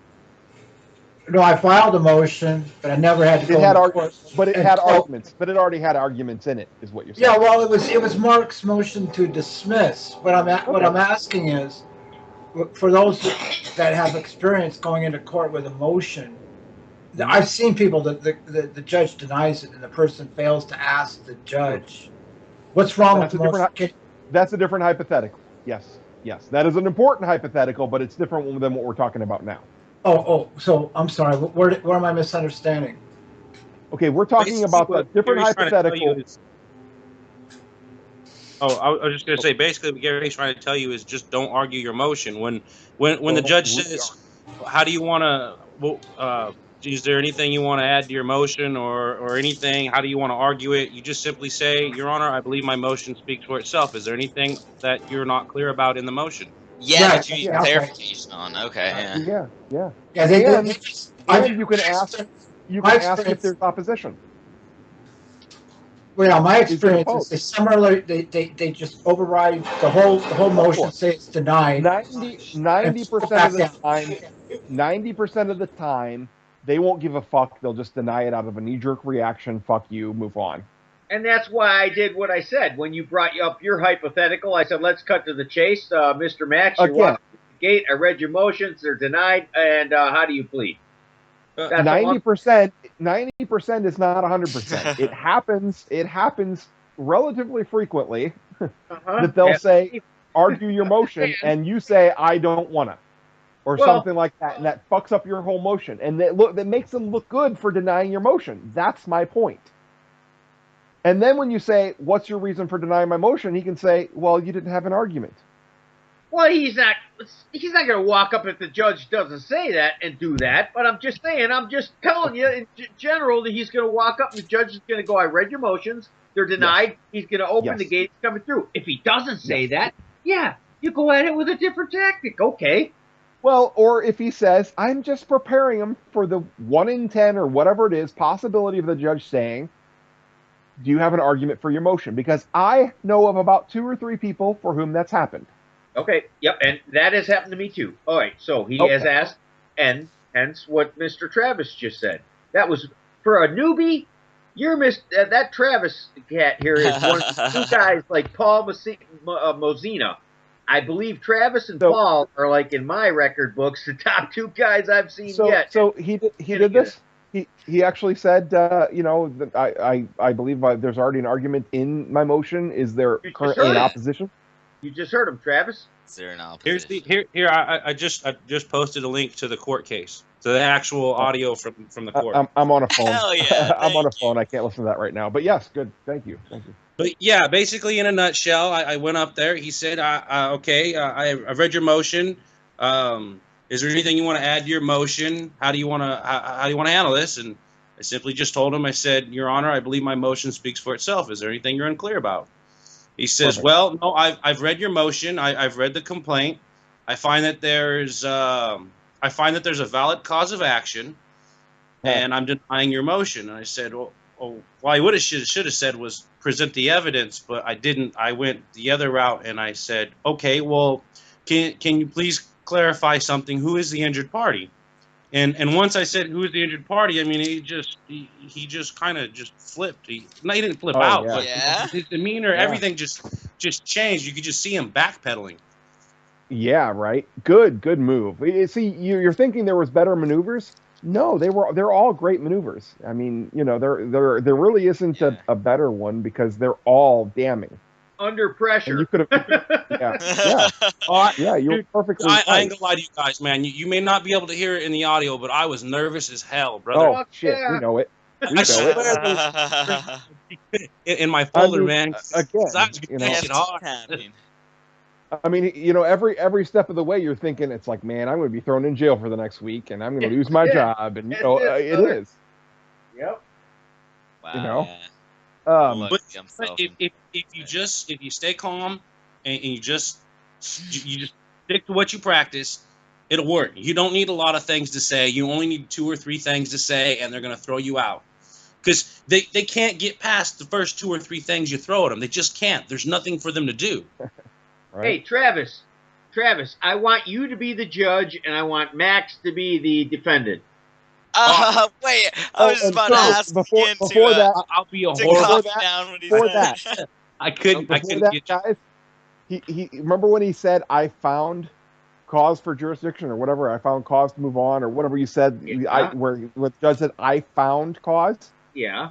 I mean, again, the thing that comes to my mind is, great, you found the thing I've been looking for. Where the fuck is it? Awesome. Right? Yeah. And I wanted to say that after I left court. Well, I was obviously not saying literally that, but that should be where your heart is, so to speak, where it's like, hey, I've been looking for this for since this began. Great, where is it? Because that's the beauty of the motion that I presented is because that is in my motion that he denied. He denied my motion. It was unopposed. I have him on audio saying that it was unopposed and that he denied it on his own opinion. And he could not or did not provide me with the facts that was requested in the motion. Yeah. Yeah, he basically was in denial of reality. And when they do that, now once that happens, let's say you're standing there and that's brought up, and you got that far, and you're still in front of this judge, and he's made it quite clear that he's made his decision on jurisdiction. Now what do you do, Max? That he's made his decision on jurisdiction? Yep. He says, listen, I've had about enough of your questions about jurisdiction. Now, how do you plead? We've decided it. Now what are you going to do? We. We. They do, though. They do. They say that. Yes. And this is my point about these other avenues that we were just discussing. All these different directions we can go to. Yeah, like, am I presumed innocent, right? Yes. And I've done, and then when he says, of course you are, then you say, am I presumed innocent of all the elements of this charge? Every element of the accusation. And they'll go around and around, and they don't want to answer that one. And then when you say, is one of the elements of this charge the code, and his jurisdiction. Applicability of the code. Yep, applicability and is jurisdiction an element? Well, yes, it is. Well, again, if he's already gone on about how jurisdiction isn't something he cares about, applicability of the code is a different way of saying the same fucking thing. Well, but Gary, am I right? We go around and around and around with different perspectives. Just keep them there all fucking day long. Because you're clarifying, because they don't want to clarify, and you're asking simple yes or no clarification questions, and they're refusing to answer them. Right. And it's like, let's say they go on about, listen, you've wasted so much of our time, blah, blah, blah. Wait, I didn't waste, I've asked a total of 3 yes or no questions so far, and it's taken you an hour to answer them. Yep. So, it's like, I can recap right now the 3 questions I asked. The first one was blah, blah, blah, blah, and you answered yes. The second one was blah, blah, blah, blah, blah, and you answered no. And the third one was blah, blah, blah, blah, blah, and you didn't answer it yet. Or whatever the case is. I mean, one more thing that I'll add I was going to say, one more thing that I'll add is they do weird shit, too. Like, they put me in this tiny-ass little courtroom where it had nothing to do with actual cases and shit. People that were in there already, their cases were already decided. They just didn't pay or whatever. So they were like, basically, you were in the sentencing room. And then they like to do shit. Like, the guy made me get up and sit down like 4 times. What? Yeah, he called me up. And he's like, "Oh, you're the dude with the motion. Okay, sit back down. I'll get to you later." And then he called up some more people, and then he'd come up and he asked me a question or two, and then he'd tell me sit back down. And then he talked to some what are they doing? What are they doing when they're doing that? They're training you to obey. Yeah. That's amazing. They're training you when they do that. And they'll do that. They'll ask you questions just to get you answering. And Travis still kicks their ass. Woo! Oh, and if they ask you a question that isn't clarifying your question, what do you do? If they ask you a question that isn't there, that doesn't just clarify your question, it's a whole new topic. Right? And what do you do? Travis, so keep talking, Travis. And all right, so in that case, would you just simply say objection, sir? I'm sorry, I didn't get the yes or no in the clarification I just asked. Yeah.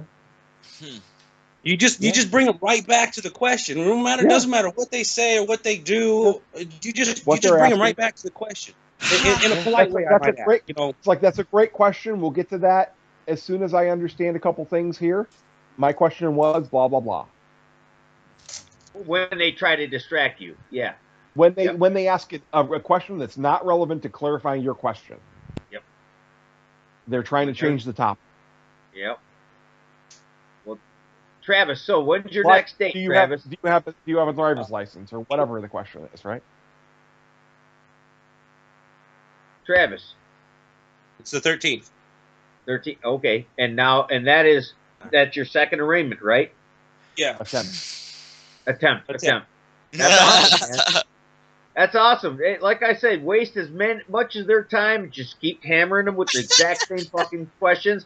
And I mean, think about it. You're pulling them away from. And now you can bring up the point. The number 2 becomes different. It's like, now I've been here twice. I've traveled here twice, trying to get rid of this threat of violence, and here you are still not answering my question. Oh no! The best part was he started going off on a spiel and some shit, and I was like, "Sir, I'm trying to take care of this today. I just want to get this done. I just want to ask questions." And he was like, "Oh, okay. So you wanna take care? How do you plead? You've been charged with the objection, sir. You still haven't answered my question." Yeah. Okay. Cool. And you got away with the word question? That's a good one. You know what? I actually, honestly, if you listen to that audio, dude, I kind of got away with a lot of stuff. No, that's good. Tom, I think you get away with a lot less than some other people do. I think it's just because they see you coming.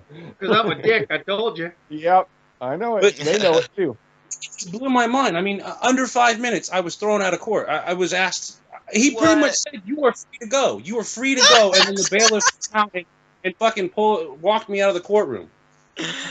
Well, and again, I know this is not the armchair quarterback, but it's like, well, I should be free to go until the prosecution has provided some evidence of jurisdiction. We shouldn't reschedule this until after that happens. You're still trying to find out what's going on, like. It's like we shouldn't even tentatively schedule this until that's happened. There should be no scheduling of anything until that's occurred. By your own rules. Yeah. By their own rules. That's the thing. We're trying to hold them to their own rules. You know, logic and justice and everything dictates it. Hell, even their own rules dictates it, right? Yep. I knew you'd have an argument for their own rules. You had to supersede that a bit. I got you, Gary. I don't care about their own rules. Logic and justice and all that kind of stuff. If their rules happens to coincide with it, more power to it. And if their rules goes against it, fuck them. Right. Yep. Well, when you know it is their rules, sometimes it's good to ask the question because, again, it just increases the leverage to get you out of there, to show you're bad for business. It does. It does. They have use to understand them, but you shouldn't internalize them. You know what I mean? Yeah. That's for sure. I mean, I think that's why it's good, you know, if they do try and zip off to another topic or to throw you a curveball, it's just to go, I'm sorry, was that a yes or a no? And draw them always back to the simple question.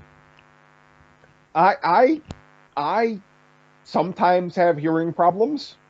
I sometimes mention hearing problems. You know, it might be a good thing to mention there. It's like, I'm sorry, there was part of that I missed. Was there a yes in there? You know, or it's like there's part of that I didn't quite hear. Was that a yes or a no, or was there a yes or no in there? You know, it can throw them off their game a little bit if you're saying there was part of that I didn't catch, but I don't care. I care about the yes or no. It's like what Mark says when you take notes and repeat it back, and they realize how stupid they sound. They're like, "Whoa, do I want to say that again?" Yeah, right. Hey, Travis, it sounds like you really unnerved that judge. Yeah, thank you. You know, I thought I did a lot worse than I did when I first listened to CD today. I was like, man, you know, I didn't sound too bad, but cool. I was trying everything to be as calm as possible. It sounds like you did it, man. Very cool. I can't wait till the next one. Oh shit, I can. Man. Oh, you mean his next one? All right, yeah, fuck well, him. His next one. I would get off my lazy ass. I would file this on demand again to be heard as that one word that you're aware of, Gary, where the judge heard the words guilty and took it 10 minutes or 15 minutes. Right. And I heard the word guilty. Okay, I'll take that. So I could bring that back. It's still not out of what do you call it? Time. So I see. If I wasn't so lazy, I would have some fun too. And I'm having time, fellas. I think I might bring this one around too and have a real practice at it again. And as far as that one goes, you cannot appeal something that never occurred. I would bring up the point that you were never arraigned, so you can't appeal the guilty plea that was entered supposedly for you. Yep, and not only that, there was never a witness. No cop had ever testified against me on record. They didn't need to. They had a guilt. They pretended to have heard a guilty plea. Yep. So that is so weird. I want to bring that back. It sounds like fun, and it can't cost me anything. I'm already being bent over with my insurance. My car insurance went from the fees are for an appeal. I would file a request for an arraignment, not for an appeal. Right. I would put that turd right in that punch bowl and say, hey, by the way, guys, I'd like an arraignment for this issue. And they'd say, you've already had one. And they have then asserted that you've already had an arraignment. And it's like, oh, all I have record of is this bullshit that has nothing to do with an arraignment. Right. Yeah. And then you're making the argument about the fact that wasn't an arraignment. Yep, I'm real tempted, man. I told you I'm 3 for 4, Mark or Max, and that one is really sticking in my craw because I'm 54 years old. My insurance was peanuts, and I'm paying like $1,500 every 6 months now because of this ticket that he fucked me on. So it's been sticking in my craw pretty regularly every month. Anyway. Well, guys, I'm crashing out. I got to start a little early in the morning, and I'm going to let this recorder go. And it was great talking to you tonight, Max. And you, what time are you doing it in the morning? I'm doing it at 9 a.m. And what end of the country? Don't expect to get anywhere until about 3:30. By the way. Yeah. Eastern Standard. Okay, that's where I'm about at. 11, but yeah. Okay. Oh no, they'll put you off. They'll make you sit because that unnerves you, and they know it. And so they'll just make you sit and stew. It's a psychological tactic, And just to get up to speed, because I do tend to remember people. You said you have not filed any of the motions yet, right? I filed the motion for discovery. That's it. When did that happen? Friday. Last Friday. Today's Monday. And your court date's tomorrow? Yep. They're going to argue they didn't have a chance to look at it, or they're just going to shoot it down. But, okay, that's fine. Just take the other ones along. And again, one of the questions you might have after you've asked if you have the right to know the cause and nature of the proceedings is what is timeliness? And how is a year, almost 2 years, timely for this issue? Oh, yeah. Yeah. Yeah.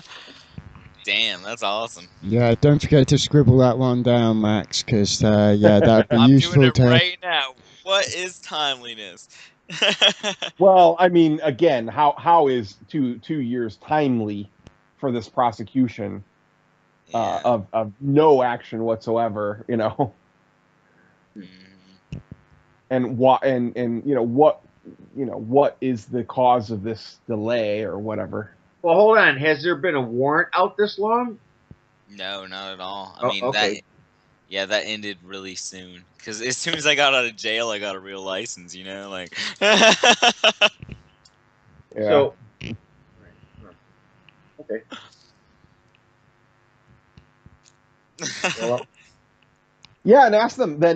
It's like, how long do they have to complete this whole ordeal and still be timely? So what is timeliness, and how is 2 years? Well, timely? Again, you're not asking them to define timeliness for you, But you're the one that brought up the word. You can't ask them to define a word you brought up, But you can say it's like, well, how does this satisfy timeliness? How does it satisfy justice when there's this timeliness issue or something like that? And you just kick it around and let them kind of justify it, and what just so that they can't pretend that they didn't notice that it'd been a year and almost 2 years, Oh, we didn't notice it had been 2 years almost, and it's like, does that mean now that they have several years to get through this? Yeah, and it all helps because it's just another hook that draws them over to the side of you're bad for business, and actually we just want you to get out of here, Yeah, and it gives them an escape. Yeah, and it gives them a scapegoat because they don't want to say that you're being let go because they couldn't prove jurisdiction. Oh, wow! That's so giving what them they want to do. reason to let me go is a good idea. Wow, that's a good idea. And the judge, after some fighting and so forth, let's say you've played the tug of war for a while with them. It's like, all right, the next question I have is, how is this timely and what's going on here? And the judge might think about the arguments that you've had over the last 5 minutes or 6 minutes and say, fuck them. Yeah. I put right next to, there is nothing I can. Or nothing I feel that I can safely do right now. That's what I put right next to it. So. It's right up there, huh?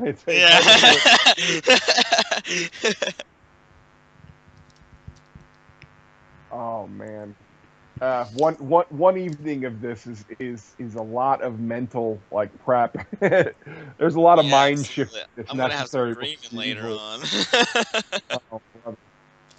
Yeah, because it's a whole perspective. But I so appreciate this culture that you guys have going on right now. It's amazing that people are even willing to talk about this stuff and ready to take some action about it. Well, to be fair, we're only willing to Skype about it. It's not like we're coming to fill your right? And I'm only willing to say thanks, but you speak for yourself, Gary. I've been in there and done a couple of politicians, and even had the opportunity to question a couple of cops about it without endangering my life. So and don't get me wrong, I this is a huge part of my life, and you're aware of that, I'm certain. Yeah. But what I'm saying is that, you know, it's tough to just be, you know, too much. We're just guys on the internet for the most part. You know. Yeah. The small part is, I mean, I feel bad. I mean, I've had a couple of guys in the local area, but, you know, how do I take off work of a new job to go sit in the pews? I was about to say, you know, I had to take off time from work to do this kind of thing. Right. And it's just amazing that people are available on the internet exactly when I need them to be, you know? Like, they totally count on people having real lives and things to do rather than show up in court. And, because they're there every day. Because you get a ticket, and if you really want to fight it, the cost and time and/or money is going to overwhelm. Off work. Well, to me, the cost just looked like, well, per an hour. You know, I could probably spend about 8 hours to pay for my charge. And in reality, it's going to be cheaper financially for you just to pay the ticket, right? Well, you know, I'd just rather not pay it. Just so right. Well, money, like. But if you were to take this through court, you're talking about probably 2 to 3, maybe 4 visits down there. Yeah, well, exactly. I know. My mom was trying to tell me, like, it's going to be so, like, you know, you're going to have a lot of time spent in doing it. And, you know, I have spent a lot of time and energy besides just manifesting jobs and business work. But, it's too much fun. I still would, you know, it really is. That's what it comes down to. Wow. I mean, what other time in history have we ever had to, I want to say, revolt like this than now? Yep. It's a way to do it. It's a way to do it. Right now, tie them up from fucking somebody else over. Take so much of their time. Hey, it's a win-win situation, man. You know, that's the thing. I'm 54, almost 54 years old, and my entire life the system has been this way. Back in I believe it was 1986, I beat a red light charge the conventional way, right? Yeah. I cited code, and it was just me, the judge, and the cop in the courtroom, and I got acquitted. I don't know how it happened, right? But I did it. But had I known this stuff back then, I would have approached it this way. Yeah, I'm sure. Absolutely, and I would have gotten the same reactions. It's interesting to note, for instance, that probation has only been around since the 60s, you know? Like, where did that come from? You know what? The funny thing is, you go too much further back than that, people would send their children to serve the prison sentence that they got. No way! I never heard of that. Absolutely. You never heard of that? Never. It was most common that the eldest daughter would be put in jail so that the father could still provide a living and stuff like that. It was completely normal. Like, because they were the least, like, or eldest daughter or youngest daughter, I forget which, but you know, because the father had to provide. Yeah, stand in punishments by the children and shit like that. I mean, and where does punishment help this all anyway? You know, that's honestly where the discussion needs to go. Well, you had the gall to drive without a driver's license. Can you imagine how many people you put in danger to drive without that driver's license? Well, none, because I wouldn't do too bad, right? Are you telling me that you don't need a driver's license, sir? Everybody in this courtroom, everybody in this courtroom right now is paid for their driver's license, and they have one. You're telling me that you don't need one, sir? I don't have a driving license. Maybe all these. They'll try this shit on you, man. They'll try to. They will try to get the people behind you on their side and laugh. I know. It's part of the game. What Tom was just doing is taking your challenge, where you're saying, "Do you have any evidence of what you just said?" and turning it into what's called a counter assertion or a counter proposal, counter opposition. Whatever. Anyways, where he's trying to say just challenging what was being asserted is the same thing as saying the opposite is true. Like if they're saying it is true that blah blah blah, and you say I don't see any evidence for that, and they say, well, you're trying to say that the opposite is true, and you don't have any evidence for that, and it's like no. The difference between a counter assertion and a challenge, okay, is a challenge is just a neutral position where you're saying, I'm still investigating. Do you have any evidence of what you're saying being true or not? Yeah. One of the most common times we get that over here is when you mentioned that you haven't received any evidence of jurisdiction. The magistrates, especially at magistrate level, they nearly always reply, are you saying we don't have jurisdiction? And so, just by asking for it, they're saying, actually, no, are you saying that we don't? And also taking that quite personally. And so, the automatic reply is, I'm not taking a position, all I'm saying is that I haven't seen it yet. And therefore, until it's presented, does this court have to proceed as if it hasn't been established yet? Yeah, but otherwise they'll try and force it down and say, well, what have you got to say that we haven't got jurisdiction? You prove we haven't got jurisdiction here with all our guns or with all our things. You prove you don't have to have a license. That's called shifting the burden of proof. Yeah. That's called shifting the burden of proof. Is the burden of proof on the prosecutor? Well, and that's what a challenge leaves the burden of proof on the prosecutor. If you make a counter positive assertion, if you assert that they don't have jurisdiction, that burden of proof shifts on you because you made an assertion. And now they're waiting and looking at you and saying, okay, you got any proof of what you just asserted? No? Well, then fuck off. Time to flip a coin. Time to go to trial. Whatever. Yeah, Mr. Max, are you saying the codes don't apply to you? Is yes a wrong answer? Yes, it is a wrong answer. Yes, it is wrong. You got to be very careful. A better answer might be, I see no evidence. That's right. That would lead me to believe that the codes apply right now. Because but I'm trying my best. Yes. When you answer that word with yes, then she'll ask you for evidence of your assertion because you made one. Yep. You got to remember that. And I just got asked that one. What's that? Or she won't ask you. She'll just let you hang on it. Well, because it'll show that you didn't prove squat, right? Right. All right. Either way, don't answer that question with yes. That's for sure. Even though it seems so natural.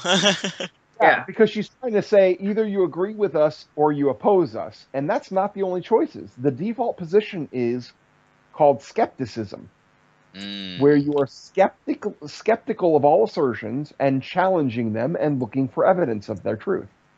Well, this is. I'm sorry, Judge Tom. I'm sorry, Judge Tom. That's what I'm trying to find out right now. If you could just answer these clarifications, then I could make that determination and we could proceed. Well, Mr. Travis, I've heard your arguments and I've read your motions, and I told you I denied them, and I really need you to plead. The charges are quite clear. Well, I would love to give you an informed plea, sir. I just need these clarifications answered. You said you found a valid cause of action. Can you tell me who the injured party is? Well, prosecution, I believe it's the state. I believe the prosecution is representing the state, so the state is the party that is charging you, sir. I'm sorry, sir. I'm sorry. Give me a moment. You're saying the state is the injured party. Can you define the state for me, please? I'm not sure I quite understand. What do you mean by the state? Sir, it sounds like you have some political argument, and I'm not. I can't go there. I really need you to please. I've had really enough of that. Again, sir, I apologize. Please, I'm just trying to get this straightened out. Okay, well, let me put it this way: if I subpoena the state, who would come to court to testify? Sir, I'm not here to have arguments, arguments or anything like that. I need you to enter a plea, and I'm getting very impatient. We have people waiting behind you. Again, sir, I apologize. I'm trying to give you an informed plea. I intend to take care of this today. if you can just give me these clarifications so that I can understand what's going on, I'll be more than happy to get this taken care of today. Very well. Can you please, again, can you please explain to me what you mean by the state? Sir, I'm not here to answer your questions. I really think you may want to hire an attorney, but I need to get a plea. You know, it sounds like you really want to go to trial, and I think we'd really like to be fair, and I can appoint you an attorney if you need one. Like to be fair. Again, sir, I apologize. I'm not seeking legal advice. I'm seeking legal intent, and I just need to know what you mean by the state. Sir, I'm not going to have a ridiculous conversation like that with you, sir. I really need to know how you plead to your ticket. Again, sir, I'm trying to give you an informed plea here. I'm trying to. I just need to get this clarified. I just need to get this clarified so we can proceed. Again, sir, what do you mean by the state? Sir, I've heard these arguments before of you sovereign folks, and this is my court. No. I run my courtroom. You don't run my courtroom, sir. And if Objection. Yes, sir. Yes. What's your objection? Where do you come off calling me a sovereign? Did I ever give you any indication that I'm a sovereign? Sir, you've been asking questions about political questions that I can't answer, and it's really not in my my bounds or my purview to do so. All I know is I have a ticket here that you've been given for such and such, and how do you plead? That's all I need to know. Is that a legal determination? Yeah, are you legally determining I'm a sovereign? I don't know, sir. That's not my concern. I just want to know how you plead on this ticket that you have right here that this officer gave you. Are you practicing law from the bench, sir? Sir, one comment like that out of you, you'll be going to jail for contempt. I'd like your plea right now. I've had about enough of you. Can I please see your W-9 forms? What is your identity? What nationality are you? Yeah, you'd be in jail. Oh my God! Yeah, you'd be in jail. Yeah, I guarantee you'd be in jail. Are you a citizen, sir? Yeah. See, you got way off track. Travis was on the right. I mean, the bottom this is good. I'm sorry, Max. Yeah, you should really stick with the Mark Stevens Socratic type thing, not get into the idea, Max. How to get the Freeman movement stuff. Yeah, stay away from that. Just keep the questions going and just hammer on those things that you have in your motions. The jurisdiction. Again, sincere, honest. They are sincere, honest questions. You're really these clarifications are things that you really would like to know, probably, right? Isn't that now crazy? The nationality, right? What's that? No. I'm trying to contrast that with questions about like nationality, for instance, because that's an abstract concept. You're asking somebody to clarify an abstract concept of what nationality they are and citizenship and things like that. Oh my God. And it gets you open up a big can of worms because they want to get off on those topics. If they get you all riled up about nationalities, if I were a judge and I knew where you were heading with Marcretic type things, I could totally rip you apart with a nationality question just by screwing with you, by goading you around with it. If you ask me, because again, why are you presuming that nationality is relevant here? Nationality was not brought up by the opposition. The accusation includes no interest in nationality, and you brought it up. How is it a relevant and unanswered question? Right? They have to identify themselves if asked.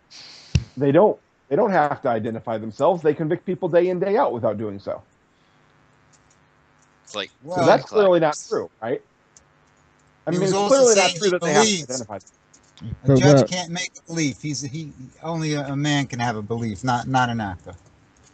Okay, so that's clearly not true either because they do it all the time. Well, right? You're saying something can't happen that happens day in and day out. So obviously there's a problem with our language is a little different, right? So you don't really mean can. Yeah, Travis was really on the point. It seemed for me.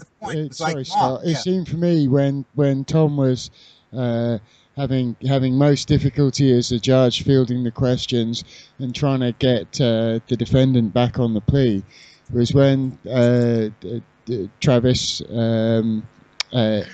was holding him to defining the simple questions, the evidence of a complaining party, and thus any evidence of jurisdiction, and that was making it really, really difficult for Tom. So it seemed to get him onto the plea without it exposing the fact that he hadn't been informed. Yet as soon as you diversify away to anything like the judge's oath, the judge's nationality, that seems to be where that I know in this country they love to counter on that. If you give them three simple questions, about jurisdiction, complaining party, and applicability of the code, and whether a piece of paperwork arrived on the 10th or the 12th, they will argue the toss about whether that piece of paperwork arrived on the 10th or the 12th and nothing else. Just get away from those three questions. Right. I love that. The best advice that I could give you from a newbie's perspective is when you go into court, when you ask the question or clarification, that's the thing. I ban myself from using the words answers and questions. I completely just punished myself if I used either one of those. It's clarification and response. Because they're not there to answer your questions. They're there to make sure that you are informed before you enter a plea. And technically they don't even have to inform you. But if you're not informed, they technically can't take a plea from you. Technically. That's a great point. Can I elaborate that point? That's awesome because please please do, Gary. Okay. So I've heard people say they wanted a motion to force a prosecutor to clarify his case, to state his case, right? Things like that. It's not a problem. You actually want him to not state his case. That's fine by you. If he doesn't state his case, great on him. You don't want anybody to be forced to answer these clarifications. You don't want anybody to be forced to clarify these things. A failure to prosecute is a good thing for you. I understand that in between that, the judge is going to shovel over that failure to prosecute and push on anyways. But that is the problem, is that he's pushing on even though there was a failure to prosecute. The problem isn't the failure to prosecute. So you don't object to the failure to prosecute, you object to the shoveling on and the steamrolling. So if nobody clarifies your question, if you ask a question and damn it, nobody's clarifying this point, you don't get all pissed off and say, damn it, somebody needs to be ordered to clarify this. It's okay, this isn't being clarified. It's a failure to prosecute. I'm, again, raising my motion demurrer or whatever. This failure to prosecute keeps coming up. How long do you intend to ignore this failure to prosecute? Again, I might not phrase it like that, but that would be that would be the what I'd be trying to convey. Not make him give me discovery. It's rather, hey, if he hasn't given me discovery, it's a failure to prosecute. And a failure to prosecute should lead to a dismissal. And so I guess all the time you're increasing the pressure for them to take that option to throw it out, to take your motion to dismiss. Okay. Well, so wait, if nobody clarifies the point, if he hasn't given me discovery, then what did you just say? You don't even have to worry about that. That's neither here nor there. Basically, what I was trying to get at, and maybe I wasn't explaining it very well, is when you go in there and you say, sir, I just have a couple of clarifications, am I innocent of all charges, yada, yada, yada. When you get to the damning question, you just stay on that question, no matter what. You just stay there. You just stay there until you get the yes or no. And then if you get the yes or no, then you write it down and you moved on to the next question. And you're not going to get to the end of your questions. It's just not going to happen, because if you did, they would be like, oh, fuck, I have no case. You're free to go. Right? and we're only talking about at most, what, 6 questions maybe? Yeah, dude, it's super simple, man. It's super simple. And even if you don't even remember all the questions, you can get by with 2 questions. Just go back to it. When he starts to try to sidestep you come up with one of 3 segues, right? And you go right back to the question. Well, I need a plea from you. Sir, I intend to plead guilty today. I just need this clarified. Do you have jurisdiction, or whatever the case may be? I mean, and just right after that comes out of your mouth, you hit him with the same question. Just don't let up. Again, it's the knowing. It's a mindset. That's why there's no script needed. So, did you notice, by the way, Max? Now, What? Travis hadn't been here when Tom and I were doing our role play. Travis wasn't on the call yet, right? When he did that role play, he did exactly the same thing I did. Did you notice how parallel that was?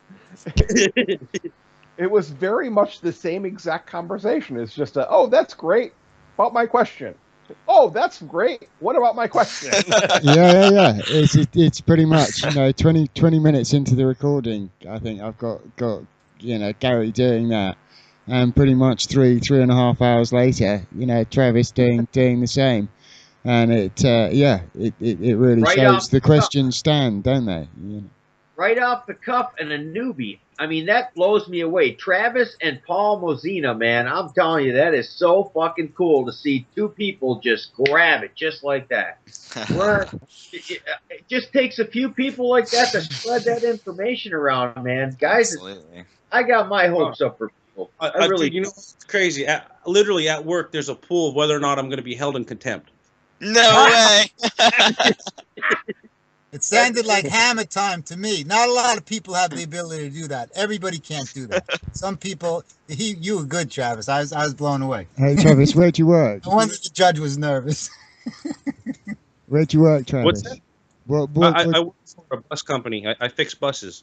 Excellent. Cool. Nice. Well, you see, Travis's recording there proves that it's necessary to at least unnerve the judge and or piss him off. You can't get by it. You just can't do it. I mean, they're not going to. You're not going to give them a motion or ask them a question, and they're going to go, "Oh shit, you're absolutely right, dismissed." Unless they don't care. As soon as they don't care, then they'll just shovel it on the prosecutor. If a judge doesn't care, they'll just shovel it on the prosecutor. Say, hey, you timed out. Do you know what? You didn't have all your stuff. Next case. Come on, let's get on with it.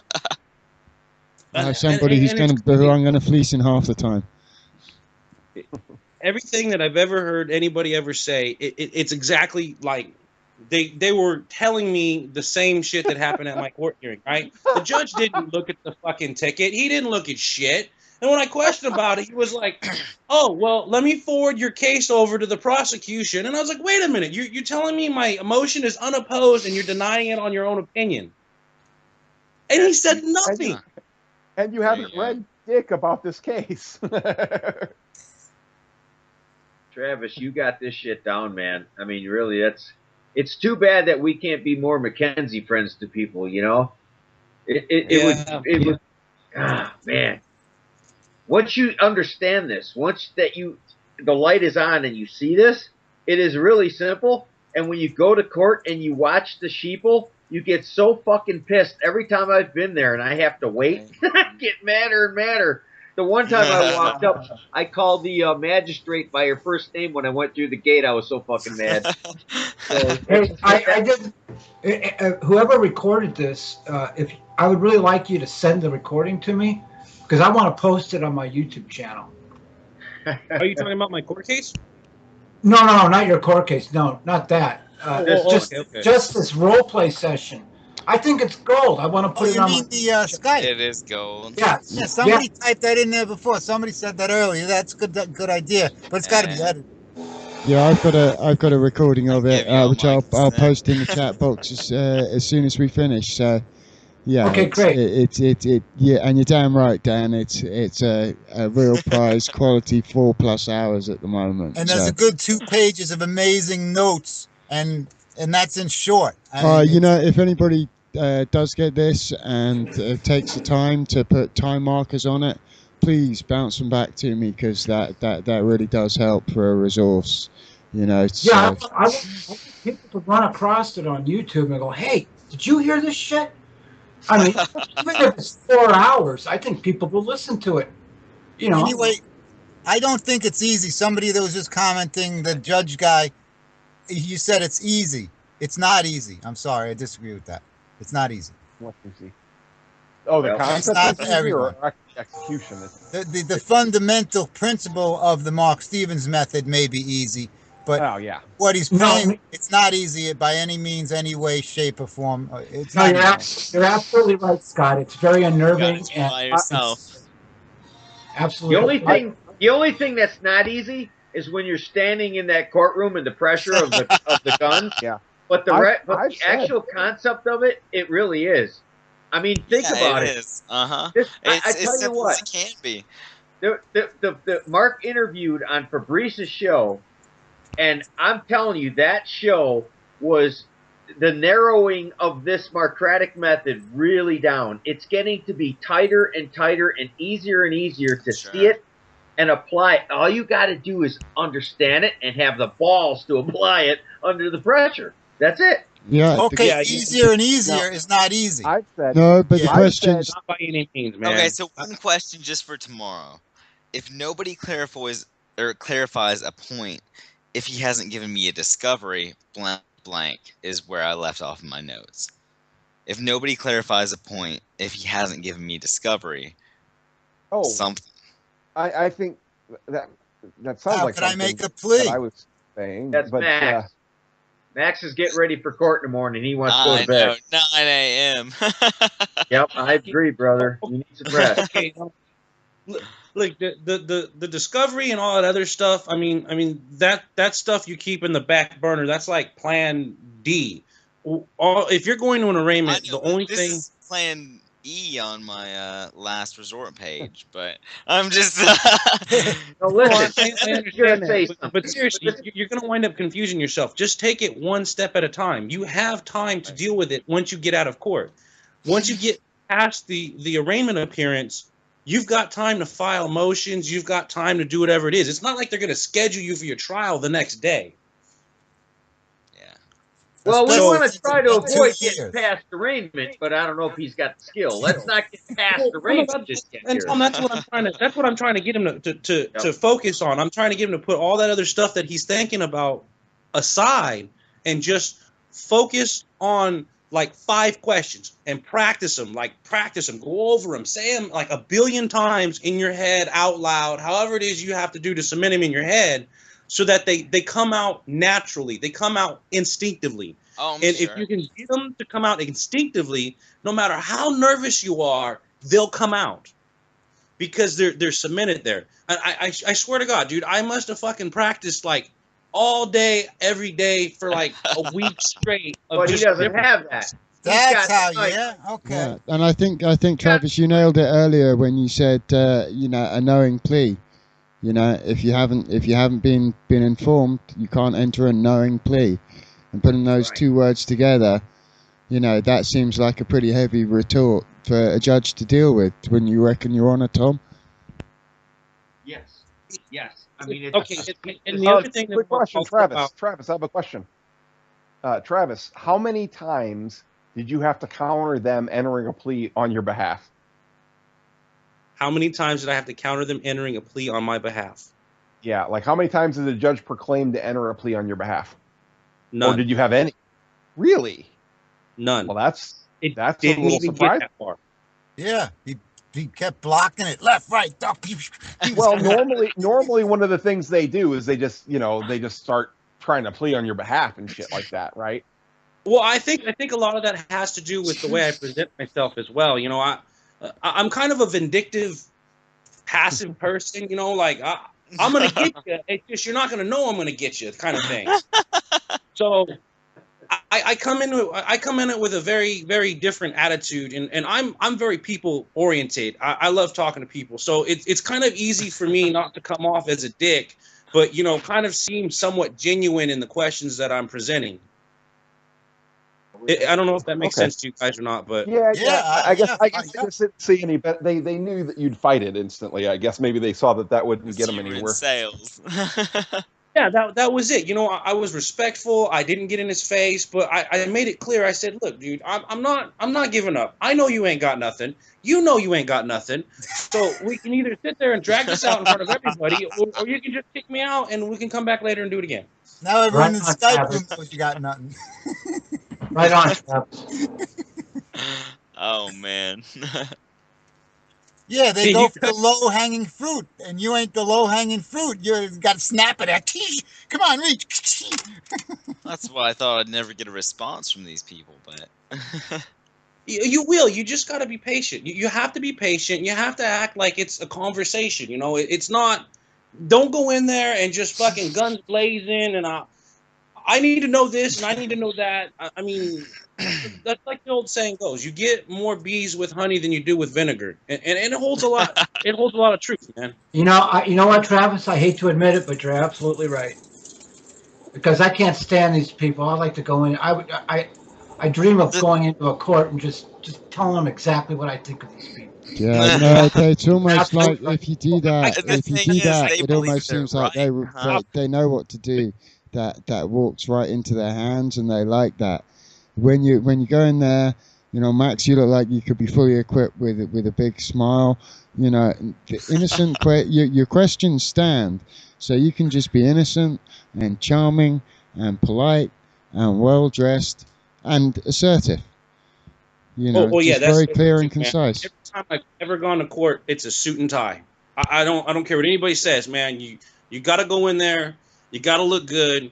It's a whole mindset perception thing. I mean, if you come in there with some raggedy shorts and, your hair all wild, out of bed looking, they're going to just not take you as seriously. Yeah, I entirely agree with you there. It's like if you're going to go drive a racing car, you're going to have a crash helmet and a racing suit. If you're going to go skydiving, you're going to have a skydiving suit and a parachute. Exactly.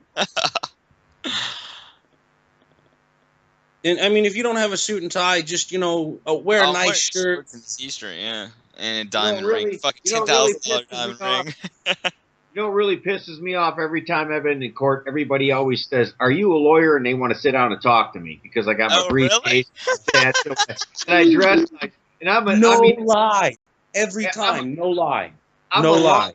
I'm a long-haired freak from the past, but I got my hair cut a few years ago, and I keep it nice and trimmed now. I'm 54, and I look like a fucking lawyer. Can you believe that shit?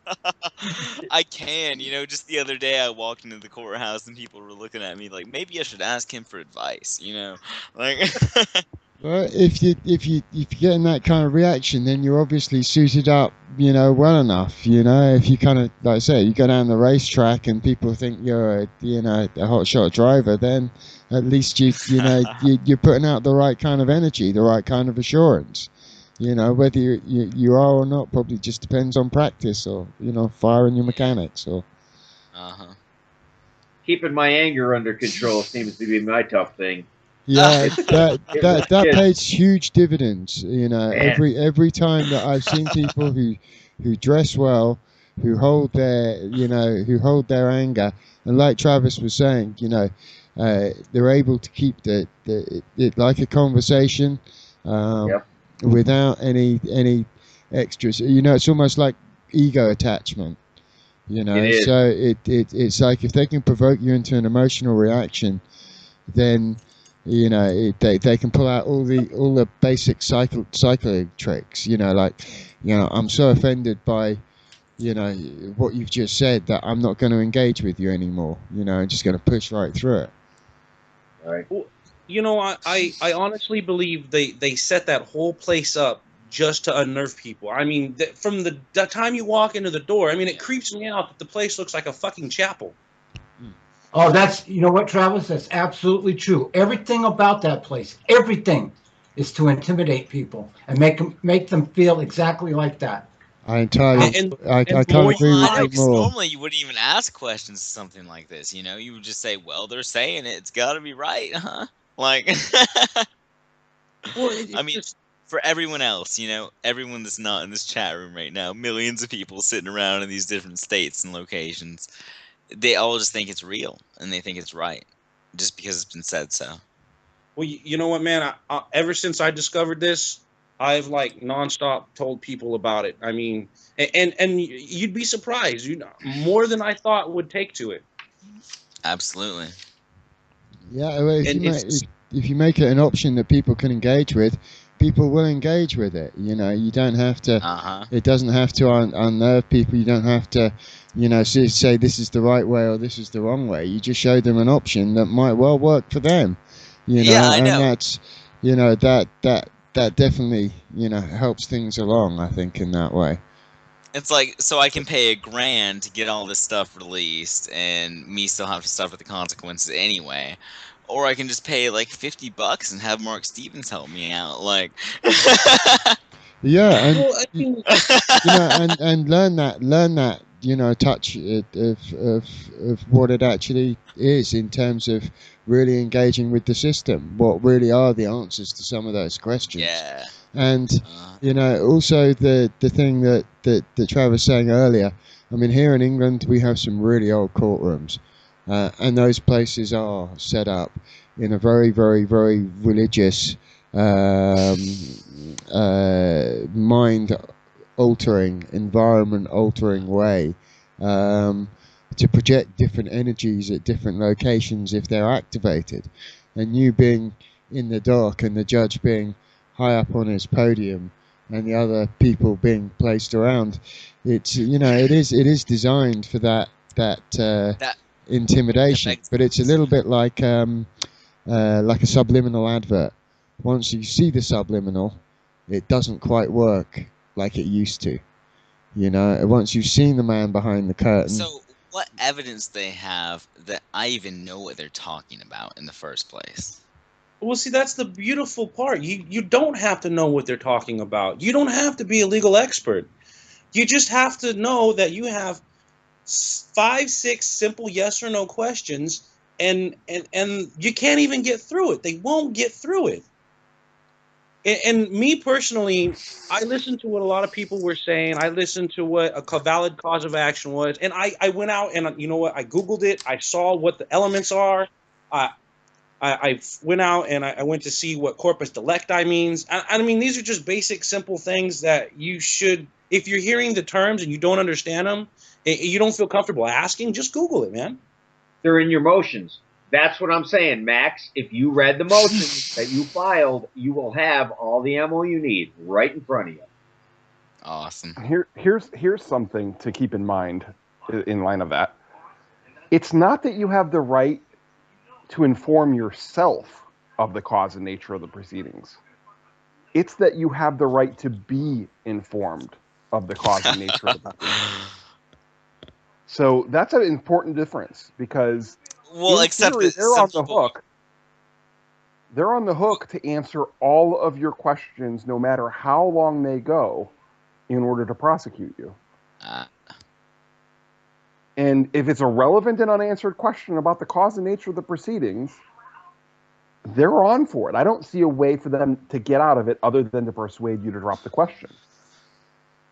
I know Mark told me not to use the second criminal script because it was too long and people were getting it dropped. But yeah, because again, they start getting upset and really putting the screws down. Why have a list of questions that you're never going to get to because they didn't answer number 3? You're not going to get questions. I'm telling you, you're not going to get questions. They have to be points of clarification. Clarification, there you go. Well, they have to be. They have to. Seriously, man, you got to break that, dude. Like I said, there's only clarifications and responses. There's no questions. There's no answers. Well, right. But they're clarifying themselves. You're asking them for a clarification on a point, and they're providing the clarification in a response. Well, yeah, I understand that. But what I'm trying to avoid is I'm trying to avoid saying to the judge, I have a question, or Judge, can you answer this for me? That's all I'm trying to do is get away from. Can you clarify that? Okay. Yeah, you're unprogramming your. Very, very good point. Very it's good point. It's an excellent one. I mean, I think I might end up using a bridging term. I can see myself saying, I just have a few questions of clarification. Your Honor, I have a few clarifications. Yeah. Hey, Travis, who'd you get that from? I don't even remember, bro. I'm sorry. It was me, brother. I got shot down. I got shot down so many times every time I had a question. Again. She said, nope, I'm not answering it. That's the judge. She said, nope, cops not answer it. She said, nope, prosecution's not answer it. I'm sitting there going, what the fuck? You can't ask questions. They have Nobody's there to answer your question. And they'll use any play on words they can to get away from the question you're asking. Exactly. A question would include all of the above. It would include points of clarification. It would include questions about their mother's whore. It would, being a whore. It would include questions about legal advice. See, the word question, I guess, the point is it's too broad. It can include tons of irrelevant and things that they're not obligated to provide. And the thing that we are discussing here are points of clarification. Yes, you said it was a legal objection. There's a real important one. Every time you say the word objection, if a good judge, he'll go, what are you objecting? And if you don't have a reason, he'll say that's not an objection. Gary said that he's right.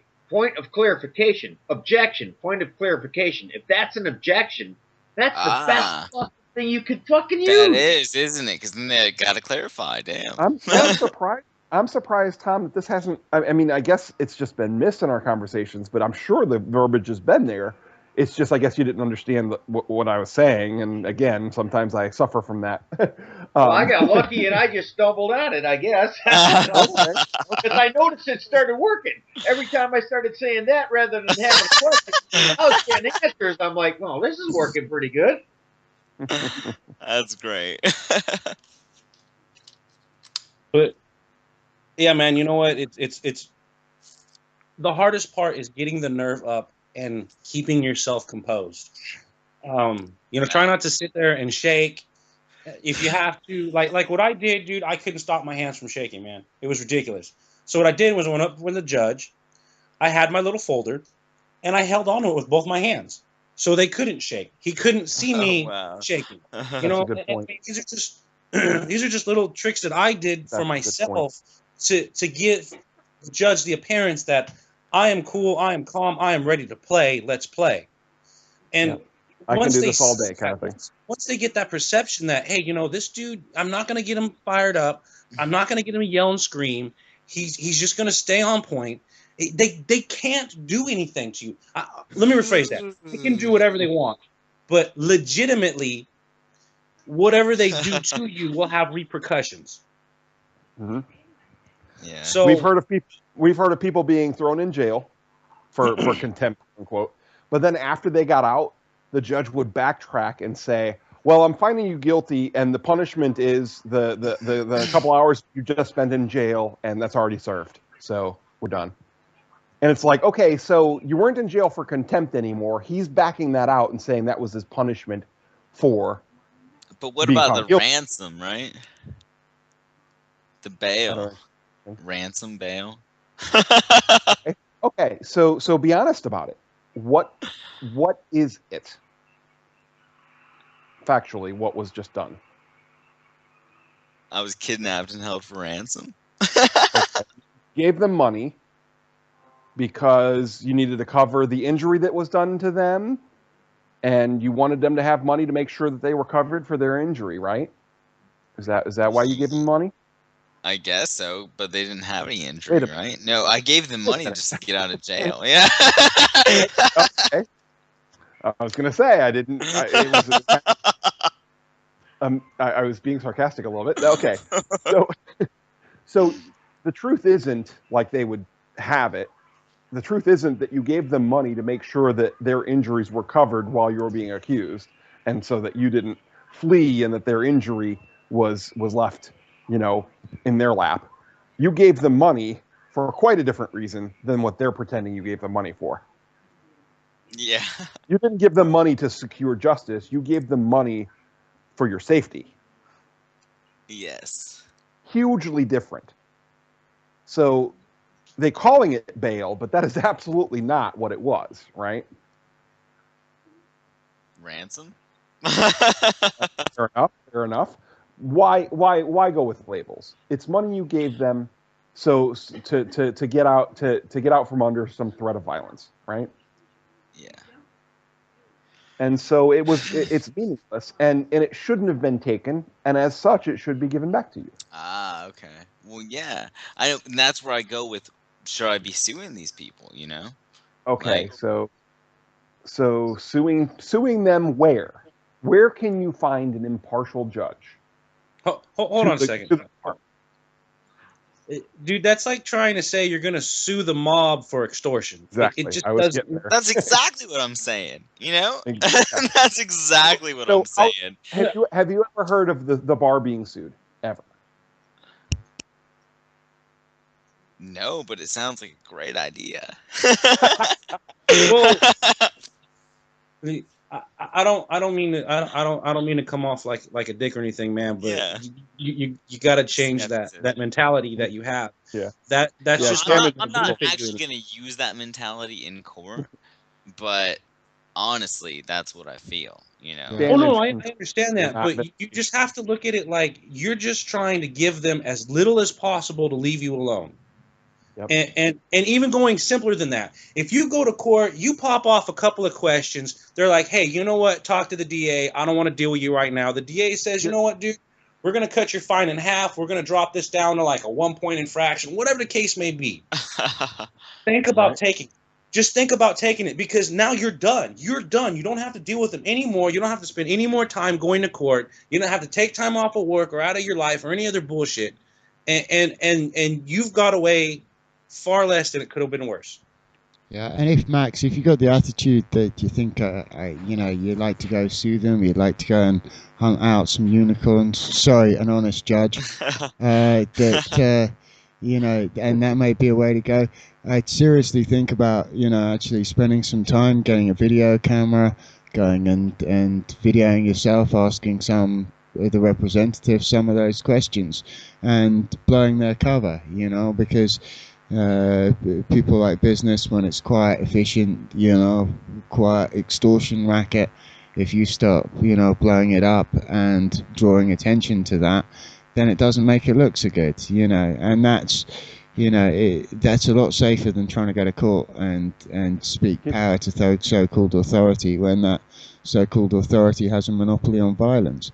You're much better off using the 21st century tools of the revolutionary, like a Canon camera or a Samsung phone, and or a Barry cam, and getting in there and showing them up to be what they are. The emperor's got no clothes. Here's a point that I made. Someone brought this up a long time ago about countersuits and so forth, and he thought I was actually joking and being sarcastic and belittling, but. You would actually be better off going on a spree of stealing tires and gasoline from police cars to get your money back than you would be. It'd be safer. It'd be safer. It'd be more likely to get you money back than court. It'd be safer. Yeah, if money was no objective and you just wanted to end this shit as quickly as possible, okay, what would you were do? talking about countersuing. That's obviously not the quick route, right? You're talking about suing them for the injuries they're doing to you. And my point is, you'd be better off if your true goal was to get money for the injuries and get compensation. It's safer. It's probably ethically better, and to go on a spree of stealing tires, wheels, and gasoline out of police cruisers, as risky as that obviously is, it's less risky than finding yourself in court with a bunch of judges who are just Hey, well, wasn't somebody on here that I remember someone saying something about a dude who like tried to sue some politicians and some judges? Yeah, and... we talked about that earlier too. I mentioned him again. Oh man. Yeah, I mentioned him a little earlier. So. Yeah, I got a guy coming on the radio show that I do on Wednesday evening in the UK, who's filed private prosecutions against the police force in this country, and that's the first time that's happened in 100 years. He's also got a High Court injunction against the Archbishop in London, in Westminster, so they can't destroy documents that they were intending to destroy, which is also linked in with the same case. And he's a hell of an arse kicker. And a really nice guy, because he gave me and Helen the hand when we were fighting some speeding way back in the day. So I'm looking forward to that. But he got a lot of harassment. It's like quite a lot of other people here when they, when they go and seek to hold people to account who are, supposedly being transparent and honest in positions of public responsibility.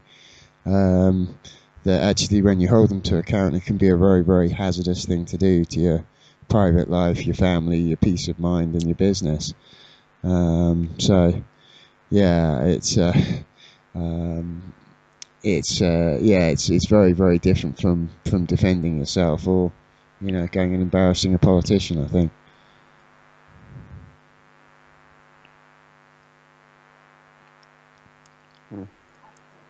Yeah.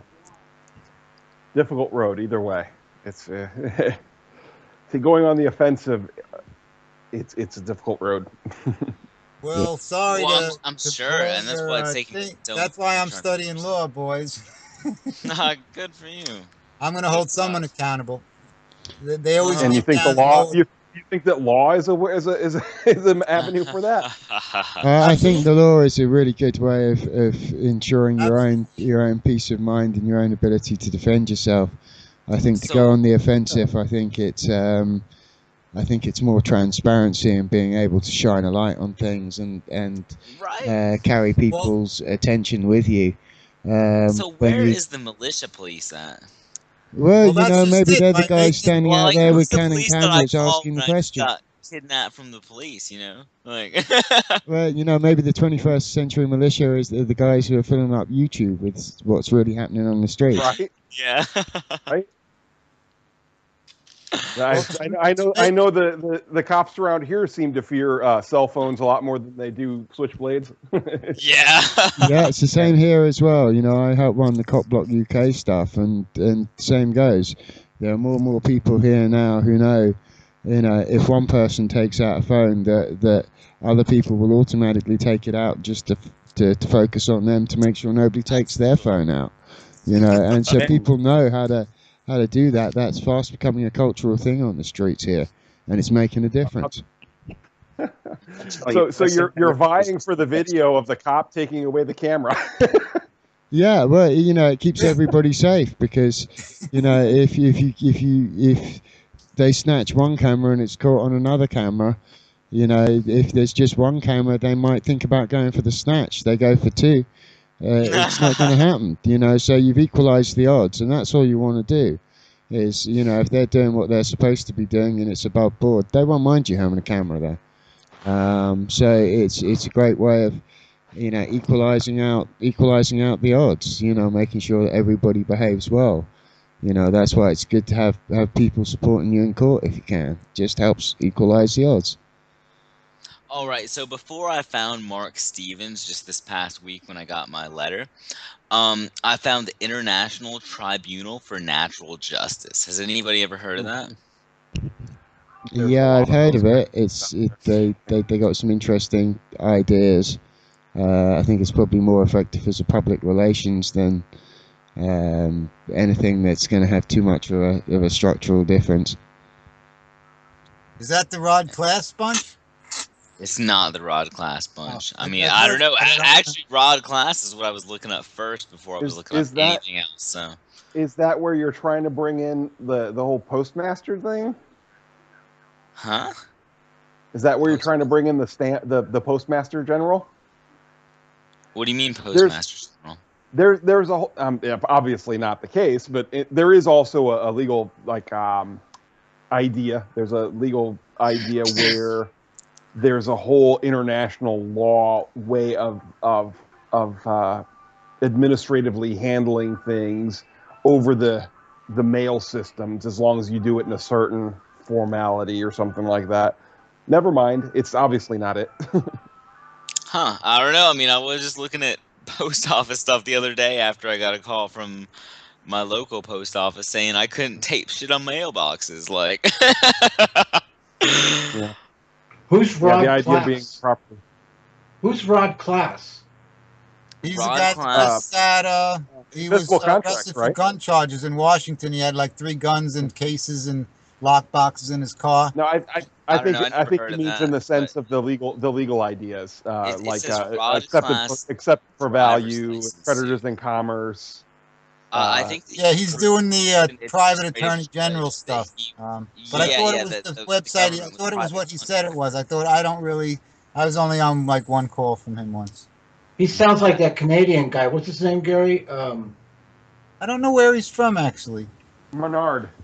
Not Menard and the other guy. North Menard and the other No, guy. that's Freeman stuff. Yeah. Yeah. Yeah. That's what it Yeah, sounds like. Rod Class is from North Carolina, I believe, and Yeah, Rod. he proved that the recognize police his and the voice. government were private contractors through his Well, driver's again, license. what and that what is the physical differentiation between public and private? You're talking I about don't one know. type. It versus sounds another. like private sounds like anybody can do it, right? Foreign and Well, domestic. Well, Foreign again, and domestic you're is talking- another word for yeah. public and private. Well, Yeah. but there is no. But these are things. These are referents without a physical thing. They're abstractions with no physical referent. They're. No, they it's have not blue, DUNS yellow. numbers. They have DUNS numbers if they're foreign. No, I mean, but you're saying that nothing domestic can have a DUNS number, and that's not necessarily true, unless you have proof of it being true, I guess. But They have the zip codes. There's a It's an few, abstraction, right? but they're foreign. It's all foreign. But there but is. you're making an assertion again. You keep making assertions that have no physical referent. It's Bargelfarg. It's like, okay, what is Bargelfarg? Well, it's Gregelfarg. It's like, wait, what is the physical thing that you're referring to? And you're not tying it back to something evidence-based. No physical. I don't know, but smoke 2 of them and call me in the morning. Right? But you're saying you're saying something is something versus something else. Well, if you're in violation of the Hague, it's because you're mixing the two. It's foreign, and yet you're going where you're not supposed to. It's like okay, but you do accept that this is a legal abstraction without any physical anything, right? This is a purely concocted thought, right? Yep. It's all bullshit, just Okay. like he was saying before. Okay. Okay, so we're in agreement that it's a purely mental concoction, and you're saying it's one way, and they'll say it's another way, right? That a judge will probably not have the same concoction that you do on this issue, correct? I would say yes. Okay. Who has more guns to back up his concoction? Yeah. Well. So you're saying I have a better legal interpretation and a legal system. I have a better one than you do. It's like, okay, that's like arguing about whether Batman or Superman has a bigger dick. It's not, there is no argument. There's no factual thing that you can base the decision upon. It has to be arbitrary. And foreign versus domestic has to be an arbitrary distinction. I don't know, Gary. Lois Lane might have something to say about that. Ha ha ha ha ha. But you see, my point is that you cannot be anything but arbitrary in determining a completely concocted A versus B. There is no factual thing that can make it domestic. There is no factual thing that can make it foreign. It is purely legal concoction. And so if they say, well, prove that it's foreign, and there's nothing you can offer as proof because you made it up. Right? Well, it would be private. You wouldn't be mixing the two in there. You wouldn't be. You can't. They don't mix the two. We can't mix the two. You're still you're using your own legal concoction to assert. No. This is a private business that we're in. It's not actually like the Constitution. Okay. That's public. Prove to me the difference. Talk about it in this private for-profit corporation. It's private. It's their rules. It's not. You can't mix the two. How do you prove to me that something is private as opposed to public? That's what I just got done asking and kind of clarifying there. Because it's registered. If it's foreign, it has to be registered to be in this country. That's why your assertion. I don't see before, any. I don't see. I was asking if the judge is a citizen, because a citizen can't sit a bench. Before you introduce new assertions, let's go with the one you just finished. Because it has to be registered, and if it's registered, it's foreign, and if it's not, it's domestic. Okay, prove to me that that's true. What evidence do you have that that's true? Well, you show me the DUNS number for the. It's not proof to me. The answer to prove to me that that's true isn't you prove to me that it's false. The proof, you see, I just challenged. Yes, you're the one making. You have to prove the truth, not me. No, you made the assertion.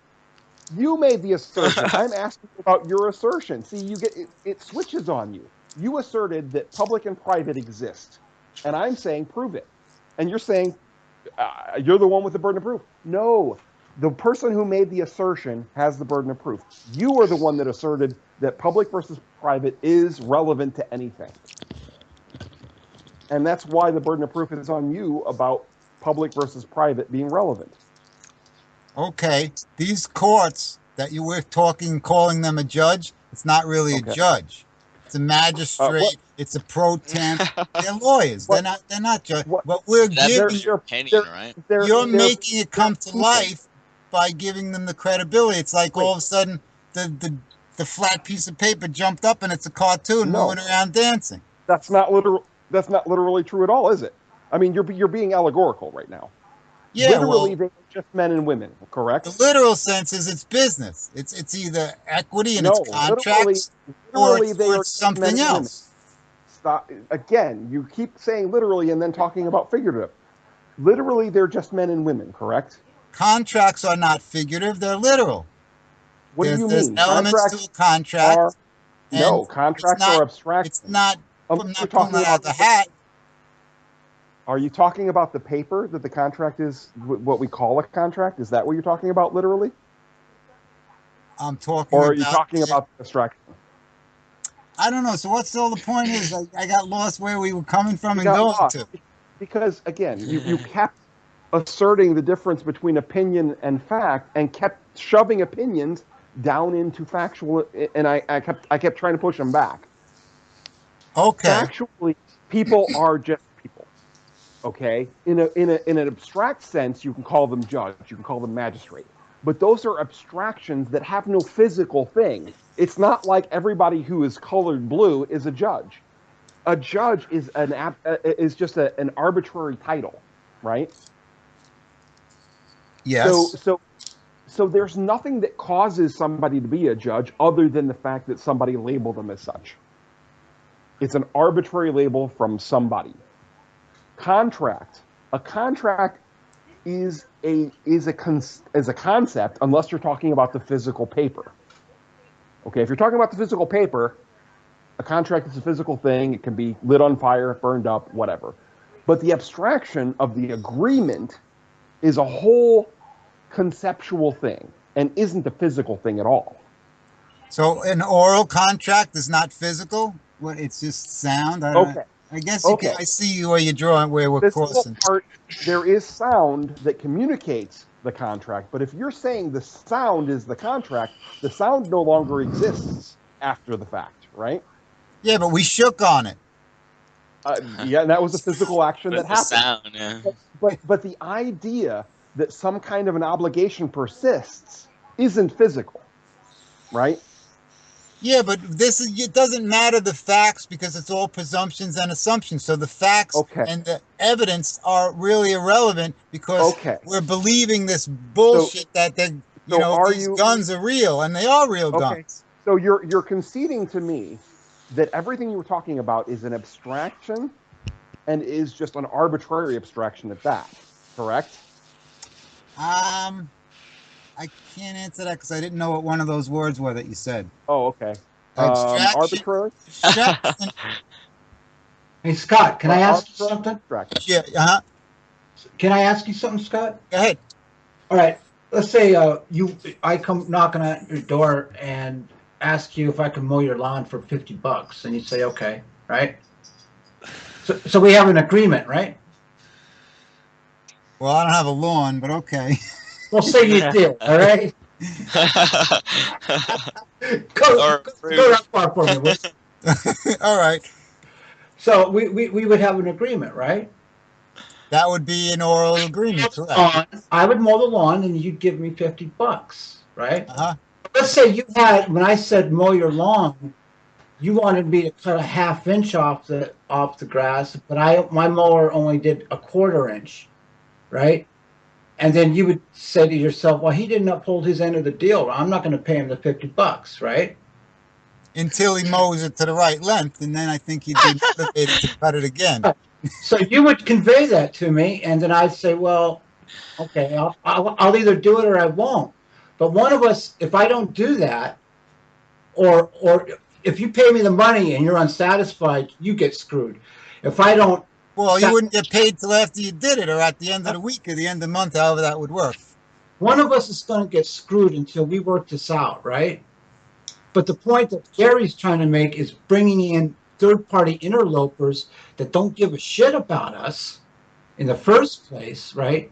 And using all these legal abstractions to screw one of us. Probably the one that doesn't have enough money to pay them. Does that make sense to you? Well, it would actually depend if you really were meaning to screw me, or you really didn't know that cutting the lawn meant to cut it so that it looks nice. But I don't know. I wouldn't know your history. I would ask for some references. Can I see some pictures of other lawns you cut? You're trying to add shit to the hypothetical. The hypothetical was only about the miscommunication. You know, like a before and after picture. You're trying to retroactively solve the problem as if you knew ahead of time that the problem would come up. And that's not fair. You didn't know. You disagreed about what cutting the lawn meant. Yeah, but right? I have the ability to renegotiate, and I think if you did it while I wasn't home, I would think you were a moron, and maybe I would just pay you $50 to make you go away.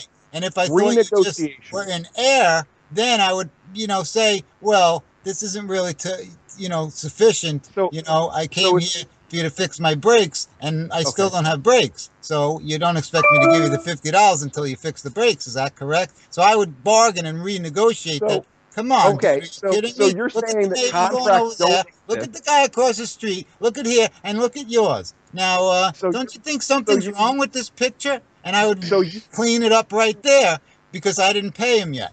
That's why they don't give you a car back until you pay him.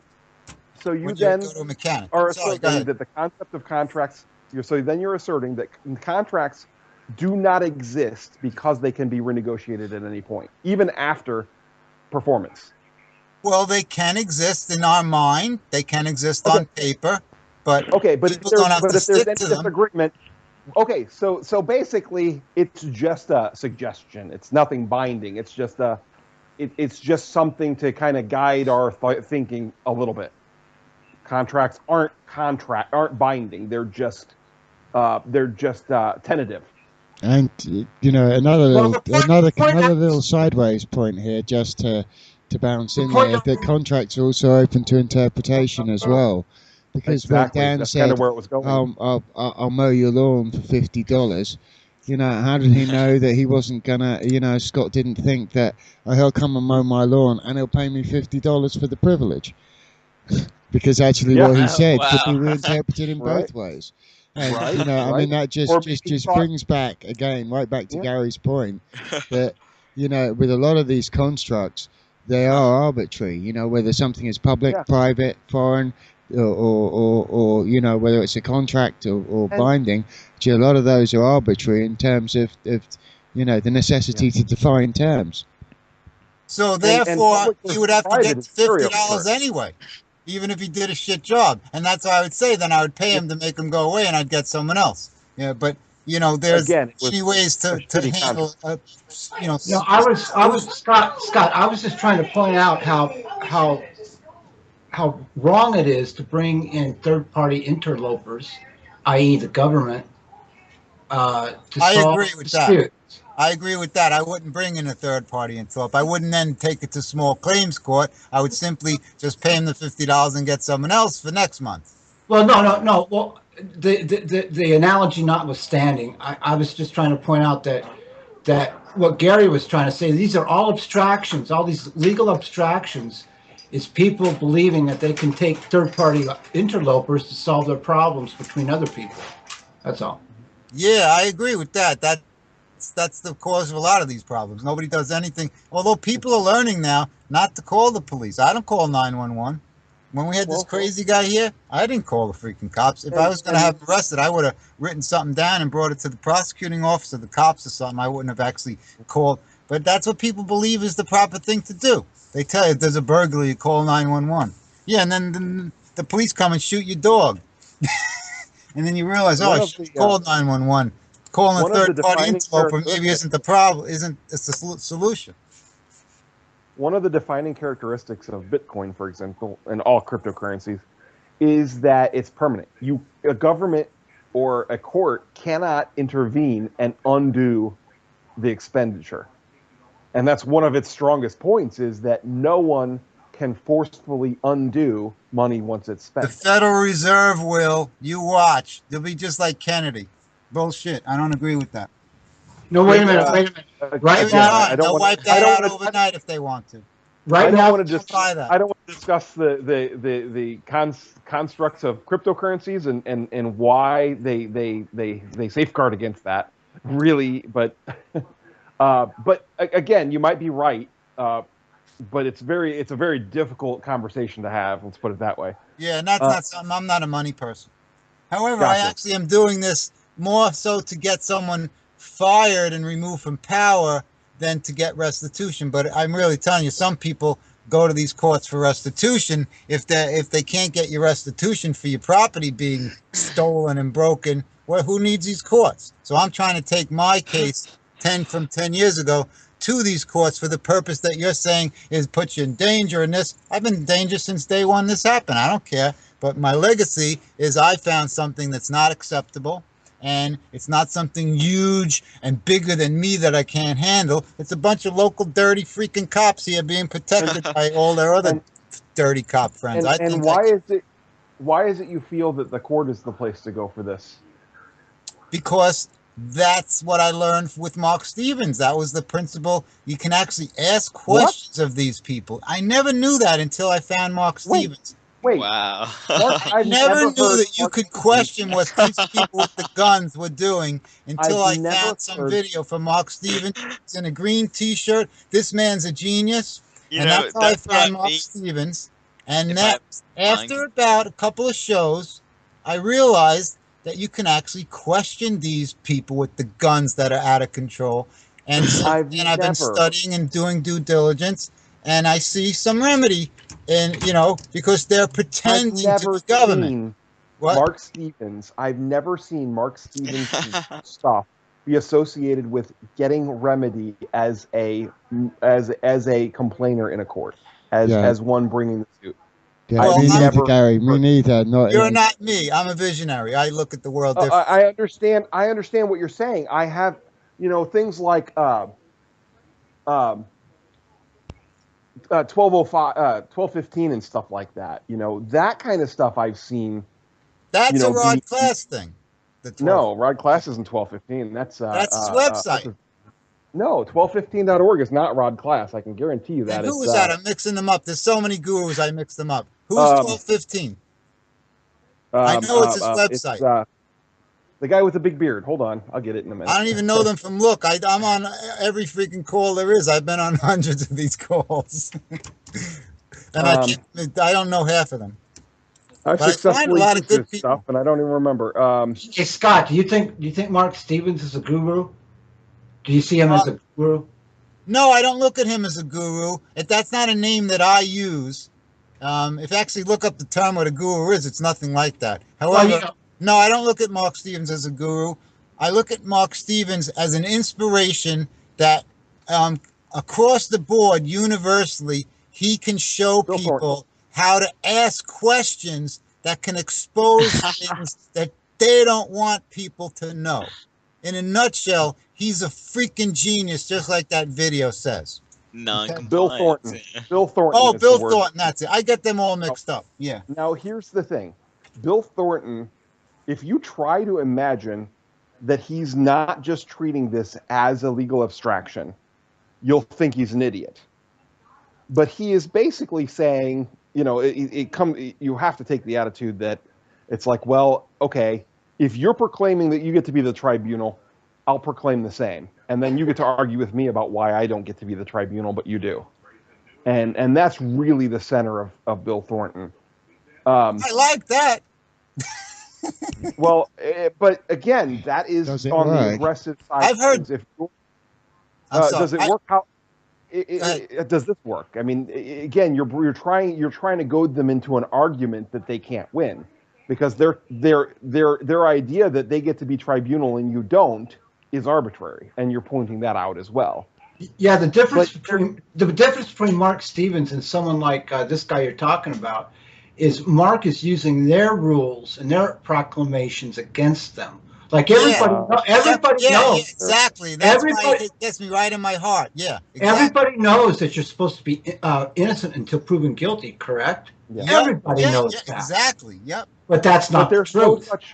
But there's no such public relations on the prosecuting side. If you're the moving party, there's nothing you can do to stop them from simply dismissing your case for dismissing you for failing to state a case. There's no defense against that. They'll just dismiss you for failing to state a case, and you're done. And there's nothing, and the appeal will uphold it, because they'll say, yep, you failed to state a case. Guess what? Why? Because everyone fails to state a case. There is no such thing as a case. There is once we plead not guilty. Well, you're acting as if there was one, and you've dropped the issue. But that doesn't mean there was a case.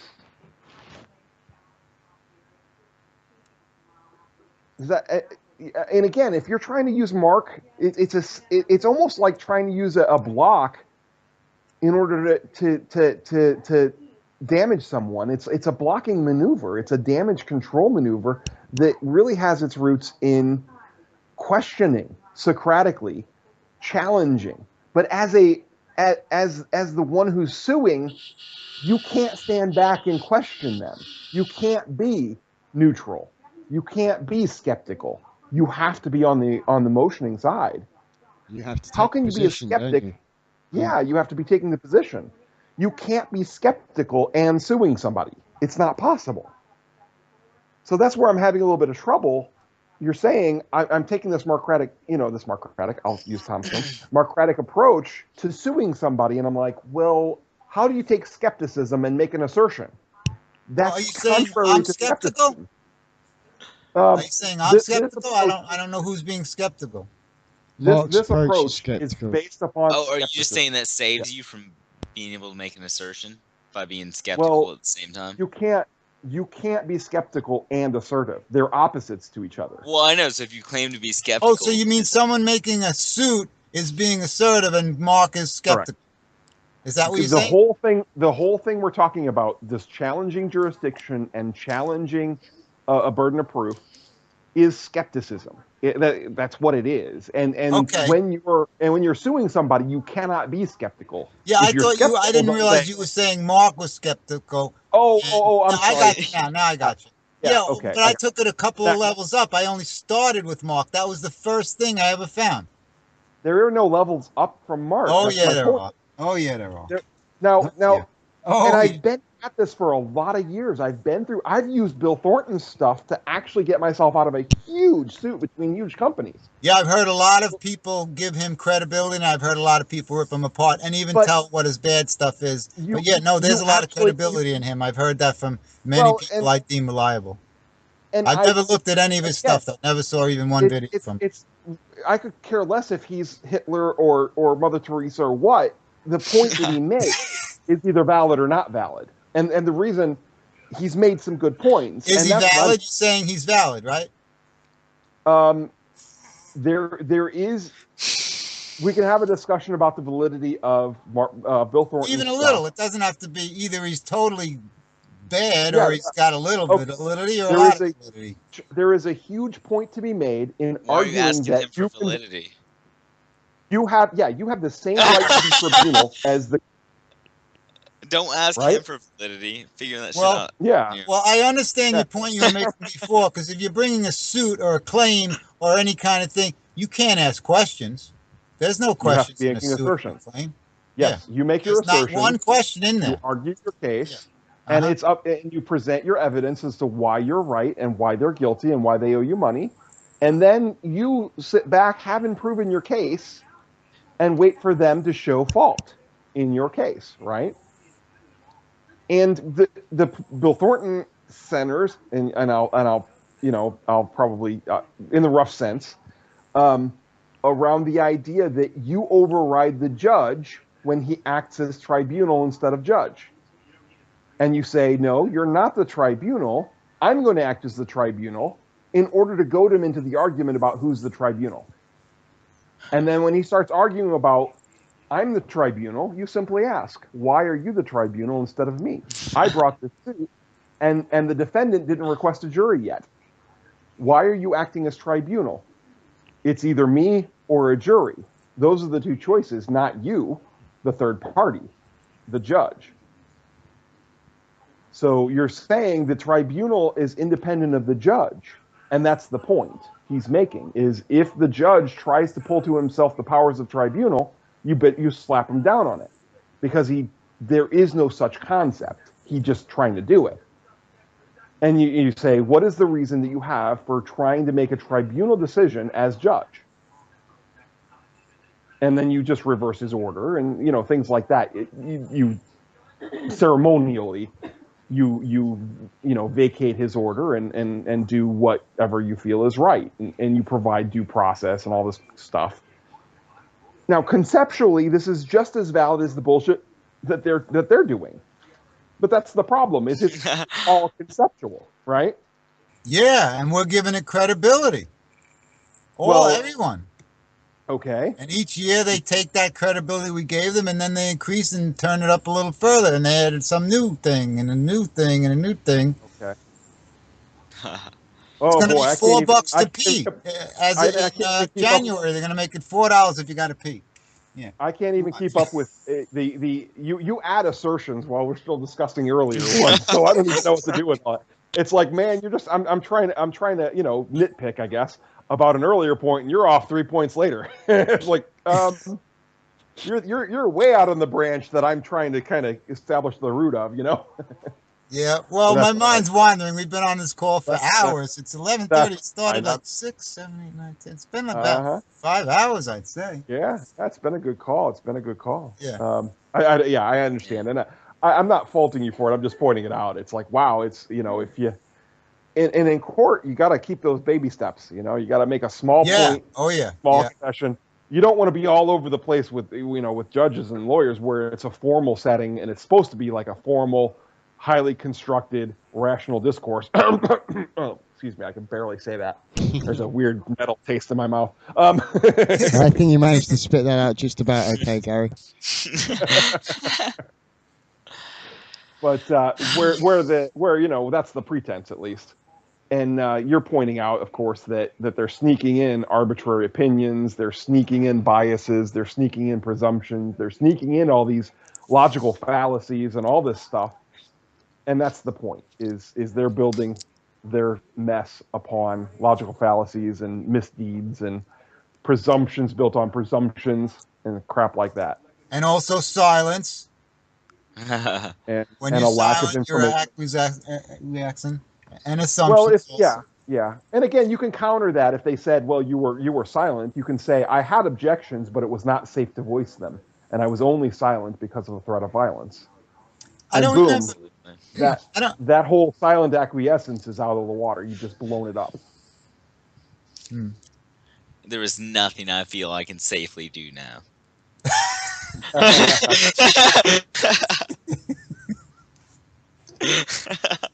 And they'll probably jump up and say, there's no threat of violence here. No, we're just doing this. We're providing you a nice, fair service and your day in court and blah, blah, blah. It's funny, but that's almost predictably how they react. Well, we're getting benefits. These are benefits and privileges they're providing for us. Okay, Jail is a privilege. Hold on. 3 hots in a cot. Come on. Yeah, Where do you get that? And they will phrase it that way. They will phrase it that way. The benefit of jail. They will phrase it the benefit of prosecution because the presumption is benefits, right? Can't you just waive the benefits? Waive the benefits. Yeah, well, you can waive them, and they'll, it's like, well, no, you can't waive their benefit for them. You can waive your benefits, but the benefit the prosecutor won for himself, you're not going to waive for him. Well, if I waive my own benefits, then there's no longer apply on me, right? Because that's part of the contract. But well, you've already given them bail. I used the wrong word of bond earlier, and I know, right? They wouldn't even bail. In jail. So where there are you already accepted them. Well, where there are threats, where there are threats of violence, there are no benefits, there are no agreements, there are no bails, there are no bonds. Where there are threats of violence, there is nothing but violence. So all these terms that we are using, again, we use them commonly. I understand that, but all these terms we're using are actually improper. Yeah. Okay. Where there is violence in the first place, where there is violence at the outset, okay. Where a mugger put a gun to your head, you didn't gift him your wallet, right? You didn't give the mugger your wallet; he took it. Well, these are their terms, and they're patented. Again, whatever the word is. Again, so the terms also have an English meaning, and when you say agreement and when you say bond and so forth, I'm clarifying that we aren't talking about the plain English language. We're talking about violence here. And if you say that rape and lovemaking, I'm defining them as equal, and so I just made love to that woman there instead of raping her, that doesn't hold water in a conversation. You've just undefined what we're talking about. You know what I mean? Well, try to get the woman you raped to make you dinner the next day. Well, and what I'm saying is the thing formerly called agreement has nothing to do with what we're now calling agreement if violence is okay. Right? So how do we talk about the thing we used to say is agreement? If you're absconding with the word agreement and contract and all this stuff to include violence and to include mugging and this subjugation that these bureaucrats are doing, then we need a word for what used to be called voluntary, right? So just like with taxes, if taxes are voluntary, we need a word to talk about what used to be called voluntary, because they just screwed the word up to mean the opposite. Yeah, I get that. So there we are. Well, they do that with all the words. It's not just that word. It's all the words. That's why it's called code. It's the legal language. Freaking word. It's a complete opposite of what we think it is. Yes, one word at a time. They did it too. They didn't do it all the legal at once. language has nothing to do with English. Another word. The legal language has nothing to do with English, and if you try to interpret it with English, you're going to be wrong, and they're going to bitch slap you about it, because again, that's why you want to be informed of the cause and nature, not inform them of the cause and nature of the proceedings. Yes, absolutely. Hey, would you all repeat to me what you just said in terms of something about the English language? And I don't actually know how to interpret it, so I need an actual dictionary full of that crap before I can even inform myself rightfully, right? It's not that you have the right to inform yourself of the cause and nature of the proceedings. So get that out of your head. Okay. You have the right to be informed. If you ask them, the right to be informed. If you ask them, do I have the right to be informed of the cause and nature of these proceedings? And they say yes, you've got them. If they say no, you're fucked. But then you go down a different road entirely. Because then it's like, okay, well, I'll go home then, because obviously I'm not here to do anything, but except be punished. But it's not that you have the right to inform them. Okay. Well, you could make sure that gets onto the record, so that you can hold them against them later if they do. You know, you're setting it up for. You know, it's all the procedure. If they say yes, you have the right to be informed. By George, if by the time I was done being informed of even the most mundane charge, let's say jaywalking, if they said you have the right to be informed of the cause and nature of these proceedings, I'd be like, awesome, we're writing a book. It's going to be a bestseller. I have so many questions that are yet unanswered in history about the cause and nature of even the most mundane proceedings. And we're going to write ourselves an encyclopedia about the nature of precedent and when precedent, when justice gives way to precedent, and what is contempt. Let's clarify all this. We have chapters to write on the topic of contempt. That is all that he just got done in saying. You have the right to be informed of everything related to what's going on, and all you can come up with is, can I plead guilty now? Or you know what I mean? Not you, but most people. Yeah. Right? That's a good most point. People, yeah. And then when you come to an appeal and so forth, you know that panel's looking at going, you know what? That motherfucker didn't give a damn about it when they read him the charges.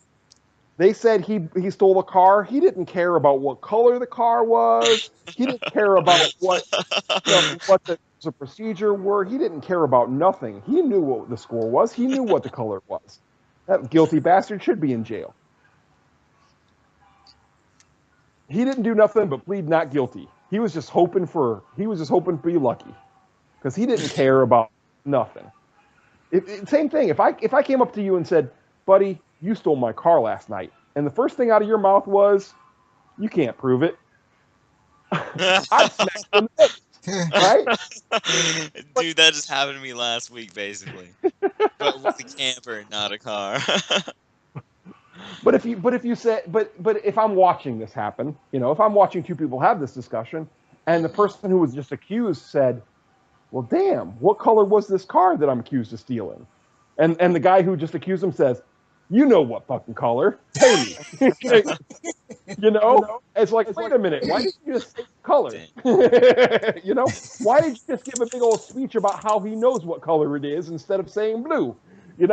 Is in the Crayola 64 colors? I've never seen that one, sir. But you understand the point I'm making is that it's you have no questions. Yeah. When you have no questions, that means that shows how guilty you are. I know, right? So that's part of the thing about getting stumped. That was the same Fousley ad, liked him, whatever you said before, right? Hours ago? Oh, that was a judge dude. Tom. No, I was discussing policies. I don't know. Yeah, somebody earlier. This call's been a while. It's been a long call. Yeah, non sequitur was one of them. Which is unusual for this group. A lot of the calls I'm on are long, but never Mark Stevens calls. They're always short, comparatively. Oh, well, depends. We got somebody under the gun here. Usually I would wrap it up and let him think about it, but he's got a one shot, so he's got a lot of adjusting to do before morning. Normally, yeah, we'd give a little intro. I'd send him off with some videos. We'd have some group calls more later, whatever. We'd make him be defendant, make him be judge. A little bit would be nice if we get there. Huh. So the judge's role, though, right? You know what the judge... I mean, Tom demonstrated to it very assume me innocent? No. What his real job is. What's his real job? To keep you from blaspheming their system, right? It's just like a priest. Priests keep you from blaspheming against God. That judge is going to keep you from blaspheming against justice, against the legal system. He's going to make justice look good. That's his job there, is to make justice look good. Should I write and that hopefully down? Take your money as well. Well, okay. And you're going to see it, the judge, he's going to try to, you're going to say something that upsets his concept of justice. His job is to polish a turd and convince you it's a diamond. That's his job. That's what's getting written down right now. Yeah.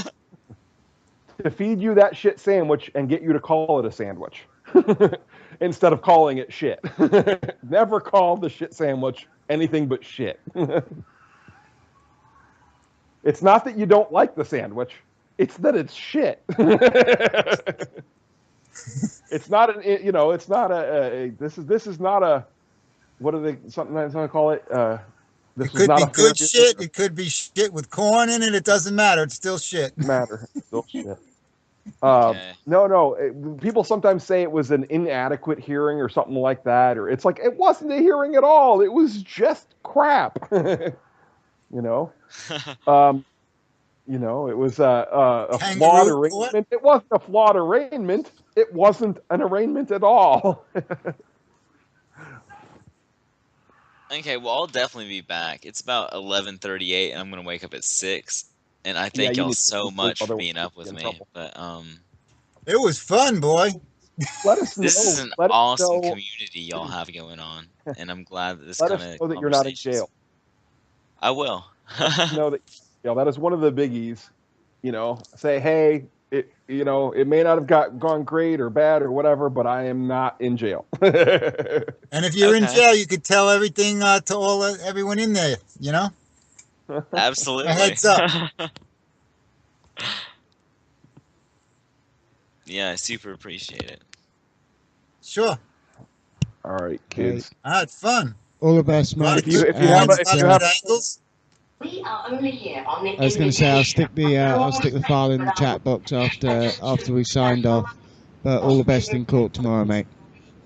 Yeah. Awesome. Yeah. Thank you very much. We'll be thinking of you. I'll be thinking of you. I'll roll over and think about you in the morning. I appreciate it. 9 a.m. y'all Eastern time. I go to sleep around 7 a.m. All right. Thanks, you guys. This is a lot of fun. Yeah, it was really fun. I really had a good time. This is my first Mark Stevens thing. All right, cool. Cool. We'll chat again. Take it easy. Yep. Good night. Good night.